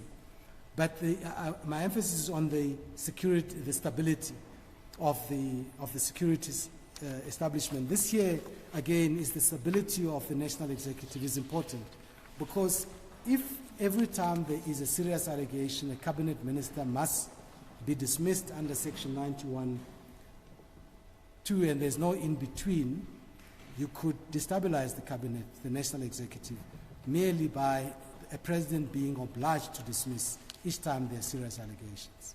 So that's reasoning it's important, and the president sets that out in his answering affidavit and about the stability of the and he refers also to the career incidents of ministers, that he's got the power over the career incidents. You'll see that at paragraph 50 of the president's answering affidavit, and you will also see that in paragraph 53, where he talks about if he was compelled in all cases, he then would not be able to exercise proper judgment, and that would unduly limit his exercise of judgment. And then 654, it talks about the potential to destabilize the executive, because it would be possible merely for allegations of serious misconduct to be made against the minister, regardless of whether there is any basis for those allegations, and I would have no choice but to dismiss the minister concerned. This would be an unwarranted reading of his broad executive powers, and to secure the stability of the national executive, which is the reasoning which is in line with the reasoning in Masetla. So, now, we know the concept of career incidents. It's a concept that comes from the Public Service Act, Section 12 in particular. Yes. So we're not dealing with an employee. Yes, here. accept that. Yes, we're dealing with a minister. Except for that reminder, Justice Mchunu. We can forget the career incidents for... To the extent that ministers don't have a career. But anyway, that's my understanding. Now, if we accept that the president has that power, why would you suggest that there is any recklessness if the president was to dismiss based on 96(2)(b? Why would you say it's reckless? No, perhaps that was a strong use of words. All I meant was you could have two presidents, one conscious as to his constitutional obligations and one to not dismiss merely on allegations, and one that is quick to dismiss on allegations. Both of them may be challenged. As you can see, we are being challenged for acting sensibly in line with the Constitution. But the position is defensible, both in relation to powers and the question of rationality. That's the only question the court needs to answer. You don't have to worry about whether the different president would have been reckless, unlawful. That's for their business some other day. Maybe some other day in the future. Hopefully we don't get there. But for present purposes, we submit with great respect that there is a power and there is a rational connection between that. Because the rationality here must be tested by looking at The president is given the power to appoint ministers, to assign functions and powers to them, and to dismiss them for the proper management and governance of the national executive. And when he's placing him on special leave pending an investigation, he's doing precisely that. There is a rational connection to protecting the integrity of cabinet, properly managing it like a CEO and a managing director would do. I've demonstrated the link between the allegations against Minister Mchunu and the Commission of Inquiry. Our learned friend, I think it was Mr. Mpofu, referred you to the judgment of Justice Rogers in Democratic Alliance versus the President of the Republic to suggest that the power given to the President is so wide that he doesn't almost saying he doesn't have to be worried about rationality. We demonstrate that's not the case. He is constrained by rationality. But the judgment was saying that for a different reason, and for a reason we submit should make this court very slow to reach the conclusion that the President acted unlawfully. Because of the breadth of that power, you don't easily second guess the President. And that is, that judgment starts from 040-174, and the paragraph is 7 at 040-176. This is what Justice Rogers, who's, as he then was, now that he's in a constitutional court, had to say. It is difficult to imagine a power closer to the heartland of the President's personal preferences than the power to appoint and dismiss ministers and deputy ministers. It is by its nature highly discretionary. It may well be that the exercise of these powers can be impeached on the ground of irrationality, but the threshold for judicial interference is likely to be very high. Of course, if bad faith could be properly proved by satisfactory evidence, interference might follow more readily. In general, though, I think it can be said that the primary consequence of decisions to appoint and fire cabinet ministers, which the public or sectors of it regard as bad decisions, is political rather than legal. So he's saying, in fact, he's saying, be slow to interfere here, rather than interfere readily. He's saying the President's preference must be respected. And we say more so when it is within constitutional bounds. Mr. Chair, Section 84.1 refers to powers that the President may have that are necessary for him to exercise. Now that's a term that implies a standard. Now, does the word ancillary make the cut? Does the word auxiliary make the cut? Does the word implied auxiliary, implied ancillary make the cut? When would it be necessary? Yes. Unfortunately, even Justice Madanga's judgment does refer to ancillary powers, and he quotes extensively from academic writings which show that you can also have an ancillary power, which is a corollary of the express power. But we would submit that a power makes the cut if it is necessary for the proper exercise of the express power. Because it can't just be for the exercise. The exercise must be proper, in other words, must be lawful in line with the Constitution. But I mean, if it's useful, does it become necessary? No, not useful. Useful would be lesser with weeds. Useful, expedient would not be. In fact, in the judgment dealing with the Minister of Finance, who made regulations about regulations on pre-qualification criteria in a constitutional court, I think it's Minister of Finance versus Afribusiness, and also in SO versus the, in the BATSA judgment on COVID. Both those two judgments discuss the distinction between necessary and expedient. And so if it's useful, it must be not just useful, it must be, they employ a couple of words which are, I think in the Constitutional Court judgment would be around paragraphs 103, 104. The court will get a lot of guidance there on what necessary means. But Of course, necessary here is in a different context where you're asking whether the power flows from the express power.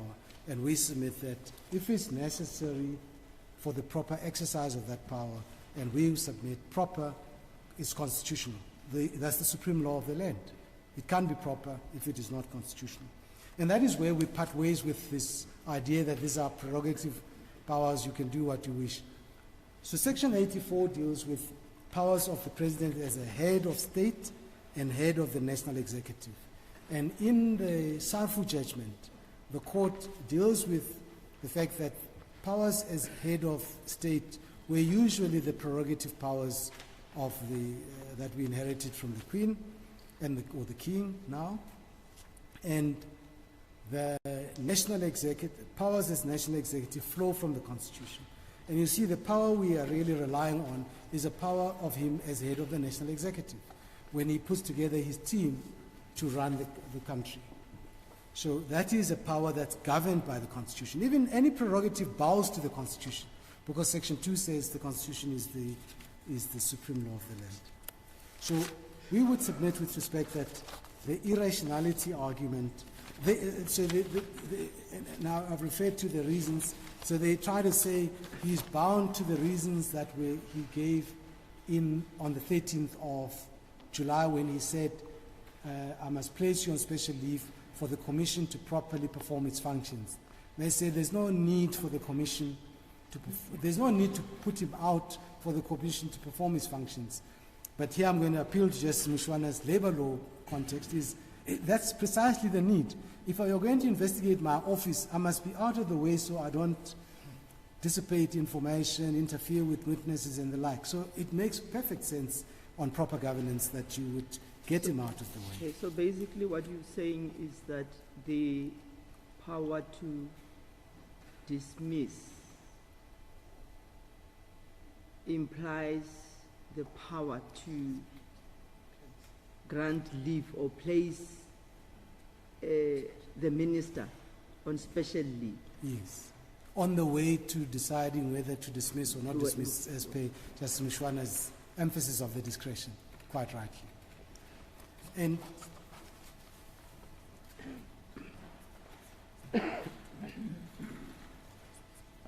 yes. And it seems to be accepted that he can grant on request, but we're not told where that power comes from. The power comes from there. If he is granting on request pending an SIU investigation against you, or granting you because you've had an accident and unfortunately you can't be at work for the next 6 months, it's all in those in-betweeners. You can't say the President can't even do those things. Those powers are required for him to carry out the proper functions of managing that executive. Yeah, you see, Mr. Manager, there's a saying that if it quacks like a duck and swims like a duck, it's probably a duck. Now, it's been referred to as a leave of absence. Now, I understand the argument to be saying, because you call this animal a leave of absence, then it ought to be either asked for and after that granted. There is nothing in between. Well, then they... I do notice in your papers, and perhaps this is something that we'll look at, you say that the labeling has no effect. Call it a leave of absence, call it a precautionary suspension, call it what you want, stay at home. And all you are saying is that you are in power. Now, they are saying, because you have called it this, you then have to act like the duck. Yes, we accept that invitation. We accept it quite rightly. And in that time, the President unassigns the powers to that minister, which is implicit in the power to assign powers. There's a thought, but it escaped me and I'm trying to recover. But so it's correct that they only point to the labeling is because that's what we've called it. But the effect of it is the same. Here's the point. When they say that you've called it leave of absence, there is no such a thing in law as leave of absence. The only authority they can give you is in labor law. And they tell you repeatedly, this is not a labor case. This case tends or falls on a proper construction of the constitutional provisions and not what the labor law context. And I've abandoned the career incidents on that precisely. So they have no authority for the proposition they make, that in law you cannot impose leave of absence, other than in labor law. They say all in labor law context. Well, I've read the heads, unless my learned friend is going to point to another source, but the cases he mentioned are labor law. But you're not constrained, as my Lord reminded me about stare decisis. You're not bound by those decisions. You're bound to give meaning to the Constitution and its constitutional principles for the interpretation of the Constitution that you asked. To give it life, to give it practical effect, that provision, to enable the President to effectively manage the national executive and protect the integrity of the national executive in the public interest, simultaneously complying with his constitutional obligations. Now, I must distinguish Whitfield, because you've heard a lot about, but it can be rational if you've treated Whitfield differently. At the same time, you've been invited to import consistency as part of rationality. Now, consistency says, if you treat apples and oranges the same way, you are acting inconsistently. You must treat apples and apples in the same way. Now, Whitfield and Minister Mchunu are not apples and apples, it's apples and oranges. And there is a simple reason for that. First, you find that in the answering affidavit at 007-25, where the President deals with the Whitfield position. Basically, and I'm not going to read... But Mr. Manager, yes. Is it of any concern to you? If I understand your argument, you've got wide powers. You can do what you want as an interim step. Yes. Now, whether you have done this with this minister and done the other with this minister, if I understand your argument, it really doesn't matter. It doesn't matter. All I'm showing is that at the level of fact, their point is not sound, because the two cases are different. And you will see, I'll just give the references, I won't read the passages. 007-25, it's paragraph 57 to 58. Basically, the President says, Minister Whitfield accepted that he traveled overseas without getting authority. And that is a breach of a standing rule that all ministers, and he gives examples of ministers who've been dismissed previously. And that public statement that the President made, which is again about the statement regarding Minister Whitfield, you will find at page 015-166, I think, the actual statement. You will see when you read it, you'll see that it's clear that he accepted. They say the President is lying when he says he admitted, but I mean, this is, you may have a different interpretation, but to suggest that the President's interpretation is a lie is far-fetched, is too far-fetched. I've dealt with Dr. Mkhize's, one is grant and whatever. Then I can happily move to the position of Minister Kachalia, and then leave to my learned friend to deal with the other point. I'll deal with this shortly, because here the starting point is to appreciate Section 101 of the Constitution, which I've already referred the court to, that to have legal effect, the President's decision must be in writing. So you are concerned with the President's written decisions in determining whether he acted unlawfully. And there's a judgment of this court in Apleni. We haven't cited it. Oh, it's cited in the agency. In the agency heads, there's a reference to Apleni's judgment. That's paragraph 26 of Apleni, where it refers to Masetla, refers to paragraph 15 of Masetla, where it says, it was unsurprisingly held referring to Masitla,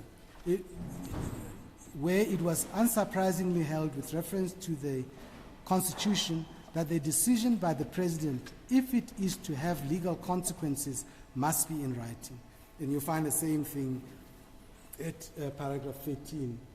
So, the reference of our plan is 2018, volume 1, all SA at 7 to 8. Basically, all of the public announcements of the 13th of August and the rest of it is right here, rather, is neither here nor there. What matters for the court on legality are the decisions he's made. Now, he describes those decisions in paragraph 3.3 of the answering affidavit as 007-7. When my learned friend was making the argument, he really ignores that sequence that the President describes. And Plascon Evans applies because he's asking for final relief. The President says the decision to appoint the third respondent, Minister Kacheli, as the acting minister, he's mentioning it as one that's been challenged. A copy of the President's Act of 2025, dated 1 August 2025, appointing Minister Kacheli as a minister without portfolio in terms of Section 9213C of the Constitution, with effect from 1 August 2025, is attached as AA3. So that's the first decision, and the court will find that at 007-60. That's the one that says, I'm appointing you as a minister without portfolio. 60. So that's quite clear. That is the basis. You see, 60, you'll find that at that page. And then the second decision, he says, a copy of the President's Act 282 of 2025, appointing Minister Kacheli as the acting Minister of Police and assigning him generally the powers and functions of the Minister of Police with effect from 1 August 2025 in terms of Section 98 of the Constitution is attached as AA4. So he then, having been appointed a cabinet minister, he then assigns him powers on a temporary basis under Section 98 and at AA4. That says, that document says, in terms of Section 98 of the Constitution of the Republic of South Africa, I hereby appoint Mr. Firoz Kachalia as the acting Minister of Police and assign to him generally the powers and functions of the Minister of Police with effect from 1 August 2025. Then he terminates the appointment of Mr. Gwede Mantashe as acting Minister of Police in terms of that act is hereby terminated. So he removes the then acting minister and he puts Minister Kachalia. He's acting because he's not given assigned the powers on a permanent basis, but temporary, pending the outcome of the inquiry and the decision on Minister Mchunu. Then he says, say again in that paragraph, President's Act 282 of 2005 must be read with a letter to Minister Kachalia dated 1 August 2025, informing him of the acting appointment and assignment of powers and functions, also dated 1 August, that is AA5, and is at page 62. And you see that letter says, Dear Mr. Kachalia, appointment as acting Minister of Police. This serves to inform you that I have, in terms of Section 98 of the Constitution of the Republic, appointed you as acting Minister of Police and assigning you generally the powers and functions of the Minister of Police until further notice. You'll recall, until further notice you'll find in the document placing Minister Mchunu on special leave. So all until further notice is all temporary. They argue that you can't have a minister without portfolio. They say that's the first attack. This whole concept of acting minister, where does it come from? Yes, is it there in the Constitution? It's 98. It doesn't use the concept acting minister in 98, but that is an acting minister. So another minister is absent. In your state, somebody acts in your position.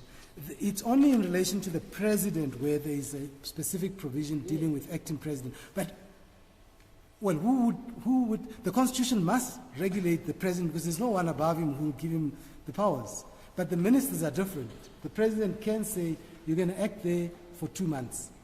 because the other minister is traveling to China for 2 months. So when it is used in AA5, it's actually a term of art. One can say that. Because there is nothing in the Constitution that says a minister would be acting.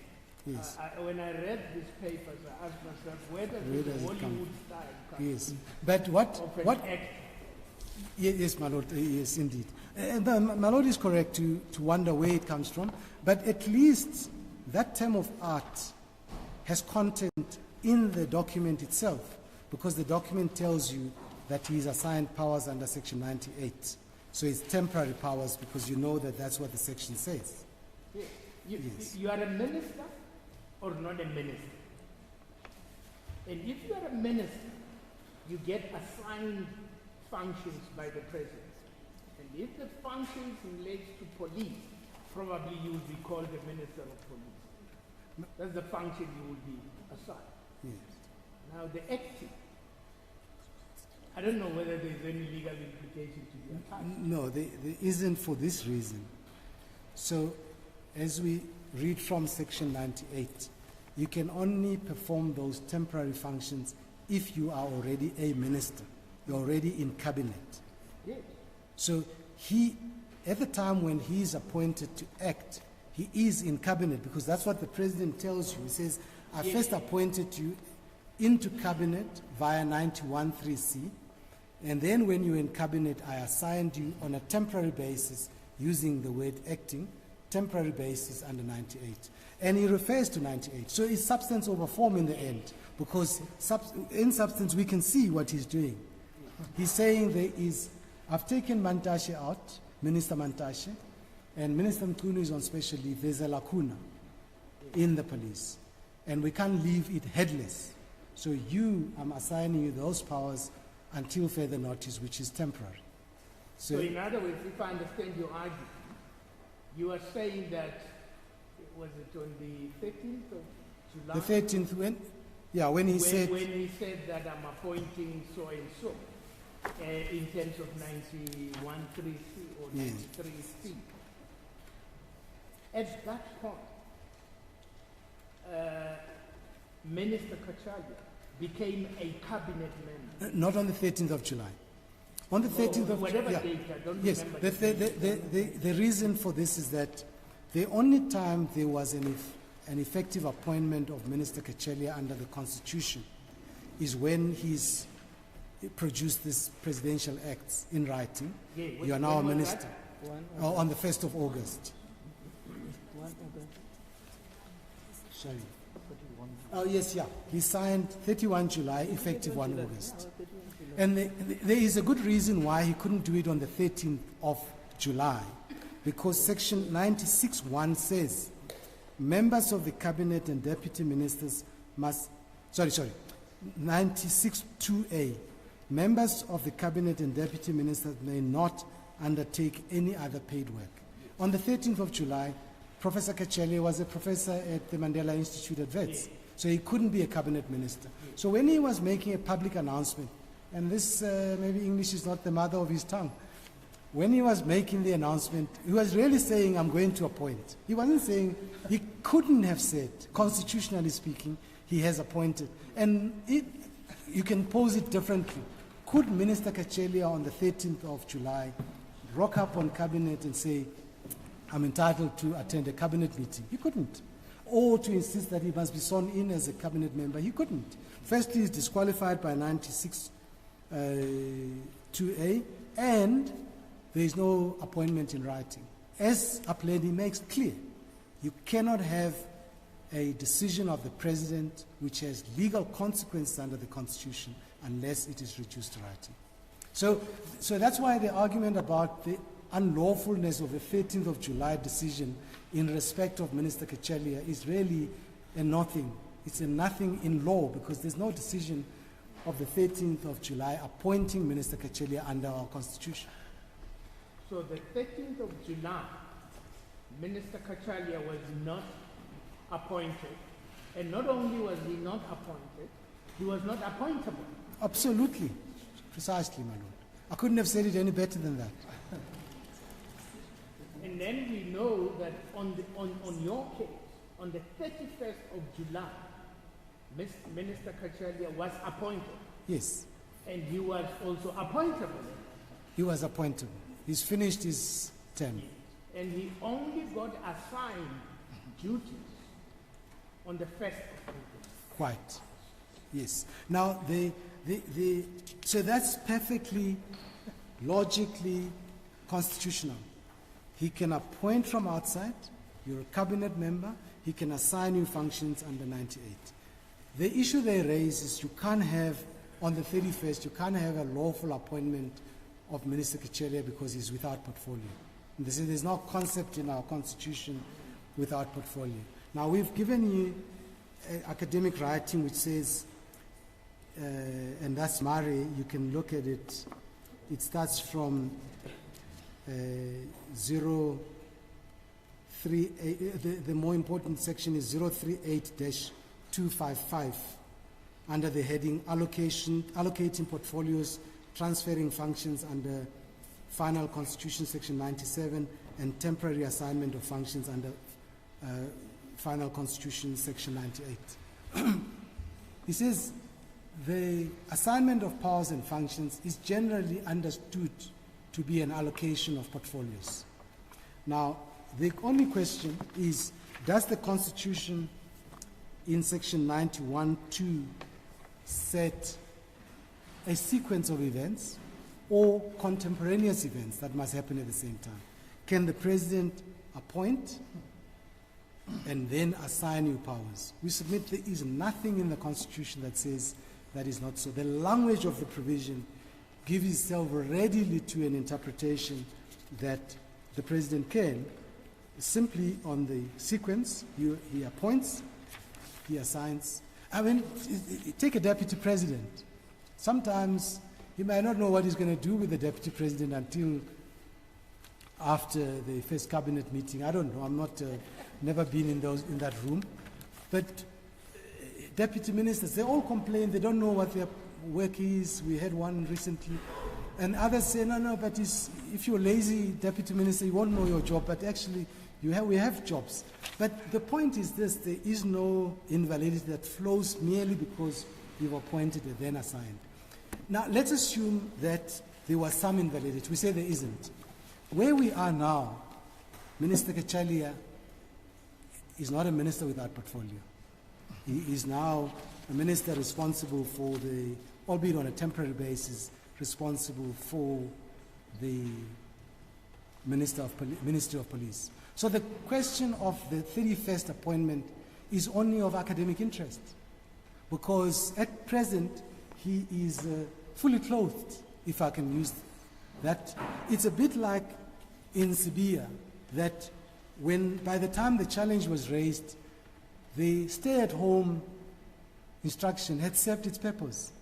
He's now fully clothed, he's responsible for the Ministry of Police, and he's managing that Ministry of Police to try to regain stability and the like. So it's really of academic interest, and this court has wide discretion to withhold the remedy of review, because a review remedy, like a declaratory remedy, is discretionary.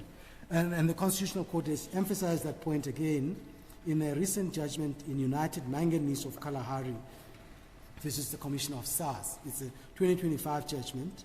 At paragraph 125 of that judgment, it again emphasizes that review and declaratory remedies are discretionary. You don't just have to set aside just because at one point it may have been unlawful. It's what purpose it's going to serve. He's serving the public interest well, because we need stability in the police. We need a minister of police. So we submit that is the one case where, even if for some reason the court found that the 31st of July appointment without assigning powers was somehow unlawful, we submit that the few hours between 31st and 1st of August now are so academic, the court shouldn't trouble itself with such kind of challenges. So we would submit with respect that on the two decisions I've addressed, there is no vires question and there is no rationality basis to challenge the decision, especially if the court has regard to Justice Rogers' as he then was judgment that this is a very broad power and court must be careful when they decide whether to interfere or not. And we submit, similarly with the case in relation to Minister Mchunu, the commission is underway, it's going to complete its work. There's no point in setting aside the decision now. In any event, my lords, my lady and my lords, whatever decision the court makes, if it is against the decisions, it takes no effect until the Constitutional Court confirms those decisions.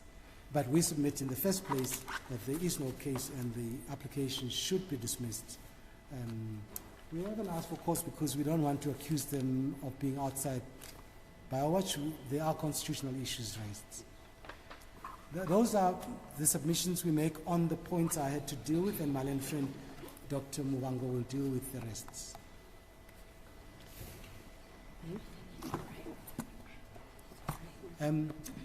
There's a whisper about body break. Sorry, can we just take a 5 minutes comfort Yes, break? yes. As the court pleases. Order, Jen.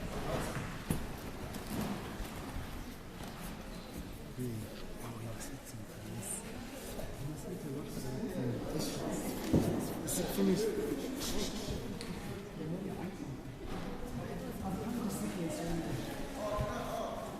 You come and argue here. Now is the right time for me to follow. And then you can come and sit here. It's always funny when you argue.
Yes, you ready?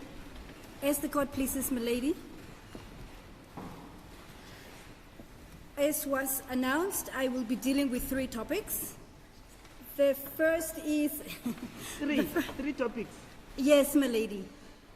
The first is... No, I will be brief, Okay. without intending any puns. But the first is the Madlanga Commission of Inquiry, the interim interdict, and then briefly on cost. With respect to, and we filed comprehensive heads of argument, so every time I commence a new topic, I will point out where it is that we deal with that in heads of argument. I'm mindful of the late hour in the day, so I will do my best. We deal with the Madlanga Commission of Inquiry in paragraph 77 to 93 of our heads of argument.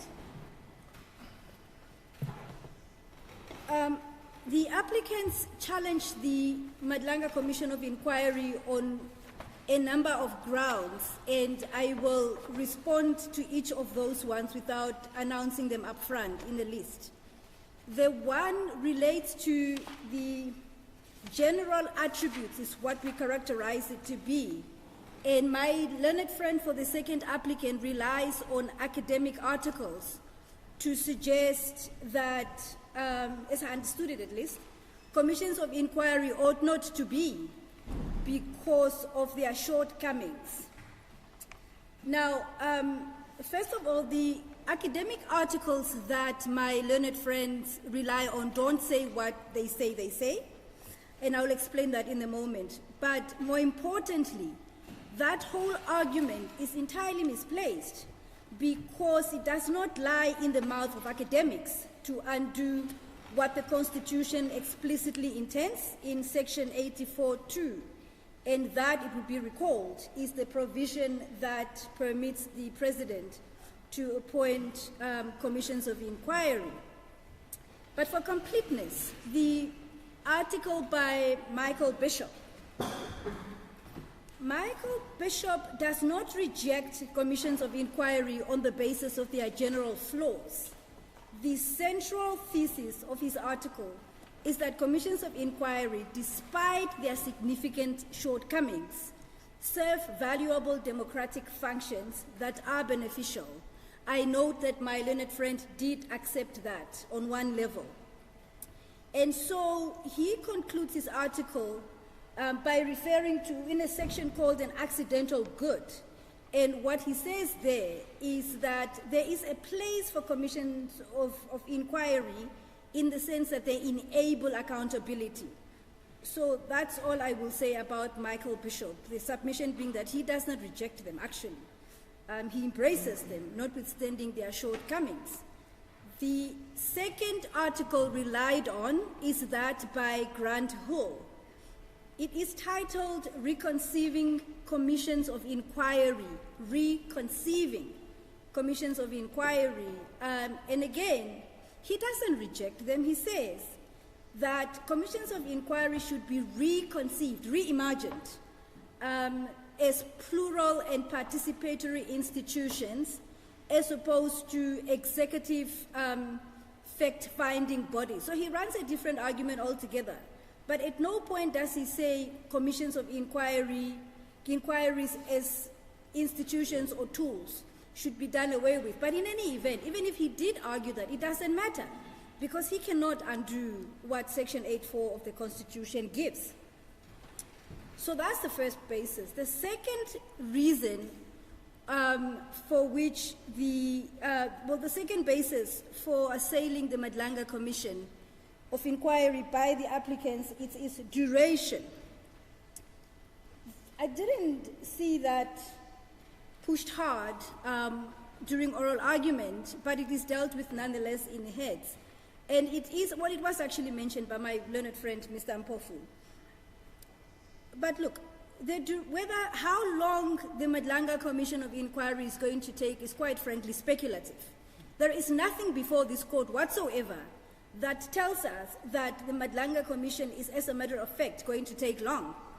And as it stands, the the president, it was in the affidavit that has been withdrawn, but we are here now. He's anticipating a report on the 17th of December, and this is a matter of public record, which is 3 months after it commenced. And the final report is anticipated, as it is set out in the terms, on the 17th of March next year. There is nothing to the contrary, and there is nothing that the court could consider to find anything otherwise. So that's the second reason. The third reason has to do with cost. It was argued or suggested by my learned friends of the applicants that the decision to appoint such a commission is irrational because it is a waste of public funds. A pile of reasons were provided. This is both in the founding papers and in heads of argument. I won't go there. There is no need. But this argument is actually at war with itself. It's really the nub of my response. It is at war with itself because on the applicant's own recognition, the allegations under investigation are serious and far-reaching. So it would be difficult to conceive of a moment where, on the one hand, one accepts that allegations are far-reaching and serious and something ought to be done, yet on the other say that the expenditure utilized to yield that result is wasteful. The fourth basis of attack is premised on institutional bias.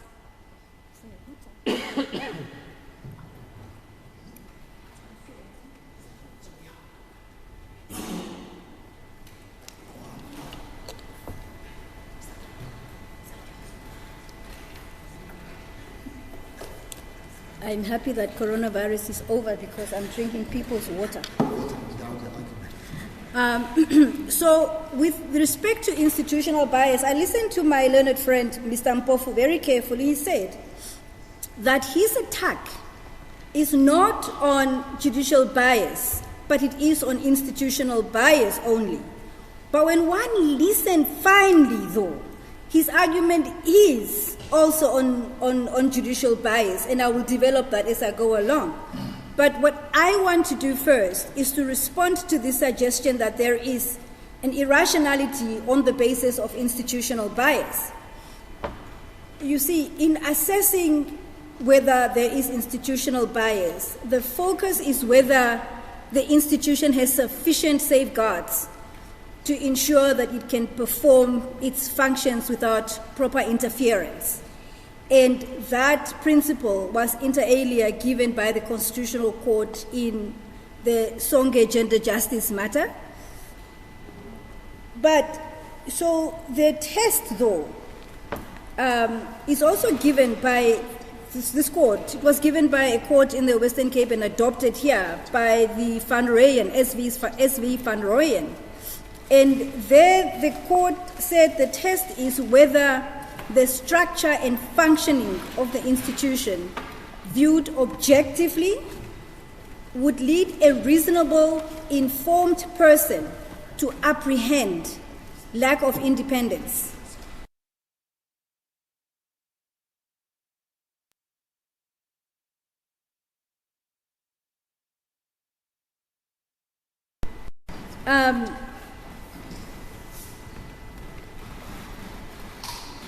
I did not understand, and this is why we argue that there is a suggestion of inherent bias. Because as we understood the argument pertaining to the Madlanga Commission as far as institutional bias is concerned, it constantly meandered to the identity of Justice Madlanga, not as a person, but as a judge. So that's why the two, in this case, are interrelated, at least as far as my learned friends or the applicants run the argument. Now, the test for judicial bias, which would be well known, is, again, it's similar. It is whether a reasonable, objective, and informed person would, on the correct facts, reasonably apprehend that the judicial officer has not or will not bring an impartial mind to bear on the matter. That comes from Sarfu. the test continues. It says that suspicion of bias must be on reasonable grounds and not on speculation or unfounded allegations. So there is then there are two, it's a double reasonableness requirement. The first is that the apprehension itself must be reasonable. And the second is that it must be held by a reasonable person. Now, it is also not open to the person claiming judicial bias to assert it without more. The law requires that regard be had to cogent evidence. So that's the brief, those are the brief legal principles, but it must be borne in mind that judicial officers are presumed to be impartial, and this presumption is not easily displaced. So what then of the applicant's claim? So the applicant's argument on institutional bias is that the judiciary cannot be both an accused institution and also the investigating institution via one of its own members. This, as we understand it, as I said before, taints the Commission. But in applying the Van Rooyen test, which is similar to that given by Sarfu, it is clear that the reasonable observer would know that the allegations by General Mkhwanazi are of the existence of, to use loose language, rotten apples within the judiciary. He didn't suggest that everyone in the judiciary is a corrupt person or is a rotten apple. I'd rather stick to that. So the contention that the Madlanga Commission is institutionally biased because General Mkhwanazi's allegations include members of the judiciary is actually fundamentally problematic. For the further reason also, my lords and my lady, that judges investigate each other all the time. They do. And this is as a matter of legislative arrangement. Court referred earlier to the Magistrates Act. I will start with Section 8, actually, of the JSC Act, the Judicial Services Commission Act. Deals with the establishment and composition of the Judicial Conduct Committee. And the mandate of that committee, which is in Section 10, is to receive, consider, and deal with complaints against judges. Parliament says that's what judges must do with each other. That committee is made up of judges only. It is chaired by the Chief Justice, and its members are the Deputy Justice and 4 other judges. So judges investigate each other all the time. Now, the composition of the Magistrates Commission, the commission is established by Section 2 of the Magistrates Act, includes members of the judiciary. The majority of them are actually members of the judiciary, and Section 3 of that act tells you that. The mandate of the Magistrates Commission includes the investigation of complaints against magistrates. Section 6, capital B of that act tells you that. So if the applicant's contention on institutional bias is correct, then even the Judicial Conduct Committee and the Magistrates Commission would be disqualified by institutional bias, and then calls into question what then of the legitimacy of the pieces of legislation that sanction those bodies. So, my lords and my lady, as a matter of legal principle, the applicants are required to put up cogent evidence that demonstrate institutional bias, as well as judicial bias, and they have not done this. So, where does that leave us? What remains then in the absence of cogent evidence is this. The Madlanga Commission is headed by a judge. He enjoys all the structural protection for institutional independence. For example, all the benefits financial security and security of tenure. Secondly, there is no evidence that Justice Madlanga is implicated in any allegation, any of the allegations that were made by General Mkhwanazi. Third, on the applicant's own version, which was repeated here, Justice Madlanga has impeccable credibility as a person and as a judge. So he's not being indicted at all. So this is actually the perception a reasonable observer would have, knowing all the facts about judicial independence, including the training of judges, which is that they dispassionately sift through facts. This must mean that the applicants accept that Justice Madlanga will evaluate facts and make findings dispassionately and independently of the executive that appointed him, and also that he would do so independently of the colleagues in the judiciary that may be implicated from evidence rendered before him at the commission. Lastly, the selection, my learned friend for the second applicant spent some time setting out the selection process that led to the identification of Justice Madlanga, and I thought it would be good to actually clarify that with reference to the papers before court.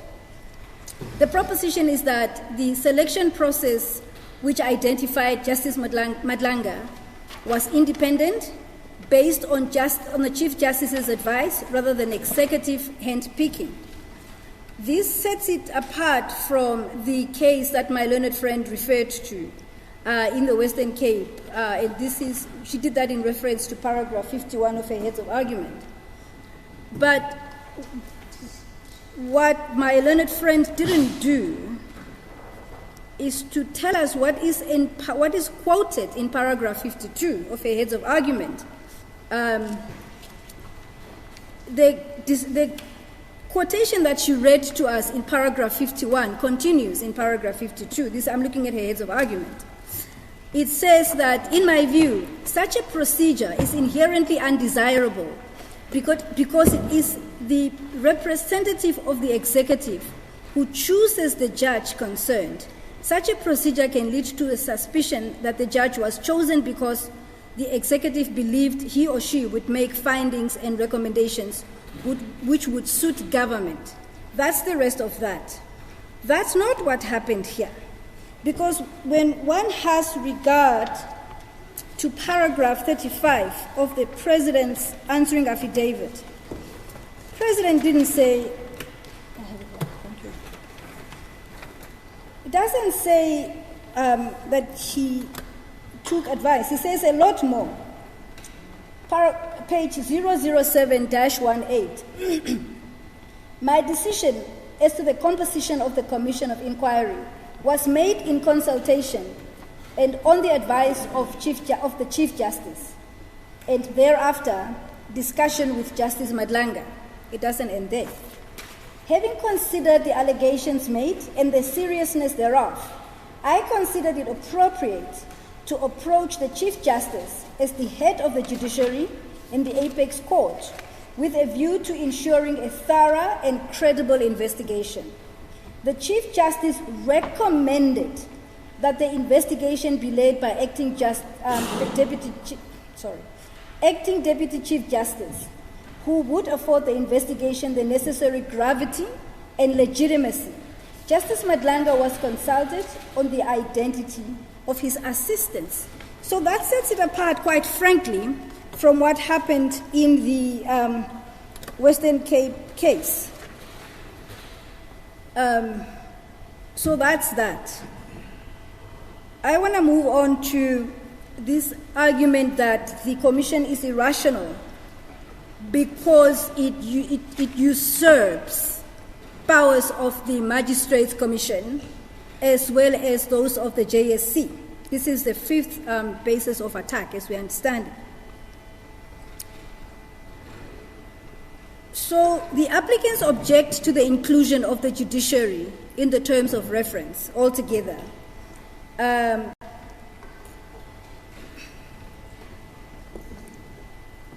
And we understand the objection to be based on the assertion that the JSC and the Magistrates Commission have exclusive jurisdiction over members of the judiciary respectively. We argue two things in response. The first is that there is no such exclusive jurisdiction, to the exclusion of all other institutions. For example, the South African police can investigate a judge on the appropriate set of facts. The second is that the JSC Act and the Magistrates Act contemplate complaints against individual judicial officers, that is, judges and magistrates, which is not what the Madlanga Commission is invited to do. But let's have a look at the legislation. Why do I say they contemplate complaints against individual judges and magistrates? Section 6, capital A of the Magistrates Act requires the minister to establish a formal public complaint system for reporting concerns about magistrates' conduct. This provision, together with the Complaints Procedure Regulations of 1998, contemplate really identified magistrates, and this is why. For example, Regulation 6 of the regulations I just referred to says that the Complaints Committee shall, within 5 working days after receipt of the complaint, in the manner it deems fit, bring the complaint to the attention of the magistrate concerned, and the magistrate concerned shall respond in writing to the complaint in the manner that the committee requests. So it's not as universal as what would be happening before the Madlanga Commission. In any event, it was mentioned earlier that the terms of reference contemplate the referral by Justice Madlanga of conduct that comes before him that implicates individual judges to the relevant bodies. So there is no usurping of any powers at all. So that's on the magistrates. What of the judges? Section 14.1 of the JSC Act says that any person may lodge a complaint against a judge with the chairperson of the Judicial Conduct Committee. And then Section 16 discusses what happens if the complaints warrant impeachment. That necessarily contemplates an identified person. So, my lords and my lady, these provisions demonstrate that the complaints contemplated by the JSC Act and the Magistrates Act are against judges, as I have said at the risk of repeating myself.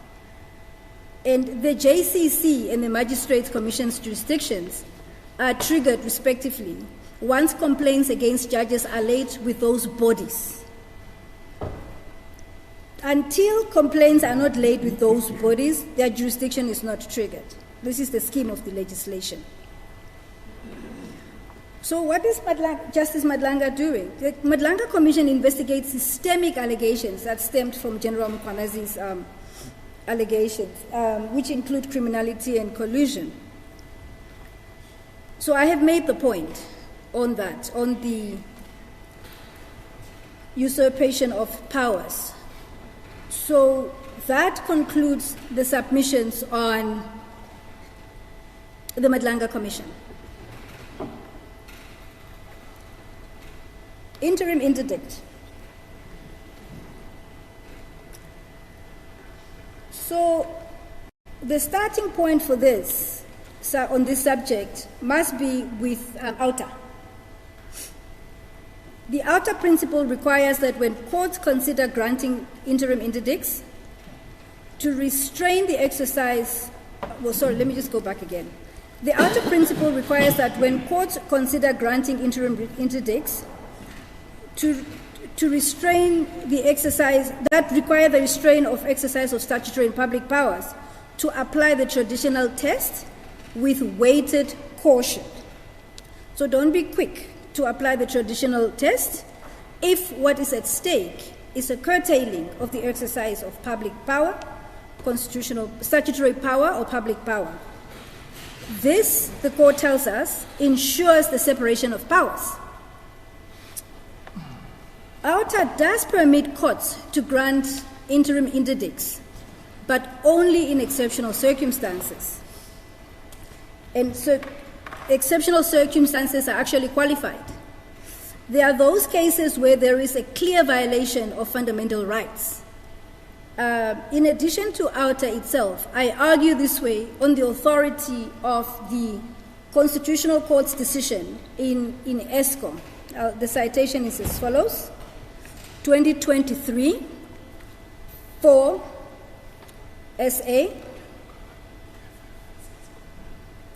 325, Concord, as I said. And I would like to draw the court's attention to paragraphs 299 to 302. So exceptional circumstances are qualified. There is a direct link between them and clear violations of fundamental rights. So in asking for an interdict, the applicants want to restrain the president's powers to appoint commissions of inquiry in terms of Section 842 of the Constitution, as well as the Commissions Act. In those circumstances, that to qualify for an interim interdict, the applicants would have to demonstrate the existence of at least a prima facie right. They must demonstrate a reasonable apprehension of irreparable harm. They must show that there is no alternative remedy and that the balance of convenience is in favor of granting the interdict. We all know this. We submit that the applicants have done none of this. Let's have a look. With respect to a prima facie right, the applicants list rights in the abstract: citizenship rights, dignity rights, and socio-economic interests. But we never... Thank you. But we are never told how the decisions, the impugned decisions in themselves, breach these rights. Now, at the risk of stating the obvious, this court is not seized with General Mkhwanazi's allegations. It is seized with the decisions taken by the president to address those allegations in the interest of the public and to ensure the protection of constitutional rights. That's quite the opposite. And this court, in fact, in the urgency judgment recognized as much, in paragraph 14, says the decisions were taken in an attempt to ensure good governance and accountability. We are not told at all, and there's no magic else that I would bring to the fore on how these rights are violated by decisions taken to further accountability and good governance. So that's the first one. The second one is on irreparable harm and the non-availability of an alternative remedy. The applicants assert harm that is huge, quotations, and impossible to restore, but without any evidence of what that harm is and how it arises from the president's decisions to address the alarming and serious allegations by General Mkhwanazi. So once the harm is actually identified, in case I got it wrong, the court, a future court can grant just an equitable relief. And my learned friend, Mr. Maineche, spoke of just an equitable relief. Come back. Maybe not. But he spoke of relief. So that's that. What of balance of convenience? This is not a favorable argument to my learned friends, but it is what it is. Minister Mchunu is already on special leave. This court recognized as such.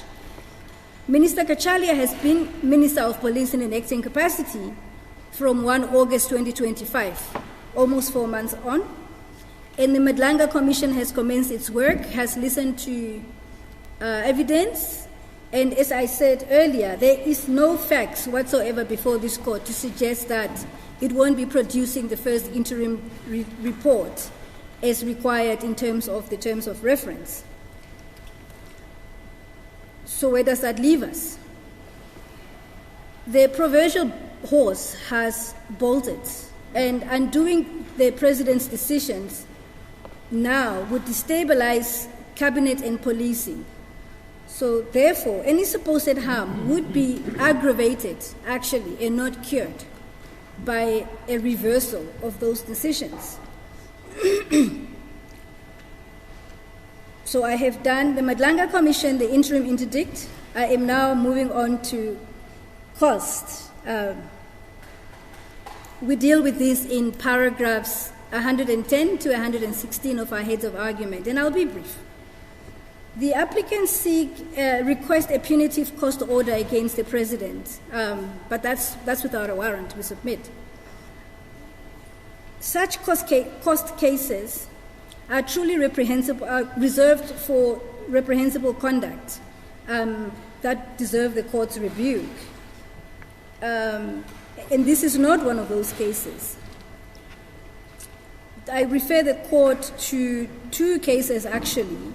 One is ex parte Minister of Home Affairs, and I believe that's in our heads, actually. And the other is the Public Protector versus SARB, and that's a 2019 9 SA 253. The point of me referring the court to those two cases is that they set out the circumstances under which a party could request a punitive cost order against a government official, personally or otherwise. I don't need to. But whatever those principles that are set out in those cases, that warranted cost orders in those cases, especially the public protector case, the president's conduct was the exact opposite. He provided a full, frank, and open disclosure on his reasons for each impugned decision. We spent all of today going back and forth through these justifications. He complied. It will be recalled that this matter started in June in the wrong court. Never mind the tight timelines. He complied with every one of the timelines that was given to him in good faith. And the Constitutional Court actually upheld his objection on jurisdiction. So that is to say that the president was not a bad faith litigant. And on that basis, he ought not to be saddled with cost, personal or otherwise. So those are the submissions in brief, as I'm mindful of the time of day. Thank you. Yes.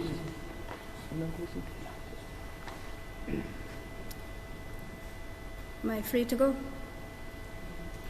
Yes. On the issue of vires,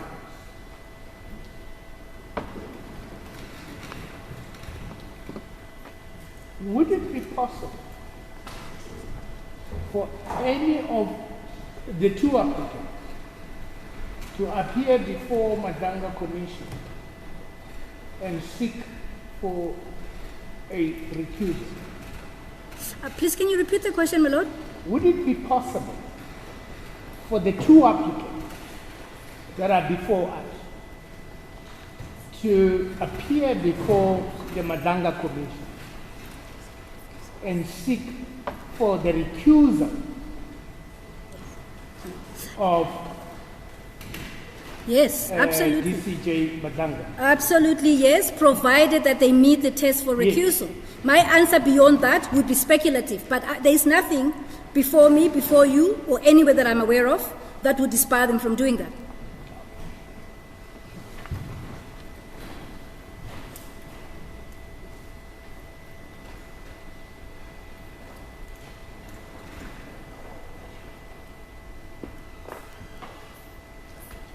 I hope my brother's not giving you some ideas, Mr. Mpo. No, unfortunately, it's too late, my lady. The ideas have already come through. Thank you very much. Escort, please. Thank you. We're going now to Mr. Madonse. I think all your issues have been addressed, Mr. Madonse. I think it is possible for me to say, my lady and my lords, yes, I am. Oh, sorry.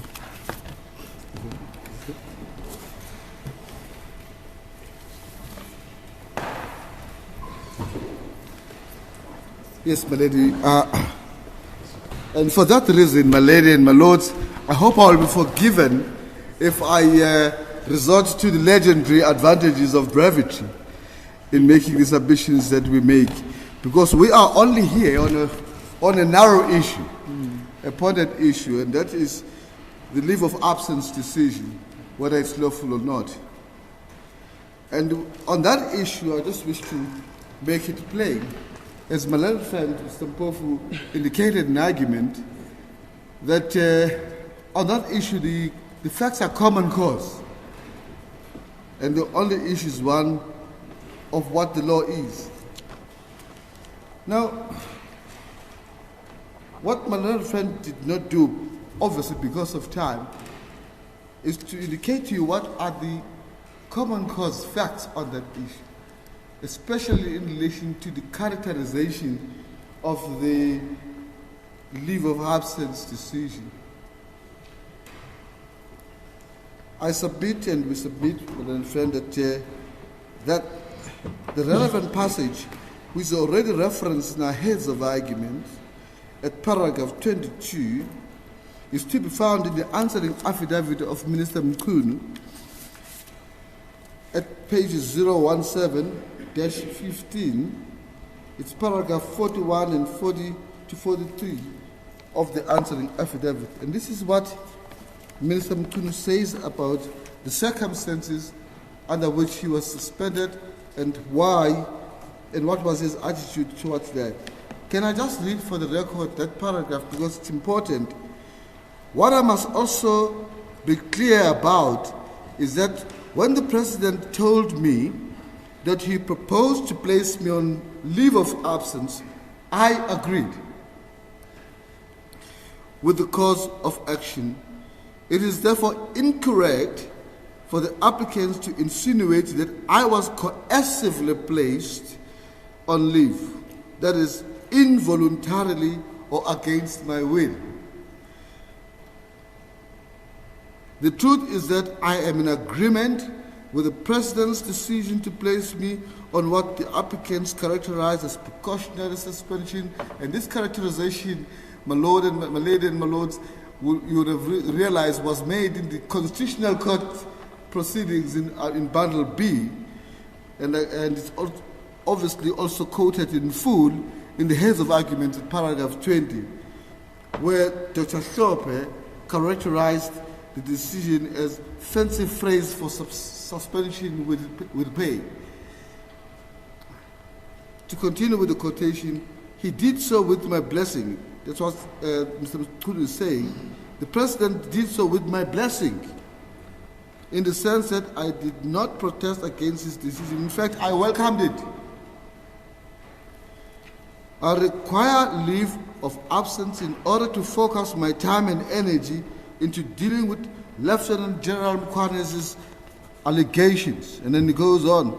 In paragraph 43, he says, in any event, in the present case, I accepted a proposition by the President that going on special leave once the allegations made against me by General Mkhwanazi were still being interrogated by the Madanga Commission was the right thing to do.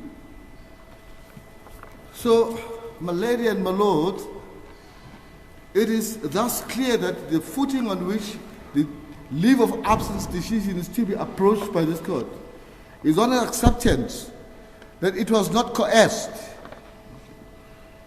In fact, it was voluntary, and it was not imposed. So what the applicants have done about this characterization of it as an imposed leave is to enter into linguistic gymnastics about whether it was imposed or whether it was granted or it was requested. That, in our submission, is slavery to form whilst ignoring substance.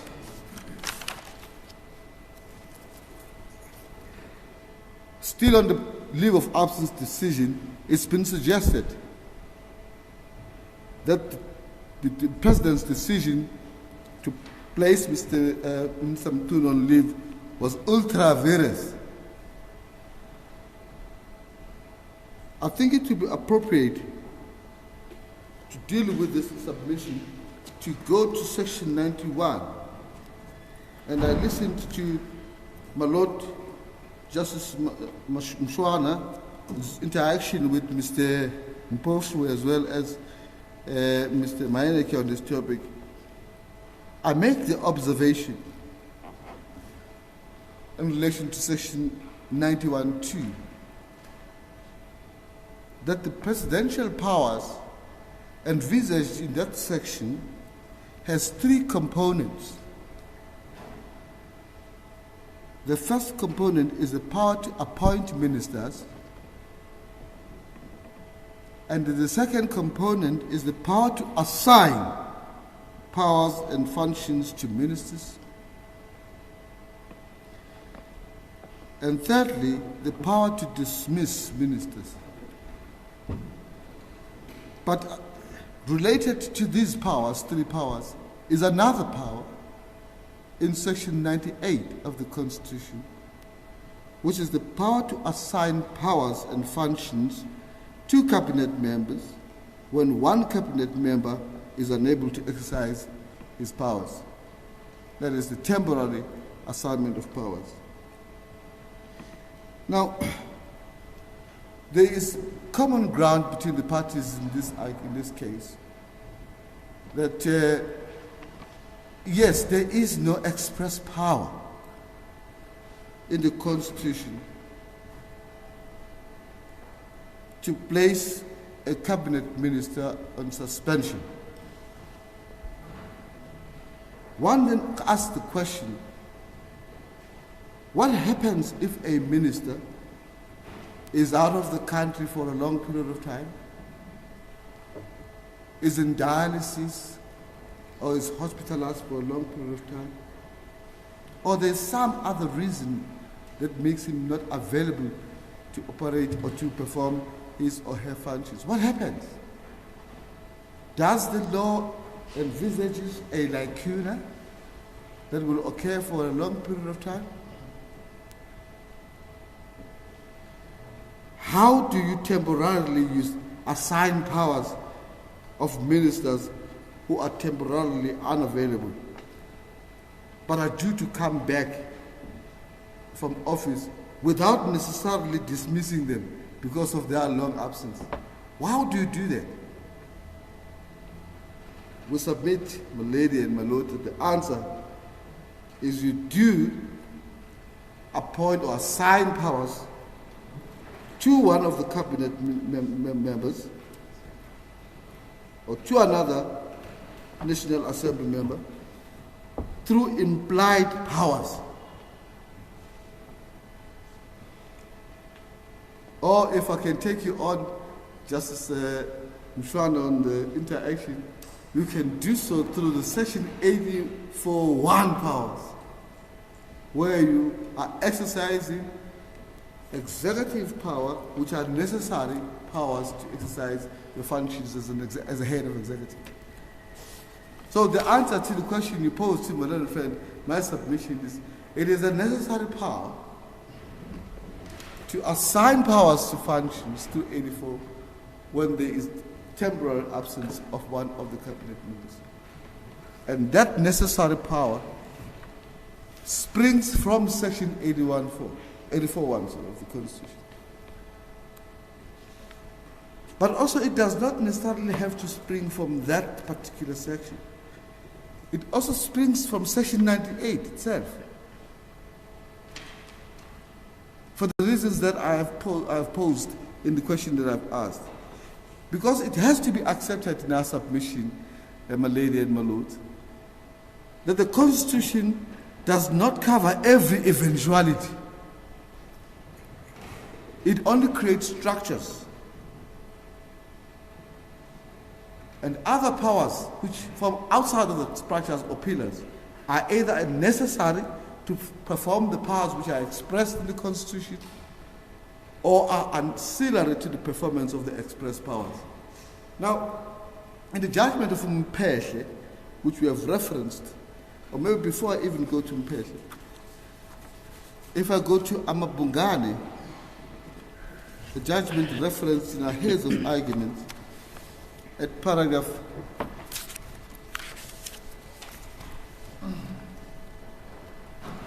37 of the heads of argument, the Constitutional Court, referencing Baxter, said the powers may be presumed to have been impliedly conferred because they constitute a logical or necessary consequence.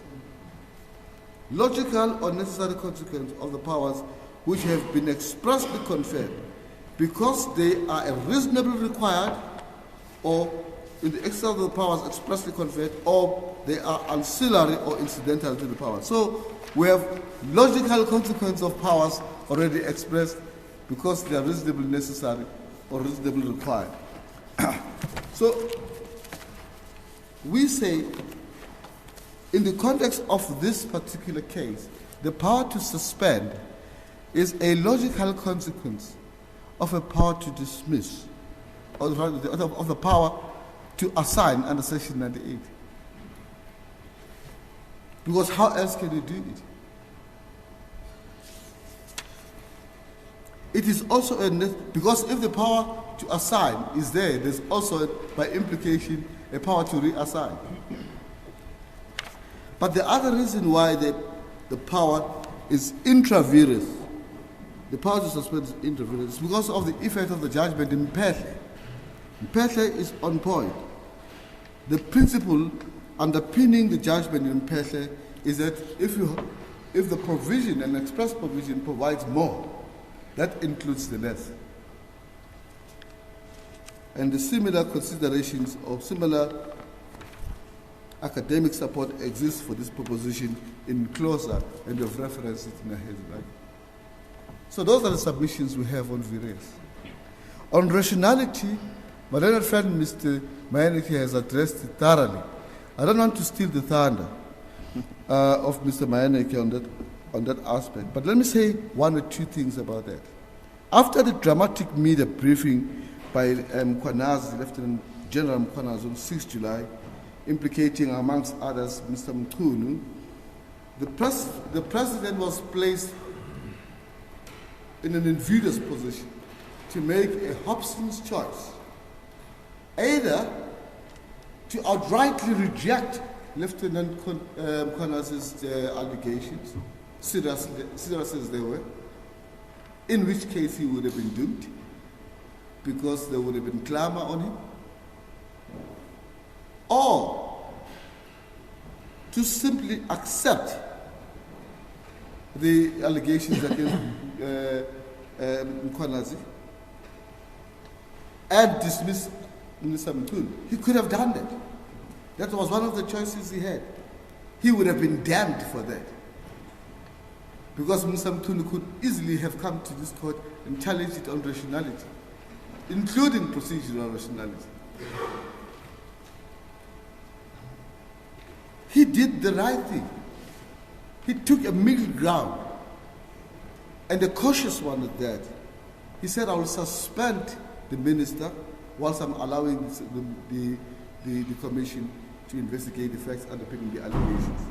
So what he was effectively doing was to strike a balance between prejudging the allegations or condemning Mchunu on the basis of unsubstantiated facts. So how do you then challenge that decision under rationality? And we submit on that point, my lord and my lady, the answer lies in the test on rationality, which was set out in Albert. And I want to read the test because it is illuminating. It reads in paragraph 51 of Albert's judgment: the executive has a wide discretion in selecting the means to achieve its constitutionally permissible objectives.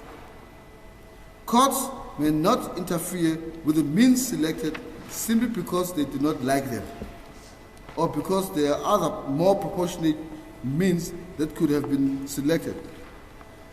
But where the decision is challenged on the grounds of rationality, courts are obliged to examine the means selected to determine whether they are rationally related to the objectives to be achieved. What must be stressed is that the purpose for the inquiry is to determine whether is not to determine whether there are other means which could have been used, but whether the means selected are rational related to the objective sought to be achieved. So in other words, and then they say it's an objective inquiry. In other words, you don't look at, oh, could he have dismissed Mchunu? Or could he have actually retained him and rejected Mkhwana's case? You don't look at that. And that is what the applicants are doing here. They are asking the court to question the choices that the president, the selection of choices that the president made. If he had a range of equally competent options available to him, he would not even be susceptible to challenge, even under Paja, even under a more exacting standard Paja. How much more then with a lower threshold of scrutiny and legality? So we submit, my lady and my lord, that the decision is rational and it is not sustainable to challenge it under the principle of legality. And insofar as some other arguments are being made about what about Whitfield, what about that other minister who was placed on suspension or placed on leave on another occasion, we deal with that in paragraph 85 of our heads of argument, and we don't want to make further submissions so far as those are concerned. So, my lady and my lord, those are our submissions on the vires and the decision to give of leave of absence. Thank you, Mr. Madonsela. Thank you, Mr. Madonsela. Thank you. Sorry. Oh, sorry. Sorry, Mr. I'm so sorry. You wouldn't leave that easily with me. I suspected so.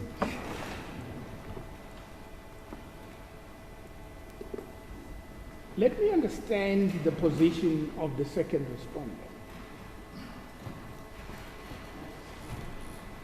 It seems to me that the second respondent is saying two things. One, I have agreed.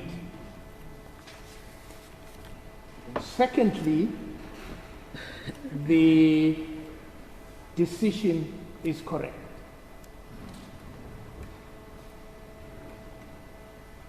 Now, if one looks at the agreement part of it, it seems to have some benefits. Sorry? It seems to have some benefits Yes. for the minister. One, you remain a cabinet member or a cabinet minister, if I may call it, with probably benefits that flow. I don't know what those benefits are. But if the decision is unlawful, the agreement is of no consequence. So do you agree? Yes. If it is unlawful for various arguments. Yes. Yes. And probably it may be equated to what I may call volenti non fit in iure. Yes, sir. We accept that if it is bad on vires, the agreement will not save it. Okay. And the reason why we addressed the characterization of the suspension decision, such as we have done, is to debunk the notion that it was coerced. Yes. Which I understood to be some form of a basis for impugning it. So even if it was coerced, let's say we factually come to that conclusion that you were coerced,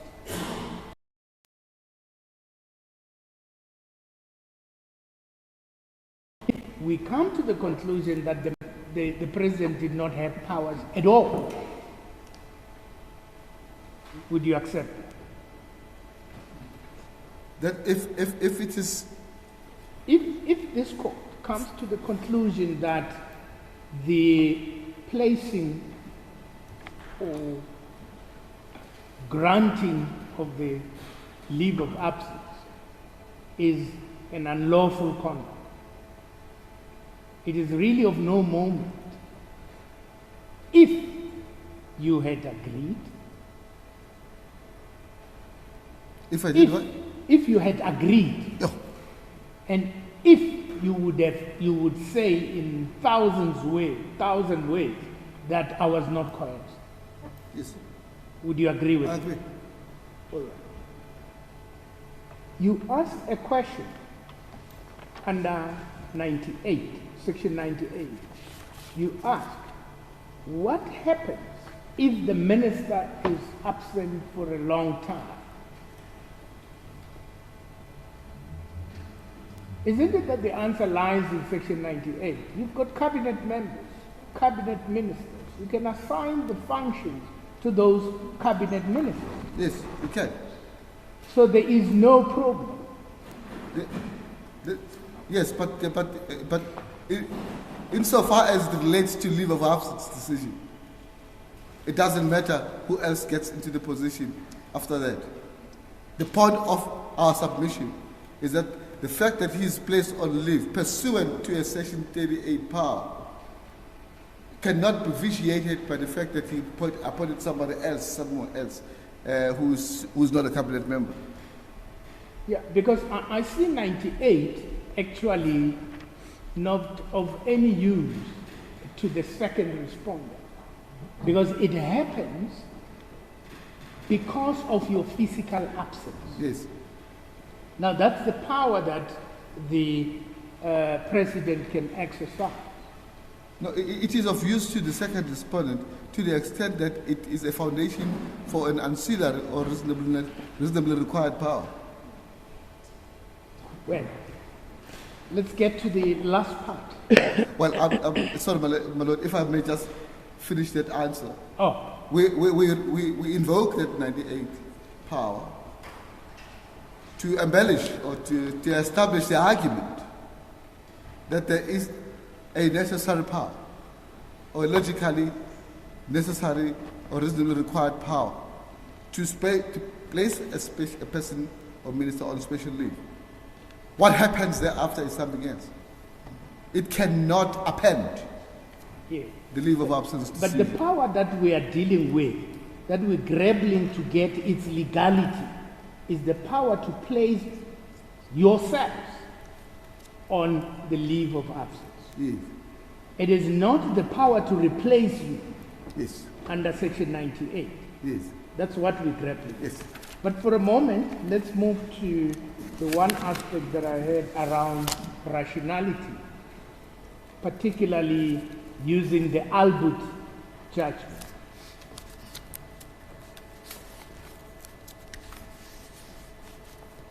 The suggestion by the applicants that the president must dismiss Minister Mchunu, it is not a means, it is the exercise of the power.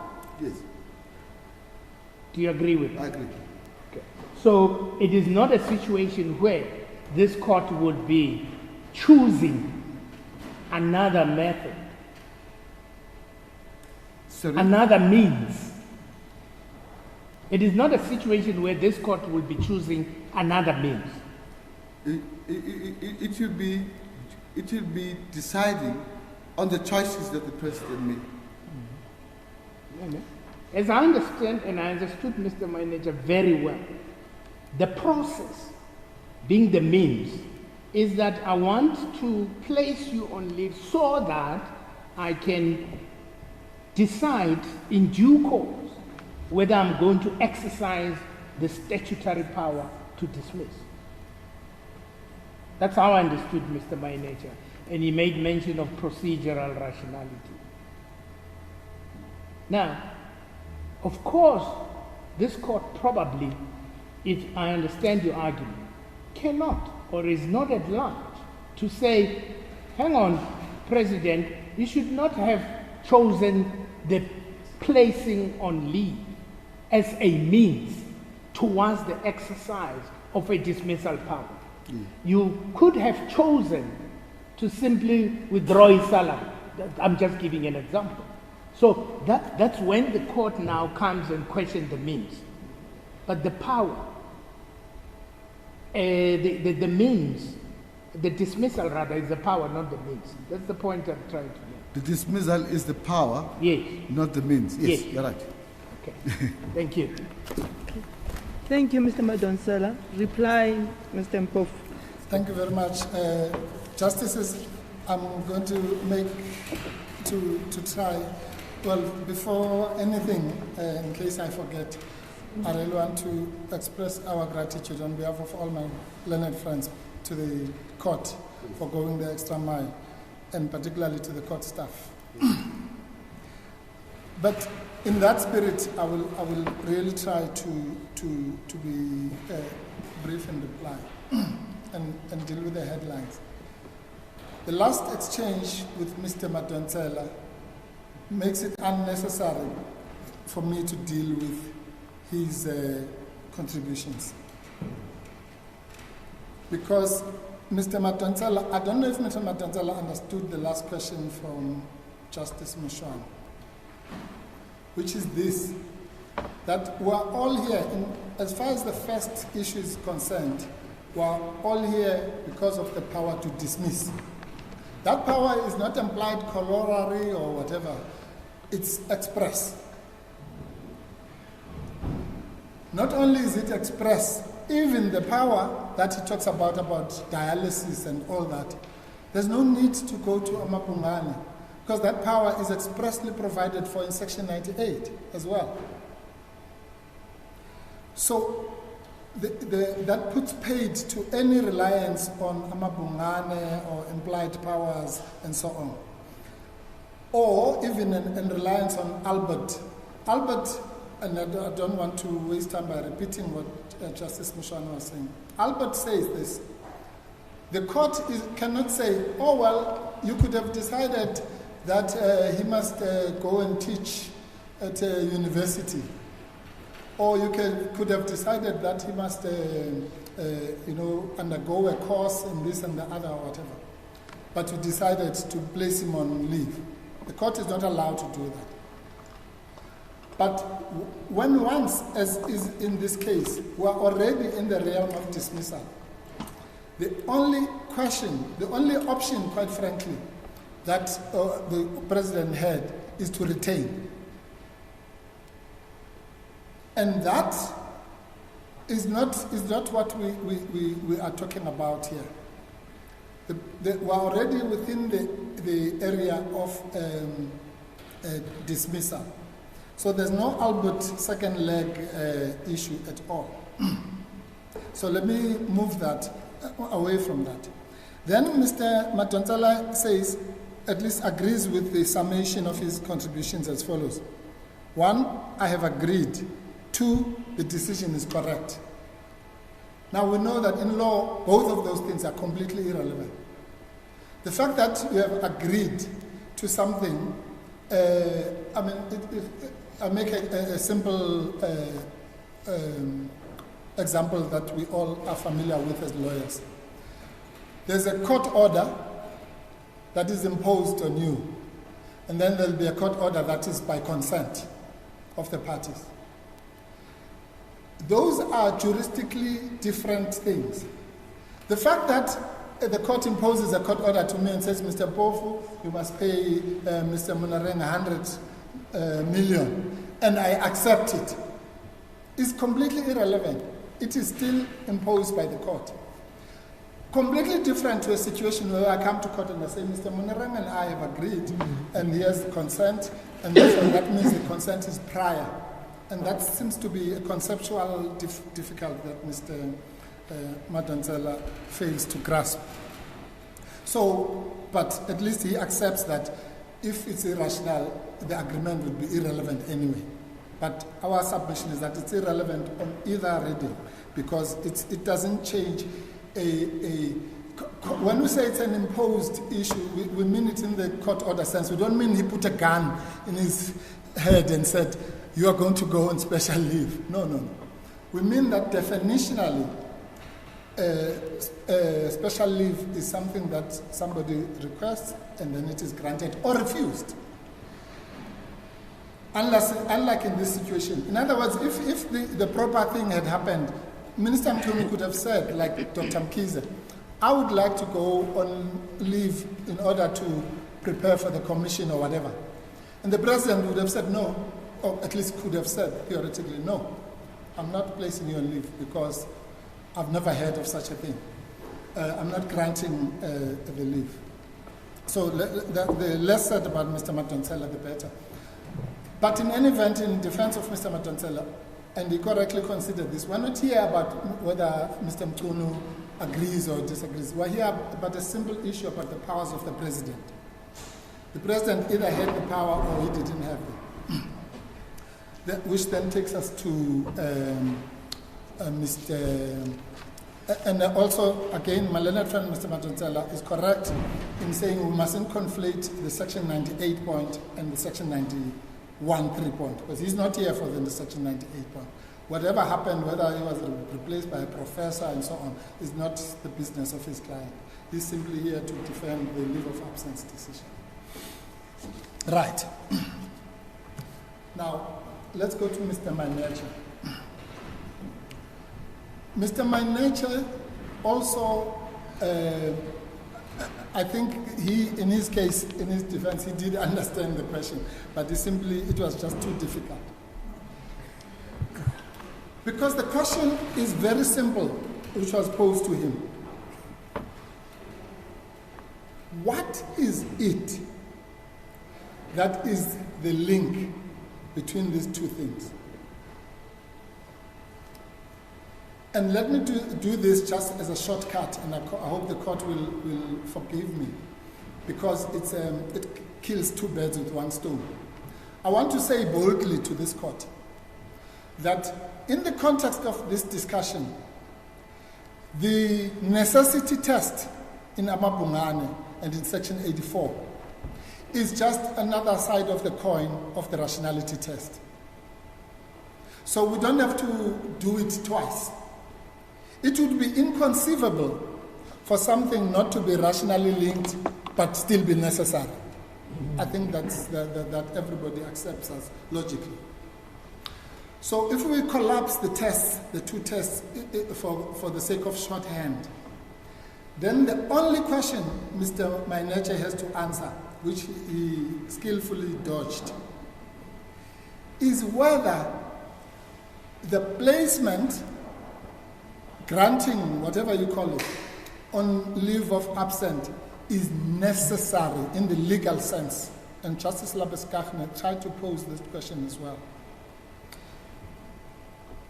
Something cannot be necessary. Mr. Mainecha says, well, if it's likely to influence. No. That can't be the test. It must be something that's legally necessary. The test is very clear. As I say, whether you take it from 84.1 or you take it from Amabungane. Once we can demonstrate, as we have done, and I won't go back, we did that in the morning. Once we can demonstrate that in the case of a minister, and this is very important, it is not necessary to go through an inquiry, like you would, for example, for a functionary. Then that's the end of it. And the shortcut, Justice, is as follows. You have to distinguish between the cases of Maseka, Simelane, Corruption Watch, all those cases which were about functionaries, to the present case.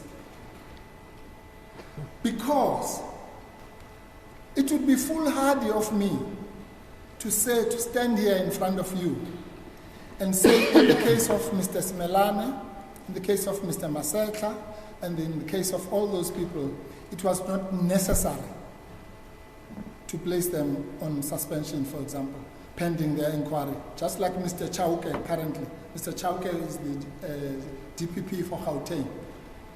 Mr. Chauke cannot come here like I'm doing now and say, where's the power and all that. Let's assume it was not expressed. Because all the Mr. Mainecha or his representative, his replacement would say, is that no, but the power is necessary because you are susceptible, like Mr. Masekla and all these people, to disciplinary inquiries and so on.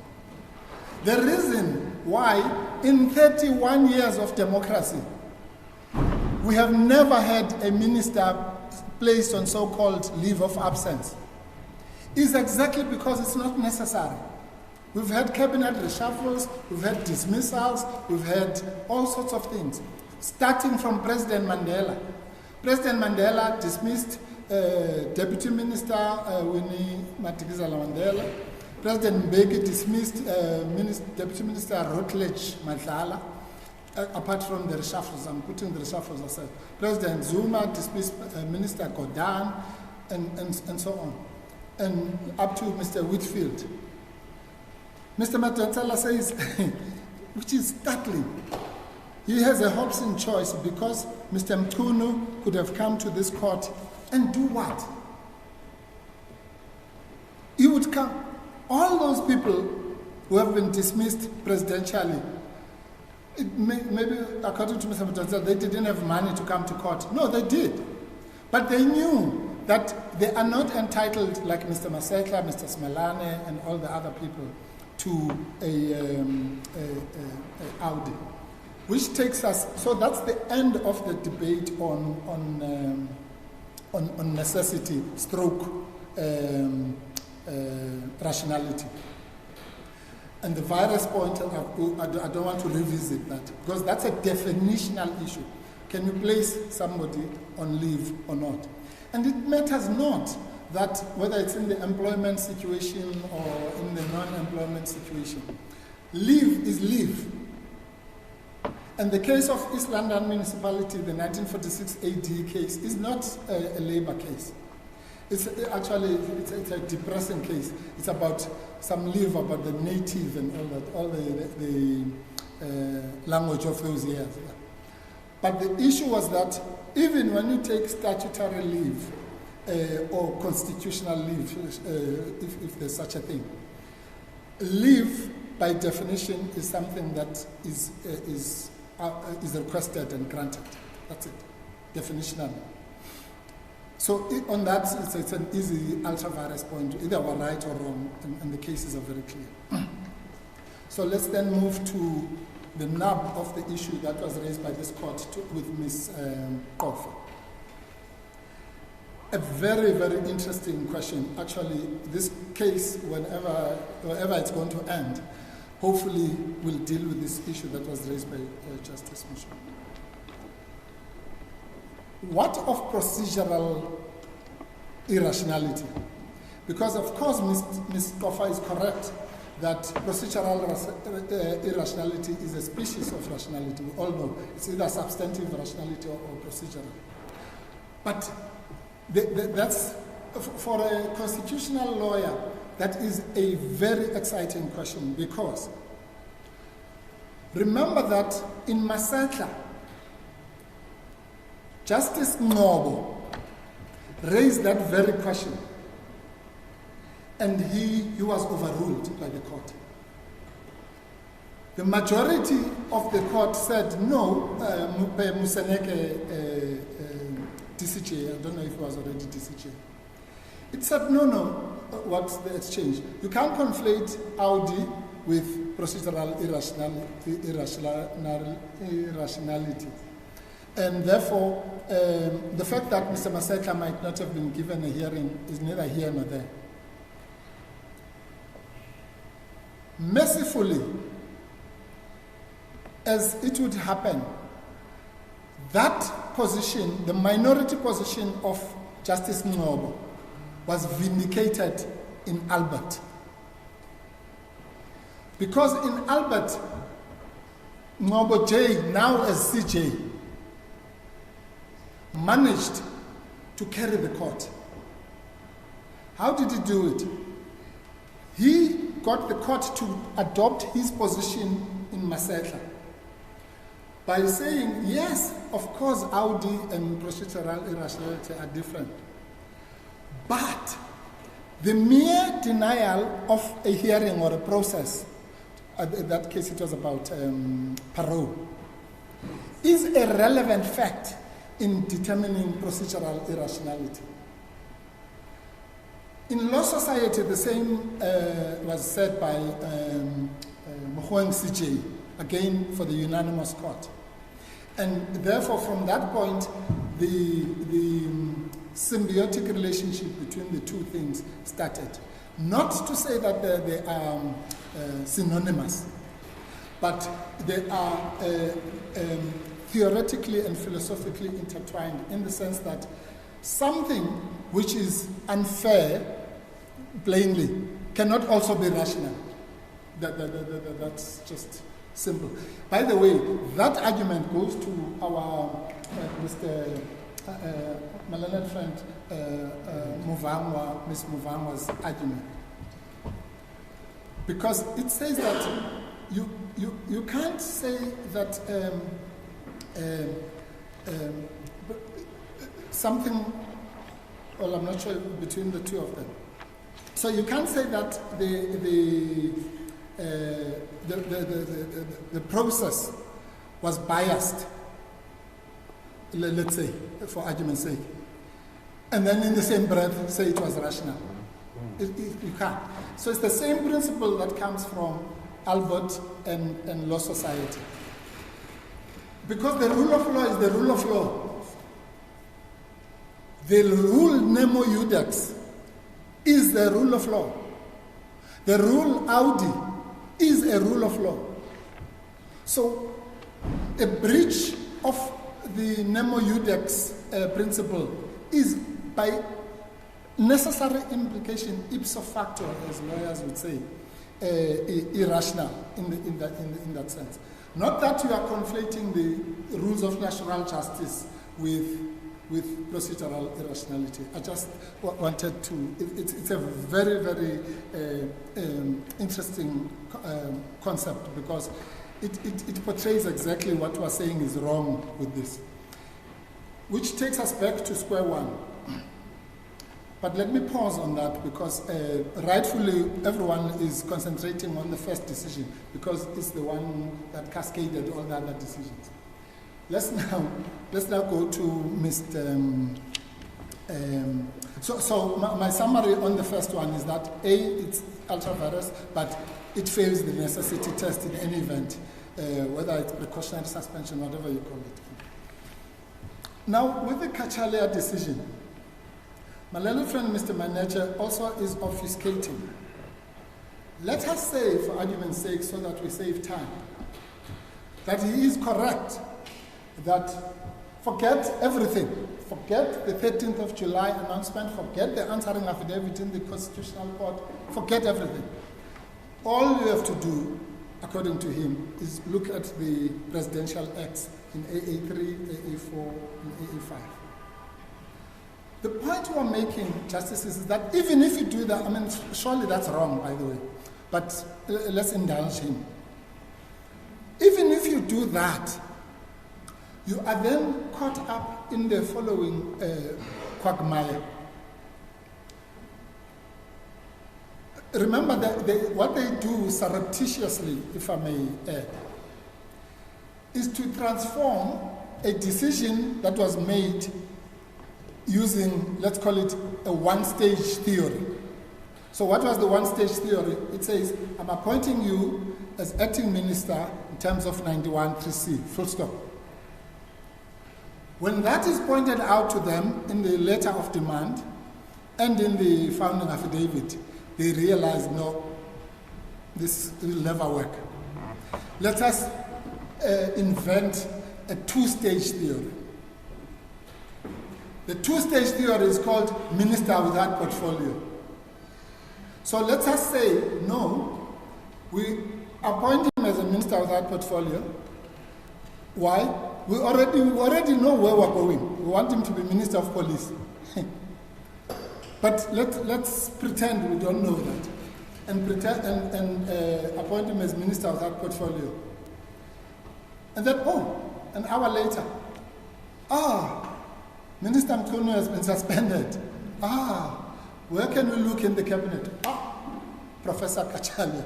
I mean, anybody who believes that will believe anything. Because the two-stage theory is a fiction created ex post facto. Ex post facto rationalization, as it is said in the National Lotteries case, to cure the incurable illegality in the appointment of Professor Kachalia. And then, as I say, it gets messed up. I'm sorry to use that language, but it gets spoiled. I suppose in the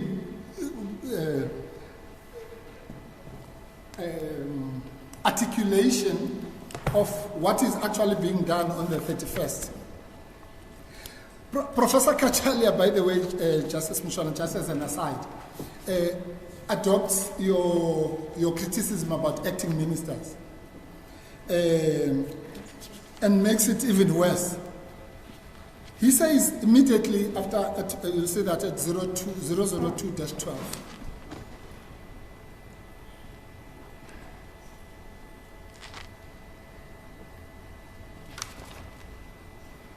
That would be his press statement. Yes, no, that's his interview, Justice. Yeah. Oh no, I'm sorry, 002-13, paragraph 40.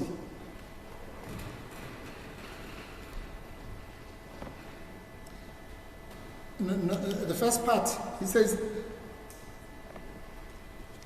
I do think that my appointment as a minister of this portfolio, so that's also telling, that's about assignment. So, one, they say it's without portfolio, he says it is with portfolio. And then he says later, this is the one where he agrees with Justice Mchunu.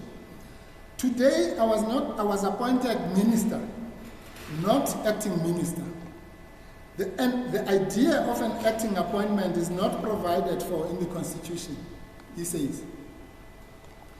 Well, technically, he's correct, and so is Justice Mchunu. But we know, and I agree with my learned friends on this, I think it was Mr. Matonse.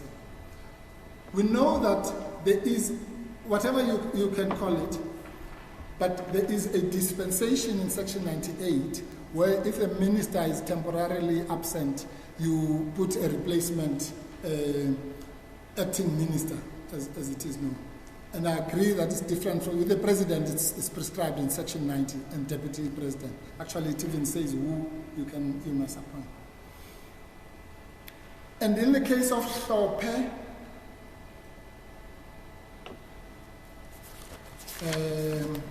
I think that case is in our list of authorities, but I don't think it's in the bundle.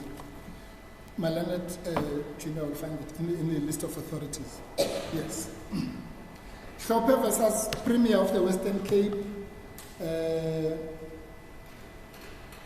It's 2012-6 SA 13 CC. You'll find at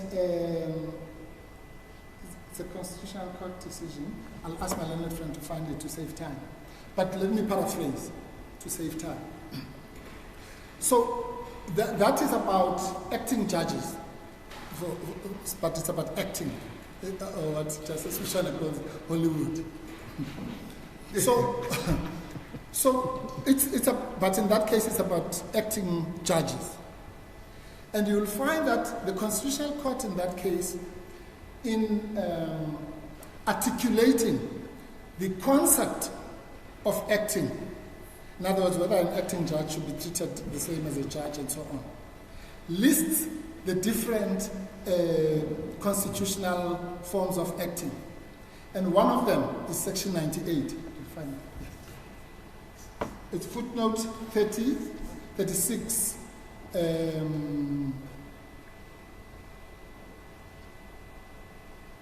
circumstances in which judges are appointed in other courts are not tightly defined. In terms of 1752, acting judges may be appointed in other courts without the requirement that there must be a vacancy or permanently the judges must be absent. They suggest the consideration other than post vacancies or physical absences of appointed judges might justify the appointment of acting judges. So in other words, they were contrasting this kind of acting to the one we're talking about.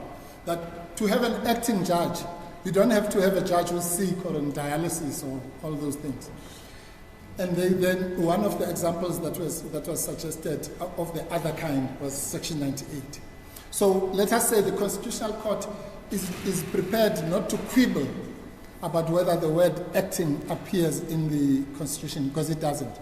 But it is understood that that's what happens when a minister is temporarily being replaced.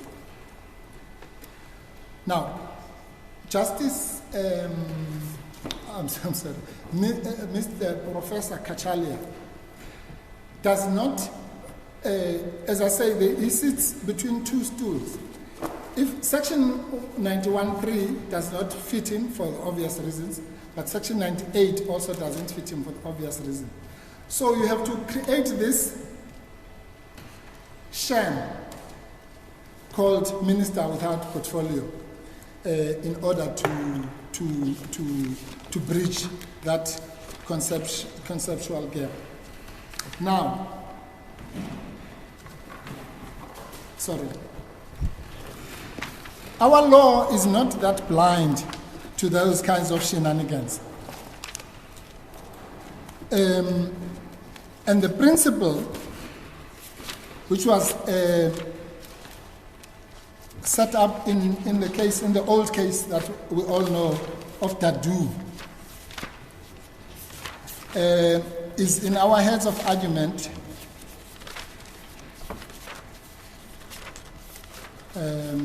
It starts.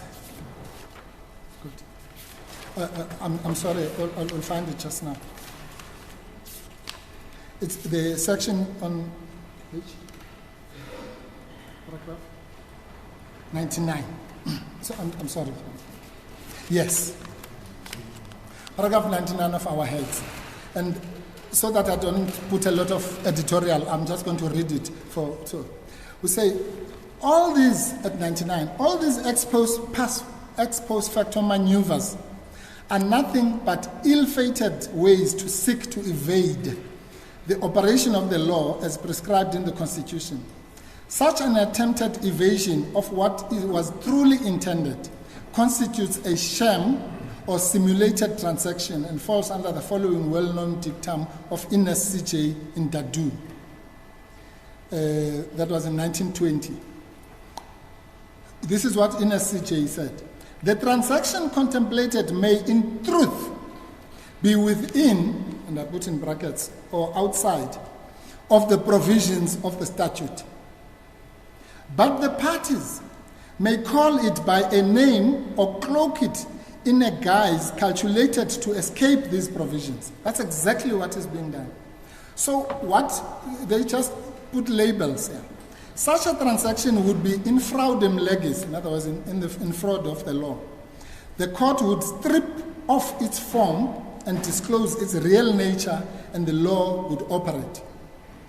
Ines CJ went on to describe the substance of a form doctrine as one which a doctrine of common law, one would think to every system of jurisprudence, and conveniently expressed in the maxim plus valet quod agitur quam quod simulate concipitur, which simply means what is actually done is more important than what it seems to have been done or what is simulated. So, and then it has been said that our courts require no statutory powers to ignore pretense of this kind, and the law will always give effect to the real transaction between the parties. That you'll find in Rochsten versus Anker, footnote 66. So what does that say in one sentence?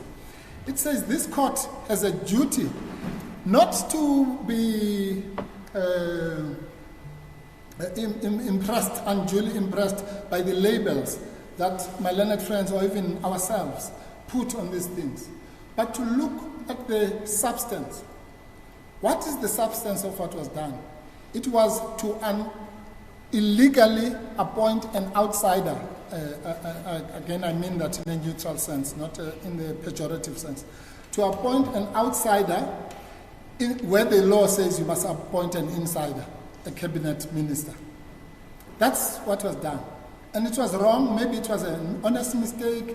I'm not there now as to whether it was fraudulently done or whatever. It's just not the law. And that was done nohal under the guise of 93(1)(c), which simply says you may appoint a member of the National Assembly or an outsider as minister. So there's no scenario where you can do both. You can have Professor Kachalia appointed as an acting minister, even if you accept the qualification, Justice Mchunu, that we put inverted commas. There's no such scenario. So it's untenable, illegal, must be set aside. The last one is the Madlanga situation. My learned friend, Ms. Mvangwa, is wrong in two important respects. One, she was at pains to try because she has prepared her argument on the basis of judicial recusal. But we have disowned any reliance on judicial recusals by invoking the Islamic Union case. So we are basically saying that we do not rely on that. This is what was said in Islamic unity. You'll find that at paragraph 129 of our heads, 0027-35. It says the opposite of what she's arguing. It says the present matter does not concern the recusal of a presiding officer. That's why we put that in their heads, so that Ms. Mvangwa doesn't make the mistake she just made. It says the applicant asserts that bias at a structural level, inasmuch as the applicant raises the issue of a relationship of influence and dependency between the chairperson of the CCC, whatever that is in ICASA, and other individual members. The argument was that the decision maker, the CCC itself, is inevitably biased as a result of institutional factors rather than an individual member being biased by virtue of personal traits.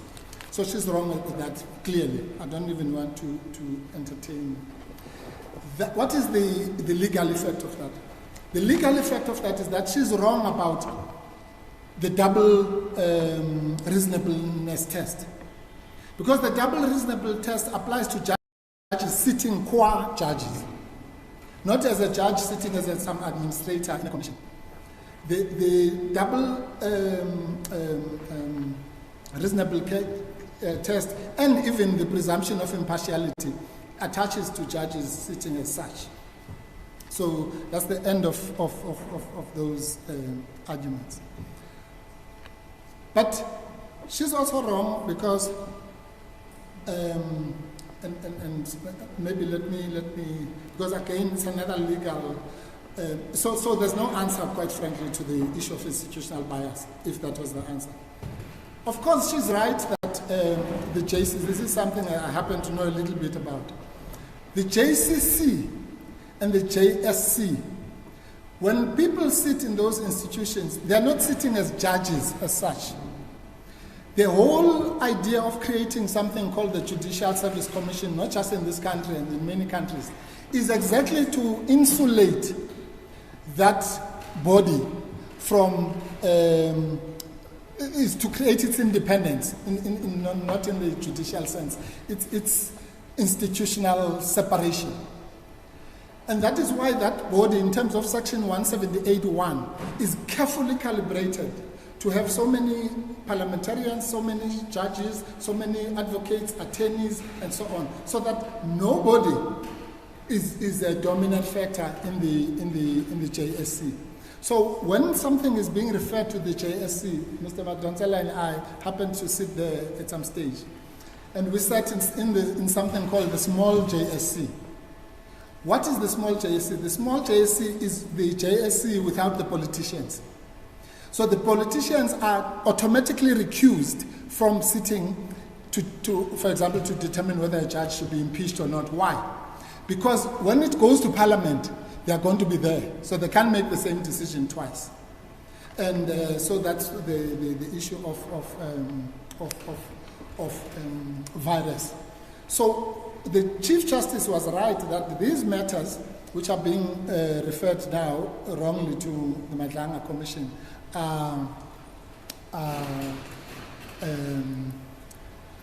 please.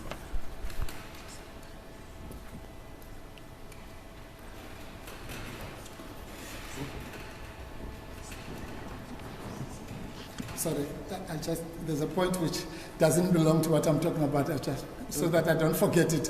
I'm just packing it with my learned friend. Okay. Let's finish with Ms. Muvang. I don't have to deal, okay, well, I will. But on the issue of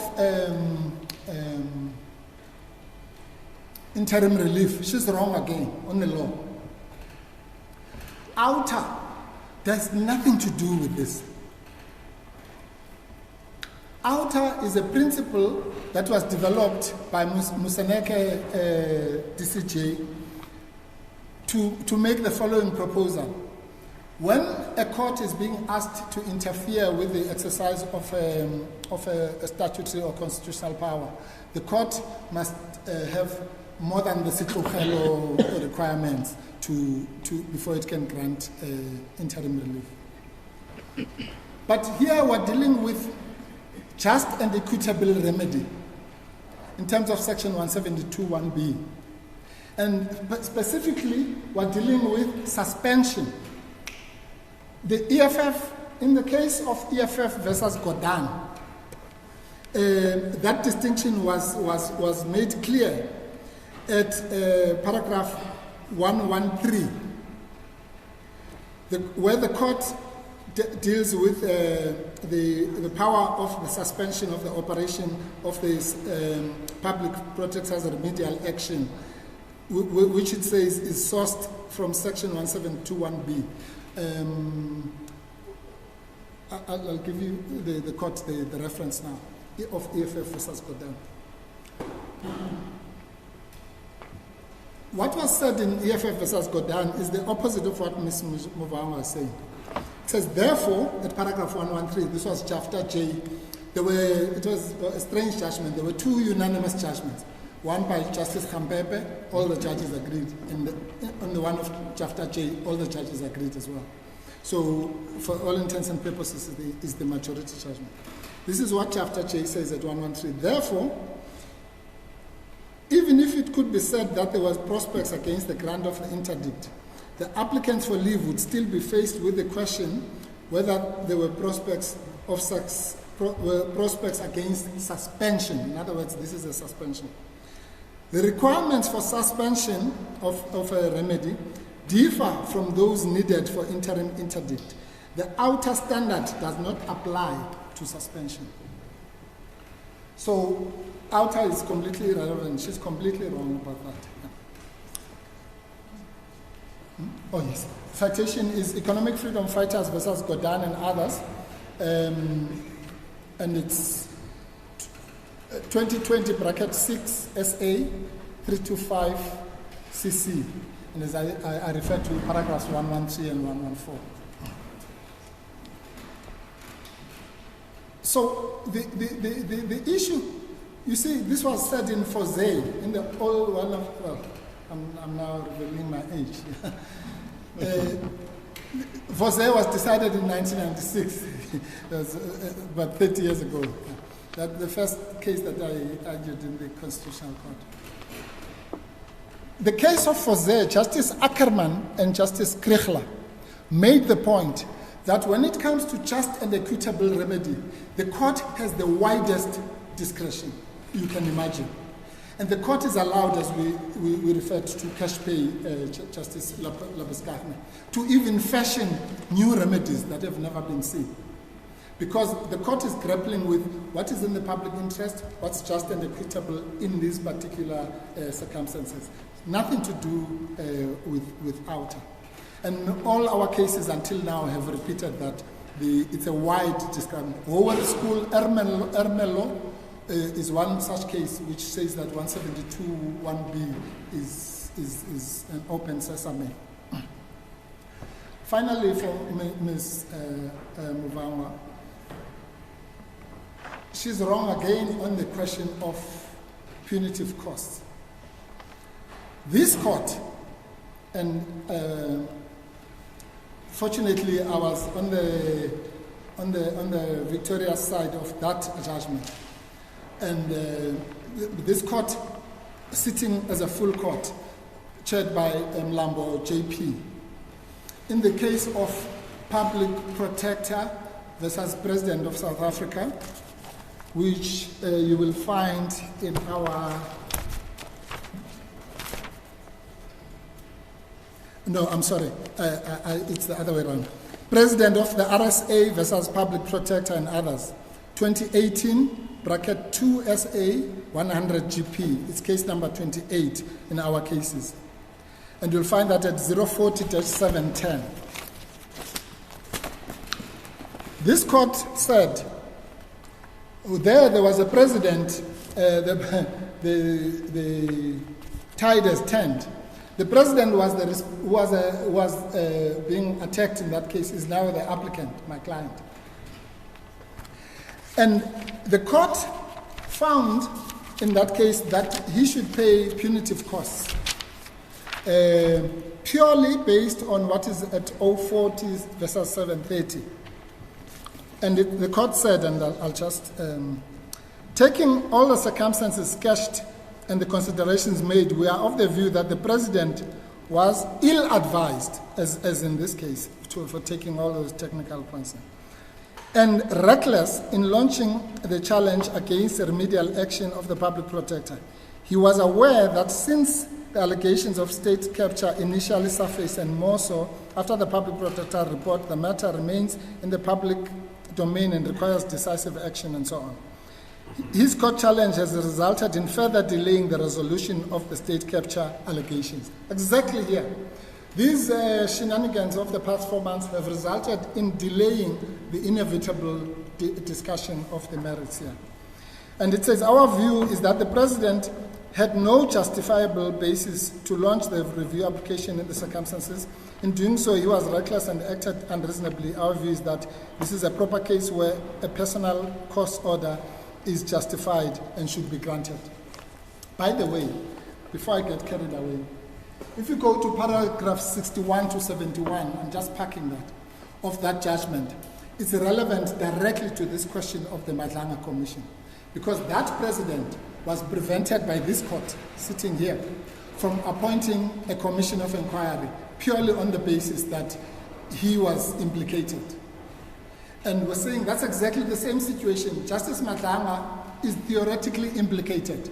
And again, I've made all the qualifications. It's not about him personally, but he's implicated as any member of the judiciary. And once you are implicated, whether you are a judge or a priest or the bishop of Canterbury or whoever, if you are implicated in the matter, you are ipso facto conflicted. And that was the situation with the Justice Hoffman in the Pinochet case. So that institutional bias has got nothing to do, it doesn't affect your reputation at all. And the president, in that case, it was said, this was a serious matter, because we were arguing that the president, although the Constitution gives him the power in terms of Section 84(2)J, the sole power to appoint a commission, we all know that. But in this case, simply because he's implicated and his son was also implicated, in this case is the brothers and sisters, his son was also implicated, ipso facto was disqualified, automatically disqualified from participation. And that's exactly, again, I'm trying to save time, that's the expression which was used by one of the lords in Pinochet, that it's an automatic disqualification by mere fact of I'm sorry, I know it's late, but We hope you are wrapping up now. if the court will just, yes, please. I almost said we're already here now. I think it's 10:40 something. Sorry, Justices, I really don't want to waste time.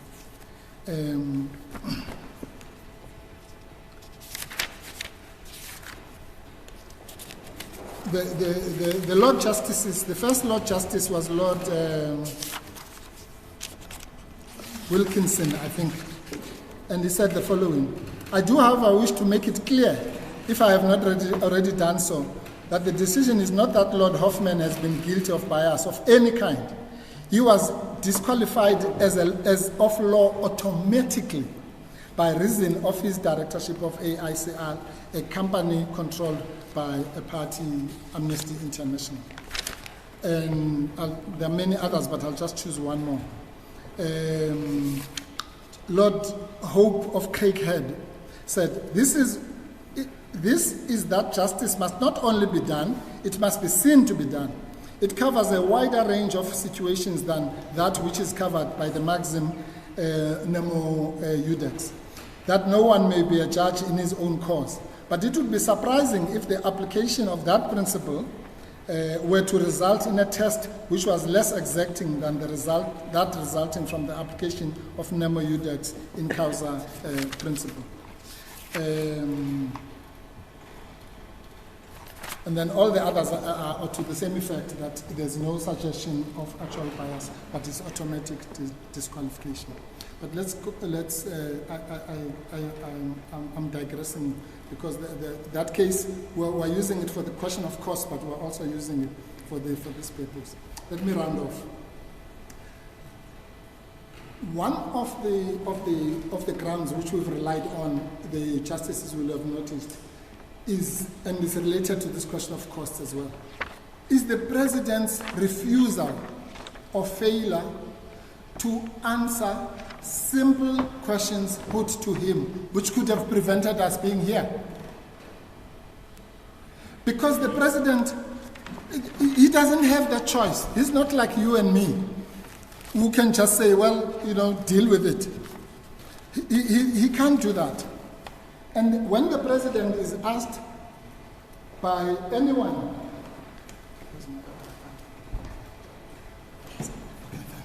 let alone a former president who is concerned about, or who knows that these things are not done, and the questions are put to him as they were done in 002-15. And you'll see that these questions are actually, they grapple with the issues that we're dealing with here. What was the sequence of events? What is a minister with that portfolio? And all those things. And the President basically just gave the middle finger. He's asked at paragraph 46, when exactly was your decision to place Minister Mchunu on leave of absence taken? When exactly, date and time, was your decision to appoint Professor Kashali as acting minister taken? Communicated to him. At what point, date and time, was Professor Kashali designated or appointed minister designate? What exactly is a minister designate? Immediately after swearing in ceremony, what was the exact correct description of Professor Kashali? What is his present correct, full and official description? What is the present correct, full and official description of Mr. Mchunu? If the answer is that there are two ministers, then for how long is it envisaged that South Africa will have and pay for two ministers at the same time? Is it still your version that Minister Mchunu is legally entitled, that's the necessity test, to an inquiry to determine the veracity of the serious allegations made by Lieutenant General Mkhwanazi, and so on? All those questions, had they been answered properly and honestly, we could not have been here. Because the President could have said, and I'm just putting this there, could have said, no, you got it wrong. I was appointing him as a minister of that portfolio, all these things that we see now in the answering affidavit. And theoretically, the writers of the letter would have said, oh, now that we know that this is what happened, and then the case. But because of the recklessness of the President in failing to fulfill his duty, By the way, it's his constitutional duty to provide reasons. That's what accountability means, by the way. What does he say? He says, no, you could go and ask me those questions in Parliament. I mean, what is that? He knows that the former president is coming here as a citizen and a taxpayer. How is he going to ask questions in Parliament? He's asking him now, so that for the purposes of this litigation.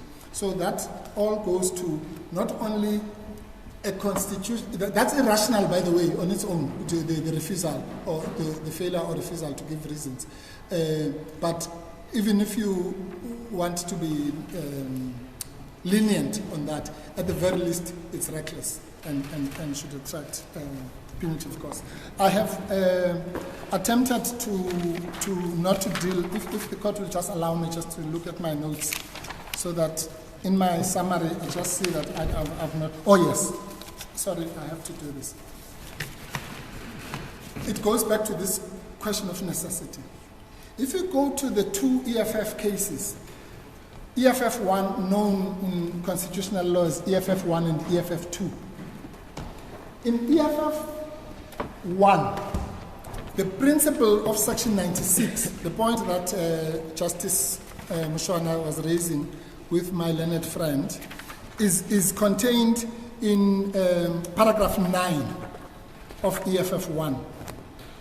That is, EFF 1 is the Nkandla judgment.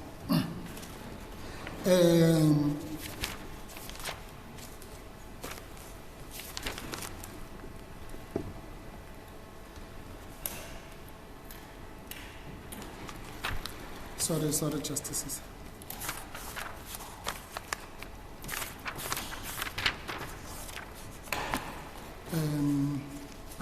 Maybe my learned friend will.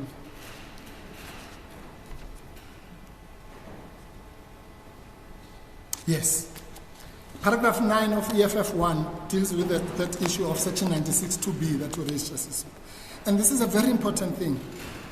It says, Justice Mchunu for the majority, for the court, says also the mere fact that of the president allowing non-security features about whose construction he was reportedly aware. Remember, we say here the president was also aware of the shenanigans of Minister Mchunu, to be built at his private residence at government expense, exposed him to, quote, a situation involving the risk of a conflict between his official responsibilities and private interests. The potential conflict lies here, says Justice. On the one hand, the president has a duty to ensure that the state resources are used only for the advancement of the state interests, not to protect your friends.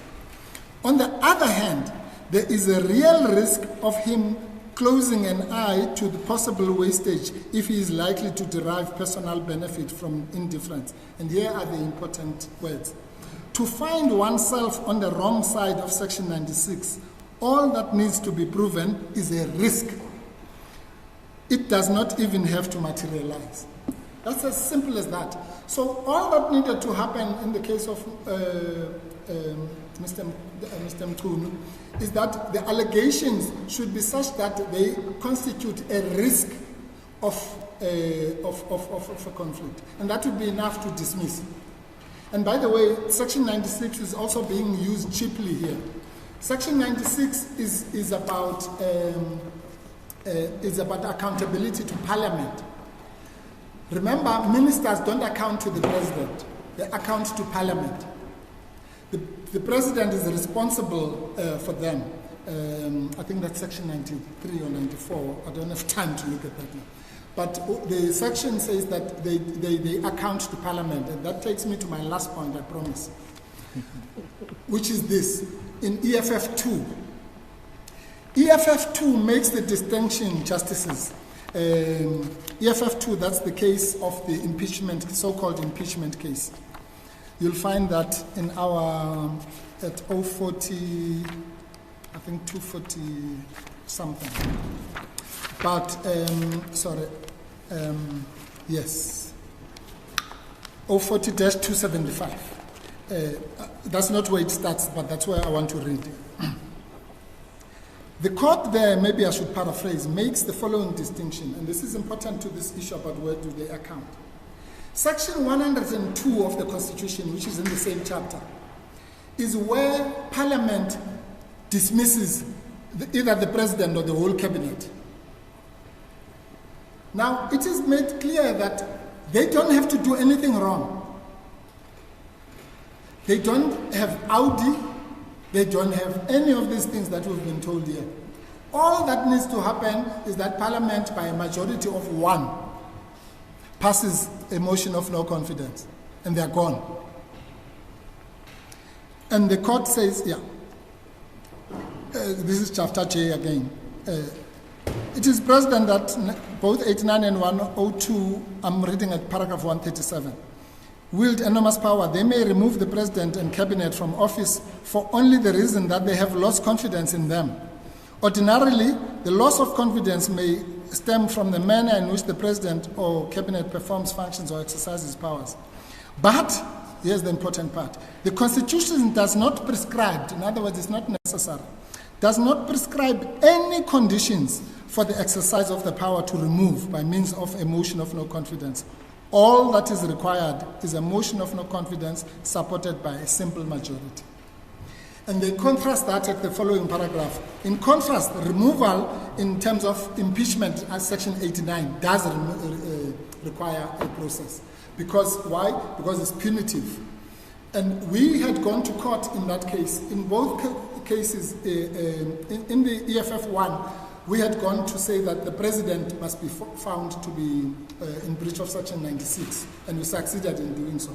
In this case, we had gone to say that the Speaker of Parliament was wrong simply to say, I'm not going to give you a secret ballot, or there's no need for a process. Because the court said, once it's a punitive thing, and there's an inquiry associated with it, then definitely you have to, it's necessary to have a process. And that is why Section 177(3) of the Constitution and Section 194(3)(a) both provide for suspensions in the cases of a judge who is before the JSC, or a public protector, or not a public protector, a Chapter 9 institution. Because those people are both entitled to inquiries, just like Mr. Chauke or Mr. Masetla and all those people. So whichever way you look at it, the doctrine of necessity is contrived, and it would be strange in any event if for the first time in the history of this country, the president has discovered that he must have some necessity for a process which he didn't have with Whitfield, which he didn't have with any of the cabinet reshuffles. He could tonight reshuffle the cabinet and nobody would have asked him for such a process, as the court pleases. In those circumstances, I've already addressed the issue of remedy, and the concession we make specifically on the Madlanga question. As far as the leave of absence, that must be set aside, there's no doubt about it, to save the taxpayer unnecessary wastage. Because we all know that this thing can go on, the commission itself could go for 2 years. After that, there'll be reviews and appeals and what. It could be the next 10 years. And this court, Ms. Muvangwa is wrong. I don't know which one of them. They say that it's contradictory for us to say it's an important national issue, but at the same time, it must be set aside. No. It is exactly because it's an important national issue. Because only the criminals and the drug cartels will benefit if there is an illegal Madlanga commission. Because then all of that will just be a waste of money, and then it will just be set aside. The only beneficiaries of that will be the Ketmakalas of this world and those kinds of characters. So this court, there was nothing more important. I don't know how old my learned friends are here, but there was nothing important than the arms deal crisis. That was the most important thing. The Siritic Commission said, this court set it aside. Why? Because it was there was it was irrational. There was irrational in irrationality. The fact that it was the most important thing cannot save it from irrationality. If it's irrational, it's irrational. If it's rational, it's rational. That's it. As the court praises. I'm sorry. Oh yes. So last point. I'll be cryptic on this. When we say Minister Mchunu is not mentioned in the terms of reference, we don't mean, we're not like children. So we understand, and Justice, the presiding justice, the acting deputy judge president, is correct that if you look at the accusations of the 6th, clearly Minister Mchunu was mentioned there. So when it says any minister, in fact they are now agreeing with us, when it says any member of the executive, he's included there. We have to concede that. But that's not the point we're making. The point we're making is very simple, that the Madlanga Commission must not be mistaken for the Mchunu inquiry. It is not like the Chauke inquiry that is taking place right now, chaired by Justice Nkabinde, whose function is to look into the culpability, and it is not the one of Ria Piecha and all those inquiries. It is an inquiry that may or may not make recommendations about Minister Mchunu for certain steps to be taken or not. So it must never be equated to a Masetla inquiry, Simelane inquiry, and all that.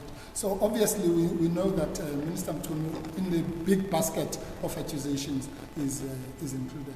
As God pleases. We are truly indebted to the court and my learned friends for the indulgence of I think it's this Palace of Justice. This is the second time I have to leave this court in the dark. I see Ms. Trova is preparing herself as well. Are you going to? Oh yes. No, I forgot to say that You've covered both applicants.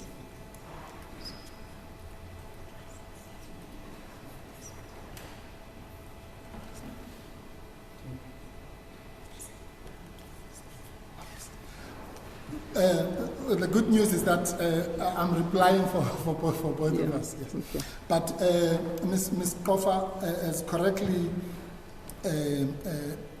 asked me to emphasize the following point. And I do. I beg this court to read this. It's a long judgment, unfortunately. But to read the judgment of City of Cape Town versus Premier, Western Cape and others. In our, yes, it's case number 3. You'll find it at 040-125 to 160. And that case, particularly paragraph 93, where the court said, but as I say, there are many other paragraphs there, 174.2 as well, and I think 157. But paragraph 93 says, in my view, the investigation of criminal conduct as a primary task by a commission of inquiry is inherently undesirable for the reason that it leads to a blurring of the functions of the executive and the police. For reasons which I will deal with later in this judgment, the independence of the police and the national and the NPA is a vital component of the democratic state. Now, this case goes into extreme lengths to deal with the following questions. Are there situations where it is constitutionally undesirable to appoint a judge, any judge, for a commission? And the answer, it says yes, and it actually applied in that case. It said the appointment of Justice Erasmus was wrong. And that is in line with what was said in Heath, by the way, that the subject matter may at some times determine that you cannot appoint a judge. The other point they deal with in this case is the case about bona fides. Can it be said that the Premier, in this case the President, was bona fide in, let's say, for example, the so-called leave of absence decision, given what we know Montashe and Whitfield and all that. And it came to the decision, and that took half of the case, that no, the answer was that the Premier was not bona fide, and therefore it was irrational. But it sets out in great detail. It also does this disclosure. It says it doesn't mean Erasmus was biased, but institutionally and so on. So if the court reads only one judgment, it should read this judgment, Masetla, but particularly 68, 78, and 228, and Corruption Watch, the one that set aside the Security Commission, Amabungane, and the EFF 1 and EFF 2. Those cases would encapsulate almost everything we've argued. Well, I'm indebted particularly to Ms. Koffa for not keeping us longer. But on a serious note, I know I speak for all my learned friends when we say we're indebted to the court. As court cases. Thank you, Mr. Mpofu.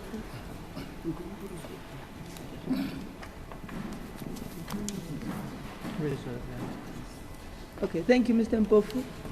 The judgment in this matter is going to be reserved. The parties will be informed once judgment is ready. Would like to thank you all for your patience, your resilience, your preparation. It's really going to help us. Thank you very much. Thank you very much to our staff here, the registrars, our stenographer, for staying over time. Thank you, everyone. We hope you'll all have a safe trip back home. Thank you. The court adjourns.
He's coming around there.